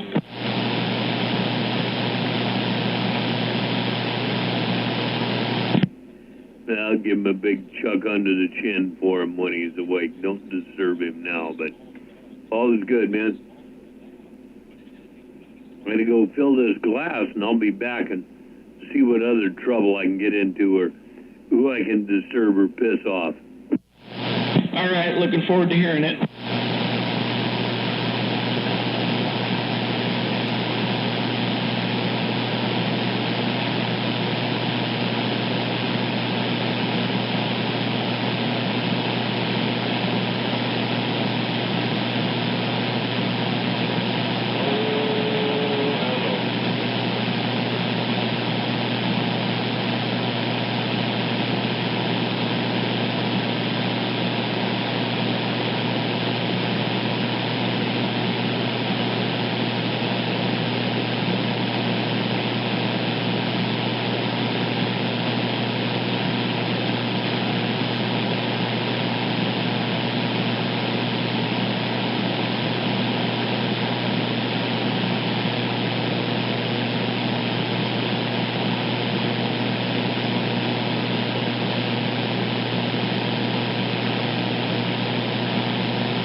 another Friday night.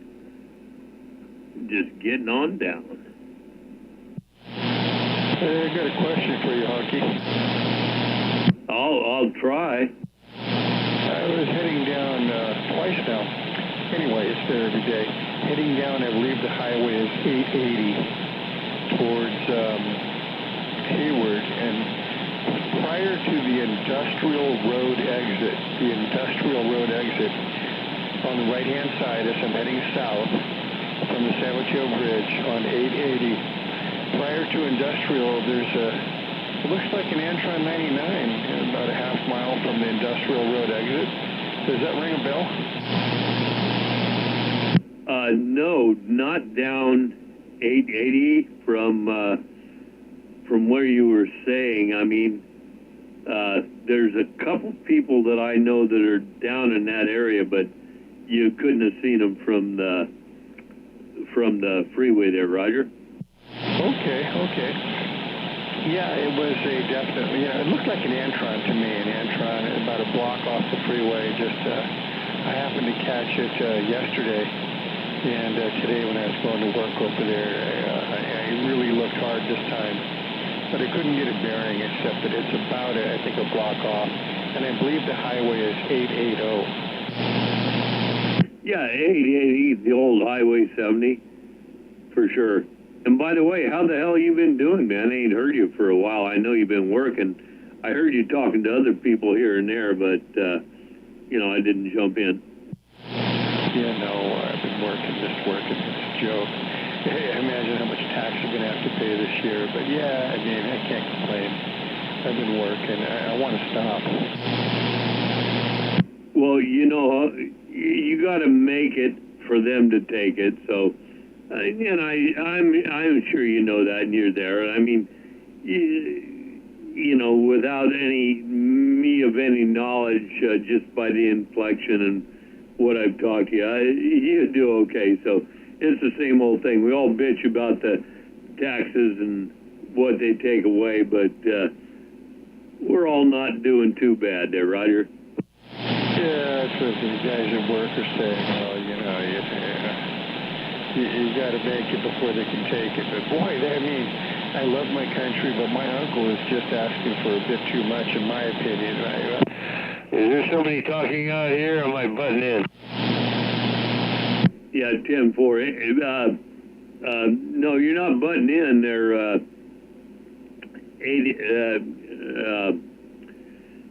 429. No, you're not butting in. I'm just talking with... Damn, now I forgot your handle up there, but yeah, no, I agree. Yeah, Uncle Sam does take too much, but what you gonna do? And by the way, it's my understanding. Like I said, you're okay. You got your place and everything like that, so it's all good. Some people don't got that. Anyway, I got a break. Where you at? I didn't quite make heads or tails of that. I got my place, so I'm okay. But I got a lot less money in my pocket after I pay them, so yeah, well, it is what it is, yeah. I guess we're blessed. The main thing is that I really, keep working for is we have something called no cap dental, no cap. And you can get caps on your teeth or anything like that. That's not what it means. What it means is there's no limit. $100,000, whatever it is, it's covered. Whereas my other dental plan is limited to $2,000 a year. So this no cap really has me confused. I like it. That's really great because I've at 72 years old, I'm having some dental work done, and I've got the same thing. But I've got something that came down from the government, UC. Whatever you want to, however it came down and morph into, it doesn't matter. It's pretty good stuff, so it works for me. And yeah, anytime you can save some bucks, because I'll tell you one damn thing: anything medical, dental, anything else, it ain't getting no cheaper. Every year it's going up. Yeah, no, they're not shy. Well, they pay 90%, and there's a dentist-surgeon that takes the 90% that the union pays as full payment. You know, she'll sacrifice the 10%. So when you go there for a cleaning or something, you see guys you know from the union, because everybody goes there, because she doesn't charge the deductible. And even though she loses the 10% on one end, she makes it up in volume, I guess. Well, what you're telling me is you are still a young person. Oh, I appreciate that. Progressive forward to when you retire and when you want to take your retirement, do those calculations, because that'll be most important. There you go. No, if I retire, I'll lose this coverage. I'm banked. We have a bank, a medical bank, and I'm banked through the month of June. And if I work 60 hours next month, I'll be banked and have coverage through the month of July. But you know, once you stop working, there's no, you know, and you run out your bank. That's it. Then you're down to $2,000 a year coverage. Okay, so it's a little bit different type of union coverage, maybe through the Actors Guild or something like that, right? Well, it's different. The surgeon said we're the only ones that have it. You know, she doesn't see it anymore. You know, it's a rarity. And anyway, I never realized we had it, and then I needed it, and we had it. So I said, God dang it, this is great. So anyway, long story short, it's an incentive to keep on going to the Saltee. No, I got you, and it's a great incentive, and it's the way it works. I understand that. I mean, went through the same thing. I don't know your age or where you're at and what your plans are and stuff, but look into the long-term coverage and what you can do with that. There's a lot of stuff available out there. It took me a year or two to figure it out, but I've done pretty well. So that's just my thought to you, man. Yeah, God bless you. No, I have lifetime coverage. There's a big sacrifice there, but it qualifies for lifetime coverage. The downside is you have to go to Kaiser, and some other downside. I don't remember what it is. We also get the free drugs if you get them from Anchor Pharmacy or something like that. But if you get the drugs from Kaiser, then there's a surcharge. It's not bad, but anyway, I got good medical. But the dental is the thing too. And you know, we have lousy optical. Do you have good optical? I have VSP through University of California. It's not the greatest, but it does offset some. I'm lucky that I am in the position I am, so it doesn't really matter. But from what I understand, the plan I do have is a good one. I think it sucks. I mean, I pick what I want and stuff, and so I think last year was $1,000, and it cost me about $649. So I saved $400, $350, $400. Not that great, but still, I chose my frames and stuff like that. Could have got it for $320. There you go. Yeah. I don't wear glasses yet or anything like that, but the guys that do tell me that you get one free pair of glasses every 2 years. If you drop them or break them, then you just got to reach in your pocket. And the choices on the optical are really, really bad. I don't know. Like I say, I don't wear glasses, but eventually it catches all of us, right? Yeah, and to put a little more on that, my plan, if something happens within that first year after you were prescribed and everything, if something happens to them, you get rolled over by a monster truck or whatever, they're fully replaceable. So no problem there. But, they're my eyes, so you shouldn't be doing that. But, hey, shit happens. But, yeah, sounds good, man. You got it going on. Just look into that long-term stuff because, you know, I'm going to turn 73 here pretty quick, and pretty soon I'm going to have to take minimum distributions, but those I think are going to pay for any long-term care I might need. Put that under there. So as we get closer to retirement, even though I'm already there, you may not be there. Keep that in mind. Sure, I'm not bothering my neighbors here. Yeah, I'll tell you, Honky, if they would give me the options, I would like to take 50% of each check and put it in like a 401k, or even 60% and put it in a 401k. And I think that enables you to pay the tax down the road as you take it out on minimal distributions. But it's a pre-tax deduction from your check. I wish I could find a company that would do that. You can do that with a Roth. You can do that with a Roth. Just 50% every week, every month.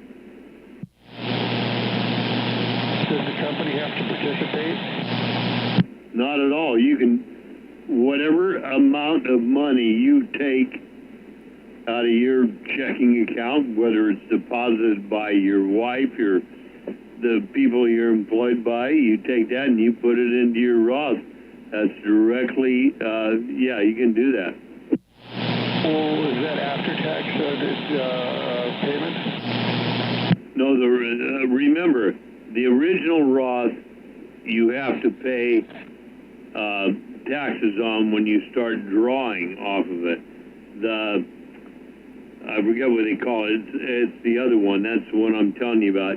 You put that in, and when you put that in, they take the taxes out at today's rate. So let's say they're at 1% rate this year, 2% rate next year, that's fine. Whereas the original Roth, when you start drawing it, it's whatever that rate is at that year. So that's how you get screwed, right? I got a couple of those. I'll deal with them. So what I'm saying is, so the company doesn't have to participate. You actually get your hands on the money after taxes, and then pay into the Roth on your own, as you choose. So let me put it to you this way. Your company deposits your paycheck, your money, into your bank account, correct? And where's the shit? Somebody interrupted you there. But, I don't let them deposit anything. I take the paper check and I go to the bank personally. Okay, so you deposit it personally into the bank. You should take that money and put it in to that system, and that way you're all good, man. Put it every week, every month, whatever you get paid. You take that check from that company, you deposit it into your bank, but you make a financial advisor. You do it yourself. Talk with a bank. First place to talk with is your bank you deal with business with, and say, hey man, I'm not doing enough, and they're going to tell you, they're going to give you some options and stuff like that. Roger? Okay, yeah, I know them. They all know me. Yeah, the guy with the long hair. I haven't had a haircut since the pandemic, so yeah, maybe I'll have to talk to one of the guys there, or the girls. All right. Anyway, I appreciate the financial advice there. Your radio's sounding good. There's another guy a little kind of chomping at the bit to get in. So you can talk all over me easily. With you and your family, and I'll take my response on the air if you can still hear me. Roger on that. That would be 429. He's a neighbor over here. I'm going to give it to you short and quick.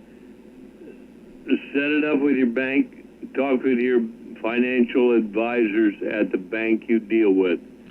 They can steer you in the right direction. If you have any other thing, I've got two people that I can steer you to. One is Boom, BOOM Planning in San Francisco. And the other one is any Edward Jones affiliate in your area. That's who I work with. Anyway, I'm back out. 429 will bend your ear.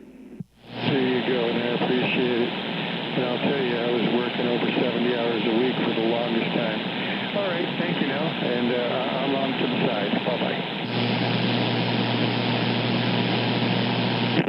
Anyway, yeah, I talked to Night Train over the 2-1, and yeah, we'll all be there Tuesday morning, real early, and there's going to be a full day's work over there, so everybody's invited. 10-4, man. Well, hope to get it all. You know, the biggest thing is I hope to get some of that stuff straightened out and taken care of, and so that his mom won't have that much to worry about.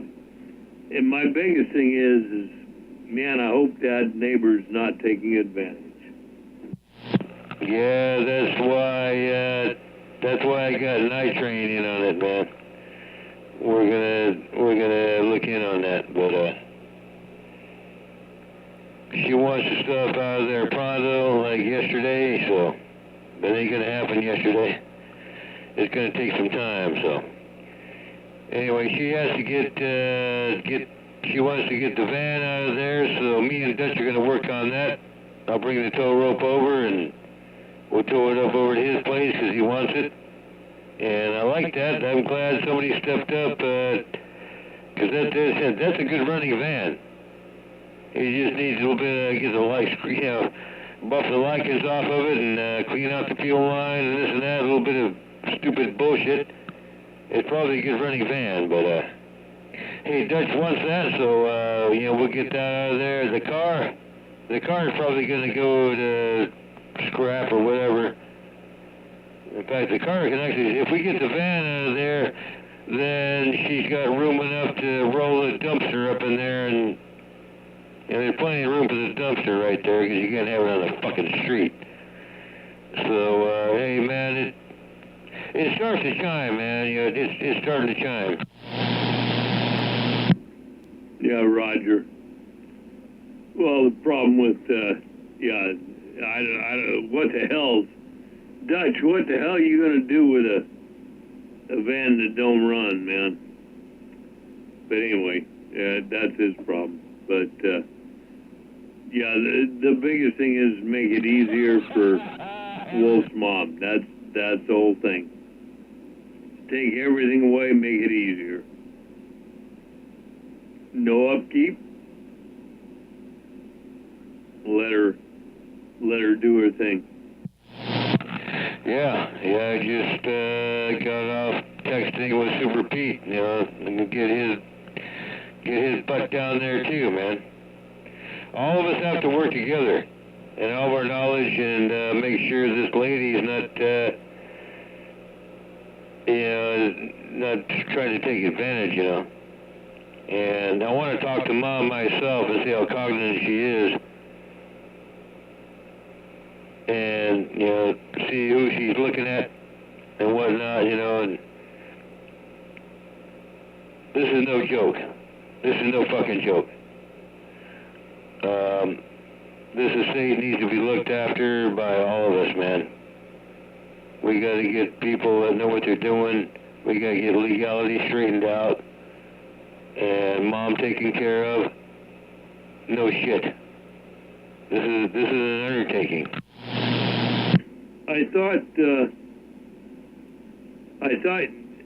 When you had her on the phone, it was on the air the other day,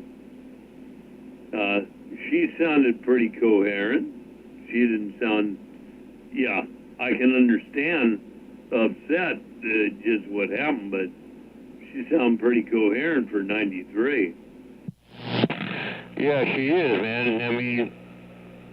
She's a night owl. She always kept Whoopi up all night long, she's a night owl. She sleeps in the daytime. That's why, you know, we were all over there. We couldn't get her to answer the door or ring the bell, man. We called and called, and she never answered the door. And then finally the neighbor came out and said, yeah, she's sleeping. She's sleeping in the day, which, you know, we should have known that, you know. She's a night owl. She likes functioning at night.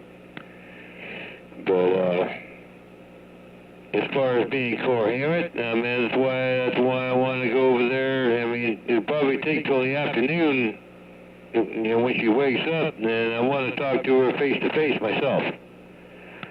I'm going to ask her questions, and I want to see how well she comprehends, and we're all going to get in on this, you know. Yeah, Roger, on that. Well, you know, like I said, I wish you luck, and you guys are taking that on. That's a big thing. And, you know, not many people would do this, so it's a good thing. It's a plus there, but, damn it, boy, wish you luck. You know, I don't know what to say. Things could become difficult, or it could become easy, but, difficult, I don't know how. She's either going to say, hey, you boys just take everything, or you take nothing. You know, what's the difference? Well, if it all comes down to it, you know, I'll pay my attorney to get in on it. And he'll tell you, he'll look into the whole fucking thing, man, and okay, this is right, this ain't right, and this is the way this should be, and no fucking bullshit around it. I have a good attorney, man. He looks out for me.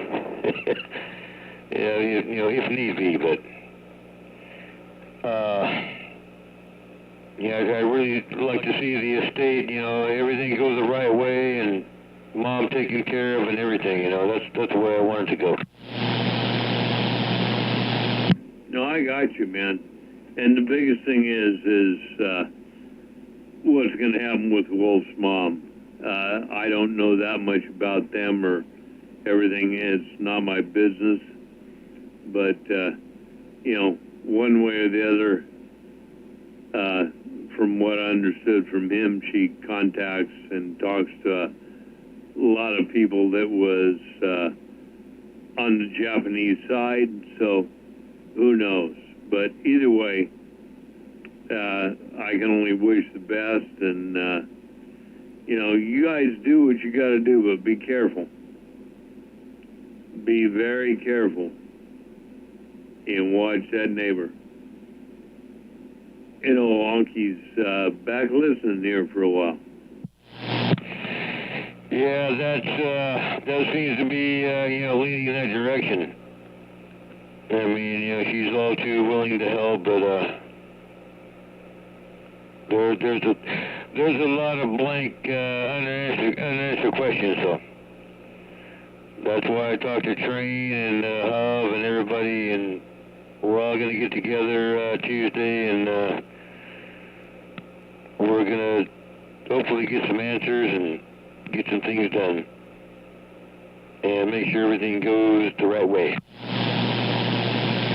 10-4, man. Well, I'll be standing by and listening, man, for all the other comments. It's all good, you know.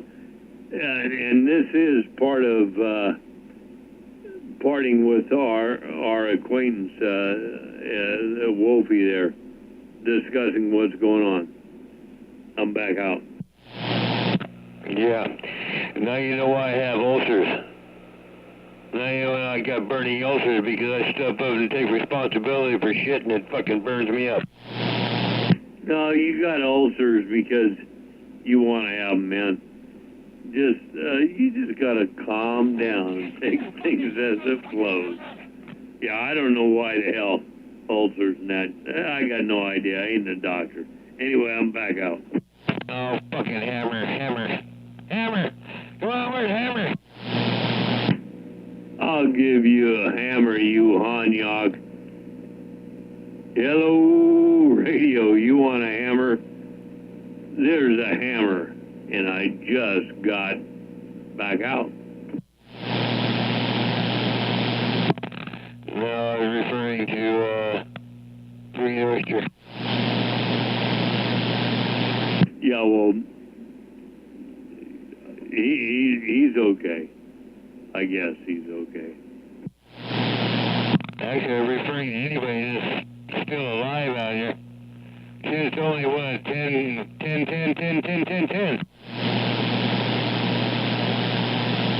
What? It's 10:10, right? I can't hardly. You're mushy. What's going on? I'm mushy. What the fuck? Hey, you're mushy. You're mushy. What the fuck?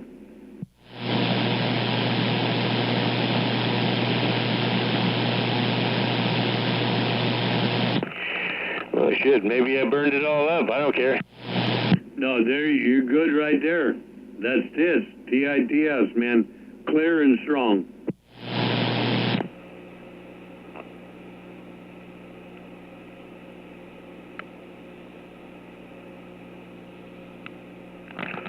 This thing doesn't tune very well anyway. Now, what did you do? Whatever you did, you were clear and strong, and then whether you think it tunes well or not, I'm telling you what I heard. It's probably this goddamn microphone switch. Well, I know the switch. You know, I can tell the switch. Your audio is the same. You sound tits right now. You're good. I know the switch. I can hear it crackling. That don't bother me a bit. And I'm watching the signal. I'm watching listening to the tone. So you're all good. Yeah, all right. I guess I'm getting confused now. It happens to me about every 30 seconds. Yeah, watch out. There's fucking evil. There's fucking evil pestilence around. Watch out. You got to change your evil ways, baby, and your pestilence. I'll be back. My glass is empty. Oh, Harv, you know, he likes his wine too. I'll back out. Yeah, pestilence. Pestilence. That's what it is. Evil pestilence. Bet you 50% of the people out here don't even know the meaning. Well, that means they don't have much of much education.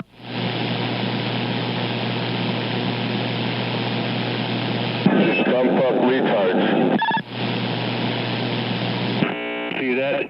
I can tell just that much by a fucking Roger beep.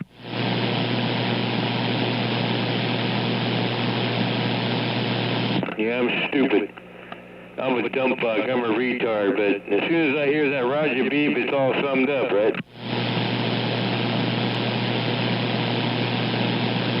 Evil. Evil.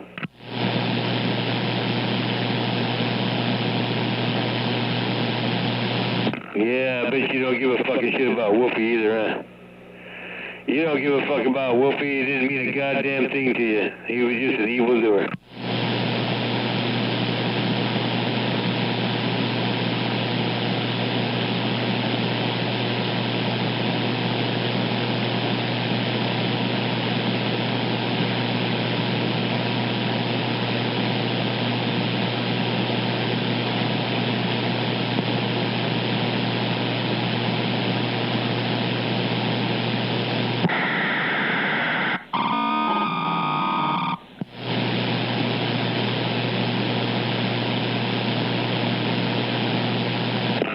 Now we know where that noise comes from.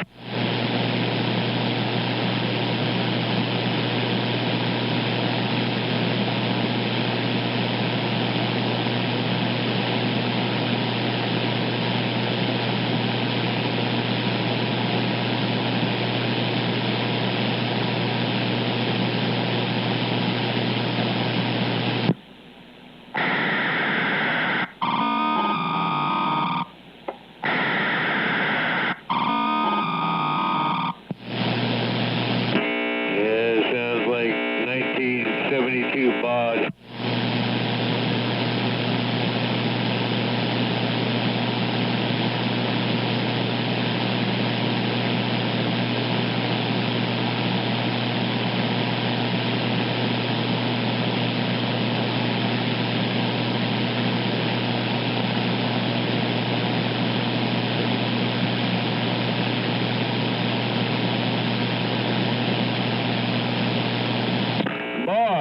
There's a word that nobody knows the meaning of, bod.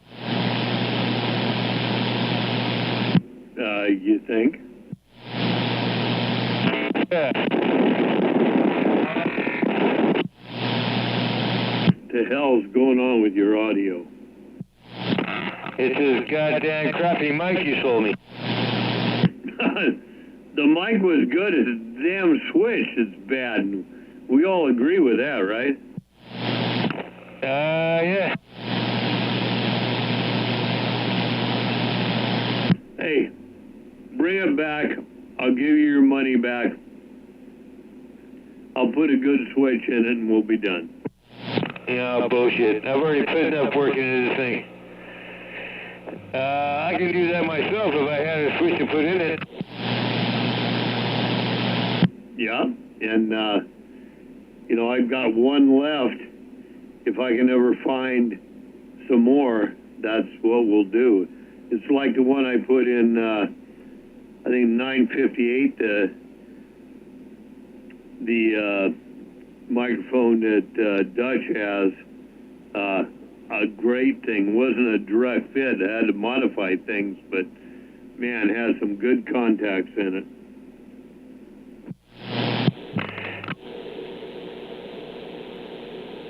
Yeah, it's,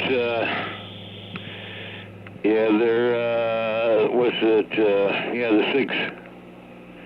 It's the usual 6s, you know. And then, it could probably go on the backside. I think it'd be better if that was mounted, you know, where all the connections are, you know, on the circuit board. Solder them up back there because I don't think the switch is gonna you know, reach the pedal unless it's really modified. But yeah, it's. I mean, that's one of the big. You know, I have 3 of them. You know, scratch that. I have 4 switches. I got 4 of these switches. I've already rebuilt 2 of them, and I put 1 in. I took the original one out, and I put another rebuilt one in that I cleaned and everything. All the feelers and everything were perfect. And it just, I mean, what do these things do? They start oxidizing already? Anyway, it just, yeah, they're crappy switches, but I can sort through and go through all my microphones and say, okay, this switch might work in there, and see if we can make it fit, you know, and some super glue or whatever, or make it switch, make it fit, and solder it up. Yeah, you know the routine. Yep. Yeah, I do. But that's not what I did. Like, I did one for, what's his name over there, and one for 44. And I got 1 switch left, or I had 1 switch left. That's the one I put in 44's mic. The other one went into, damn, can't even think of his name. But anyway, first one I did, and it was a complete, you know, it's not the same switch. It's physically different and everything else. You had to solder wires to both sides, fold them under to get back in onto the circuit board the whole bit. It took a little bit of doing, but it worked out fine. And it was, if you've done like you said you done with the mics you have, you'll notice those little foil traces that slide back and forth when you push the switch. They're very thin, very fine. The switches that I found and put in were a lot heftier, and that's why they've worked. Problem is, I can't find the guy I ordered them from, and still working on them. Yeah, I have no answer in that respect, but they're out there somewhere. Yeah, the main slugs, you know, that you can't make contact with, those are pretty good. I sprayed and I cleaned and I cleaned and I cleaned those fucking things, every fucking one of them. I even re-crimped them so that the little grabbers, you know, they grab onto the plates on there a little bit tighter. Yeah, a lot of good that did. You're hearing the result. But at least I got the damn thing to work for a while, but yeah, if there's, you know, this takes time, man. This is technician time here, man. That's why technician work is so fucking expensive. Because you gotta take the time and do research and take these other little connectors out of this other switch and out of this other mic and see if it'll fit in there. That's a lot of goddamn work, you know. No, you're 100% right. The microphone that I set up for Dutchman, that's his name, that I replaced that switch on for him, and actually he was the first one, and I didn't do it 100% right because I didn't cut the pin off on the switch short enough, and so when he pushed it all the way down, when he really mashed on it, it got over the contacts, over center on the contacts. But he figured that out. So either way, but it's been working evidently fine for him since then. And then I did one for 44. After that, I knew my mistake I'd made, so that was good. But I can't find those switches. The guy I bought them from, whatever, he even told me, he said, they won't work. And I said, well, send me two anyway. Well, I made them work because, you know, that's just the way I am. Like you and I have talked about. They tell you can, and in a certain atmosphere, you got to make things happen. But anyway, that being said, if I can ever find these switches again, I can make the microphone you have and a lot of others work because they're small enough and their contacts are not foil. They're what they call bubble pop-ups. No, that's not it. They actually have little teeny springs in them and they run along. They don't run on a sprung piece of metal with a contact on it. I forget what they call them, but anyway, if I can ever find those switches, they're pretty cool. Single momentary? Well, I have another one. I have not quite another one. I was actually I know the one you're talking about, though. Yeah. I make a silver, put it in my Silver Eagle. Make some outboard pots and all kinds of stuff. But I don't know, man. I'll think about it. I mean, this is the kind of stuff I'm going to do in my retirement. I want to take this microphone, the guts out of one just like this one, and put in my Silver Eagle. Oh man, that'd be great. I could really fuck with 333 then.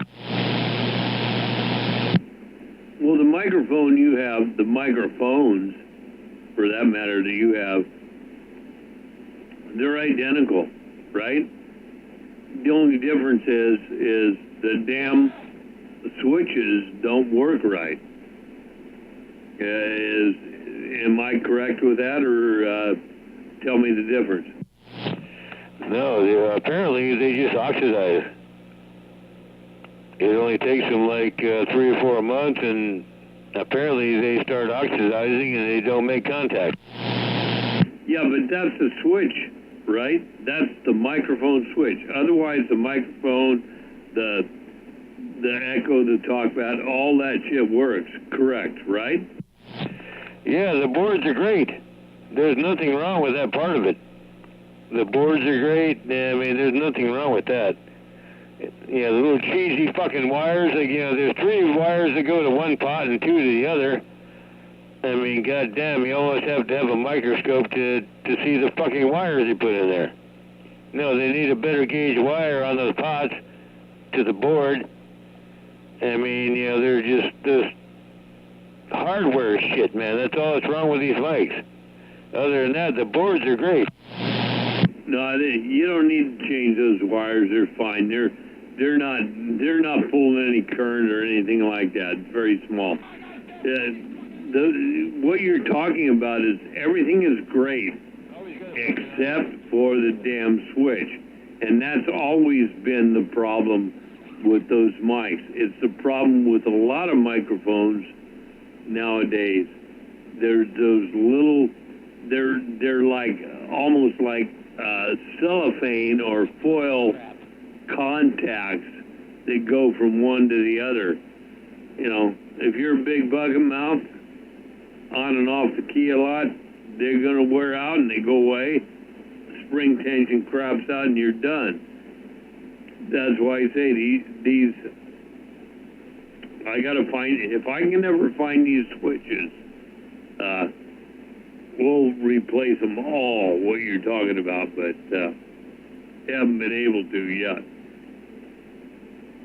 There was a guy back in the Mid-East somewhere, Midwest somewhere, well, somewhere back there that I got them from, and he said they'd never worked, but I had two of them. One was in Dutchman's, one was in 44s, and that was the end of it. And they weren't exact replacements. I had to epoxy them down and run wires around and back, but as far as I know, they're still working, at least Dutchman's is. Yeah, well, as far as these switches go right here, you know, I'd like to find out who fucking designed the microphone and recommended to put the switch in it, because I'd like to kick his fucking ass around the moon. He probably dead by now anyway.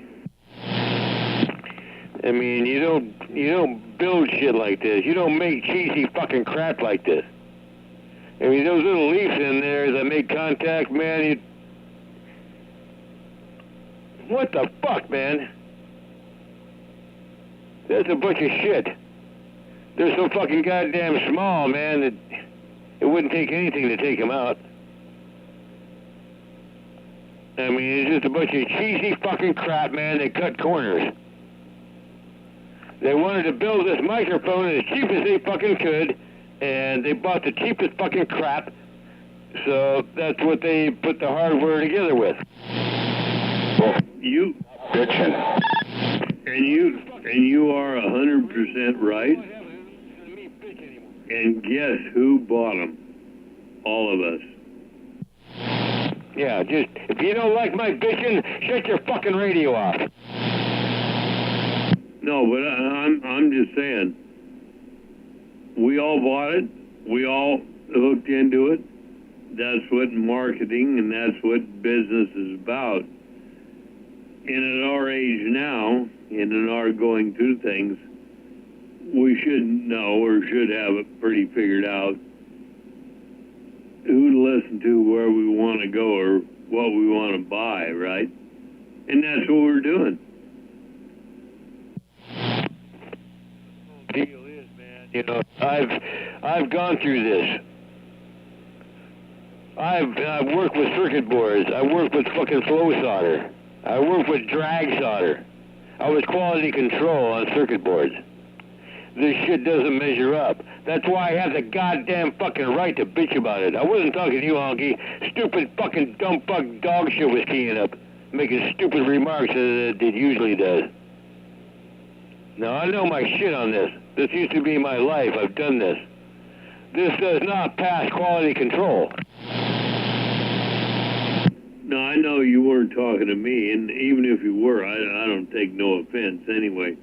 Right, we got our own opinions, but, you know, nowadays, it's all, we're talking about citizen band radio and what you and I, you know, Undertaker, whoever, we're talking about and discussing things and having a good time with.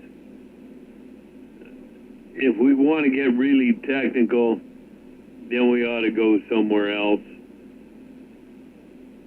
Because other than that, we, you know, he ain't gonna make it here.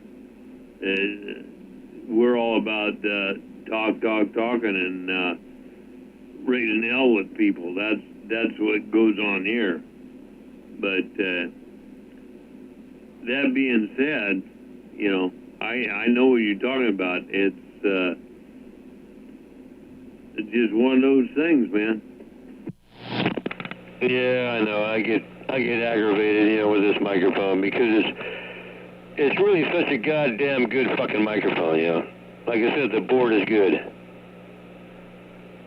Great echo board, you know, with you know what it is, man. It's a good fucking damn mic. Electronically, the board is great. It's all a fucking bullshit that's fucking built around it is a bunch of shit. The mic cord's a bunch of shit. The switch is a bunch of shit. The wires going to the pot's a bunch of shit. It's just all the hardware around it, you know. And there's a lot of devices that are like that. I mean, you gotta agree. And there's a lot of components and radio stuff that is exactly fits that description. But anyway, enough of that. Yeah, we know how that goes. Yeah, we'll make it work. I'll make it work, whatever. I still want to put that other guts of that other one into my Silver Eagle, man. Wouldn't that be great? Having the same board inside a Silver Eagle, man. Woohoo! But anyway, I think it's time for evil. I think we have to give way to a little bit of evil out here. It's scratching. Evil's burning. Well, before we do that, let me give you one opportunity here. I think you got 2 or 3 of those mics over there. Need to drop one off over here and let me mess with it. Anyway, 333 out there in the no-go, the no-go, no-flow Saturn, man. Whatever. I'm back out. Okay, that's enough time. So let's go, Hammer. Time for the Green Oyster Show. Come on. Well, if you insist. Hammer, damn it. That D104, that mobile D104 is a perfect example of bad switches. They've been bad switches for years.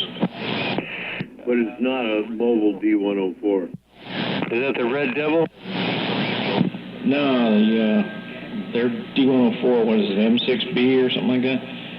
Yeah, and that is a poor one. That's not what he's talking about. And switching those things in. Which one were you guys talking about, Honky? What kind of 429 out that's failing? Jump up 2 clicks. Not sure who you're talking to. You.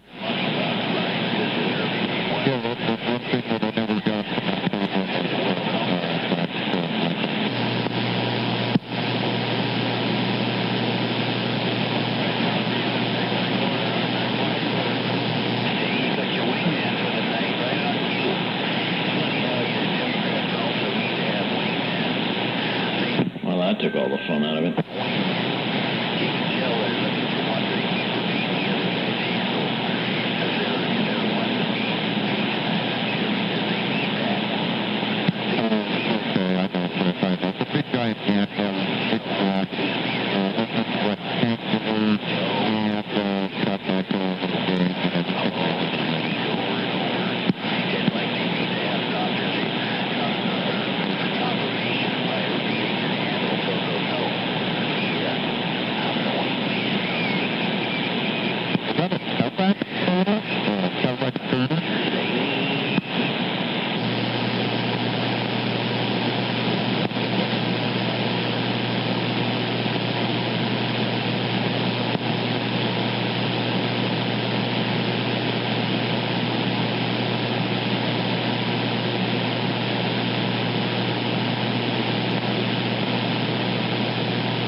got him again, you're right. Right, Matt?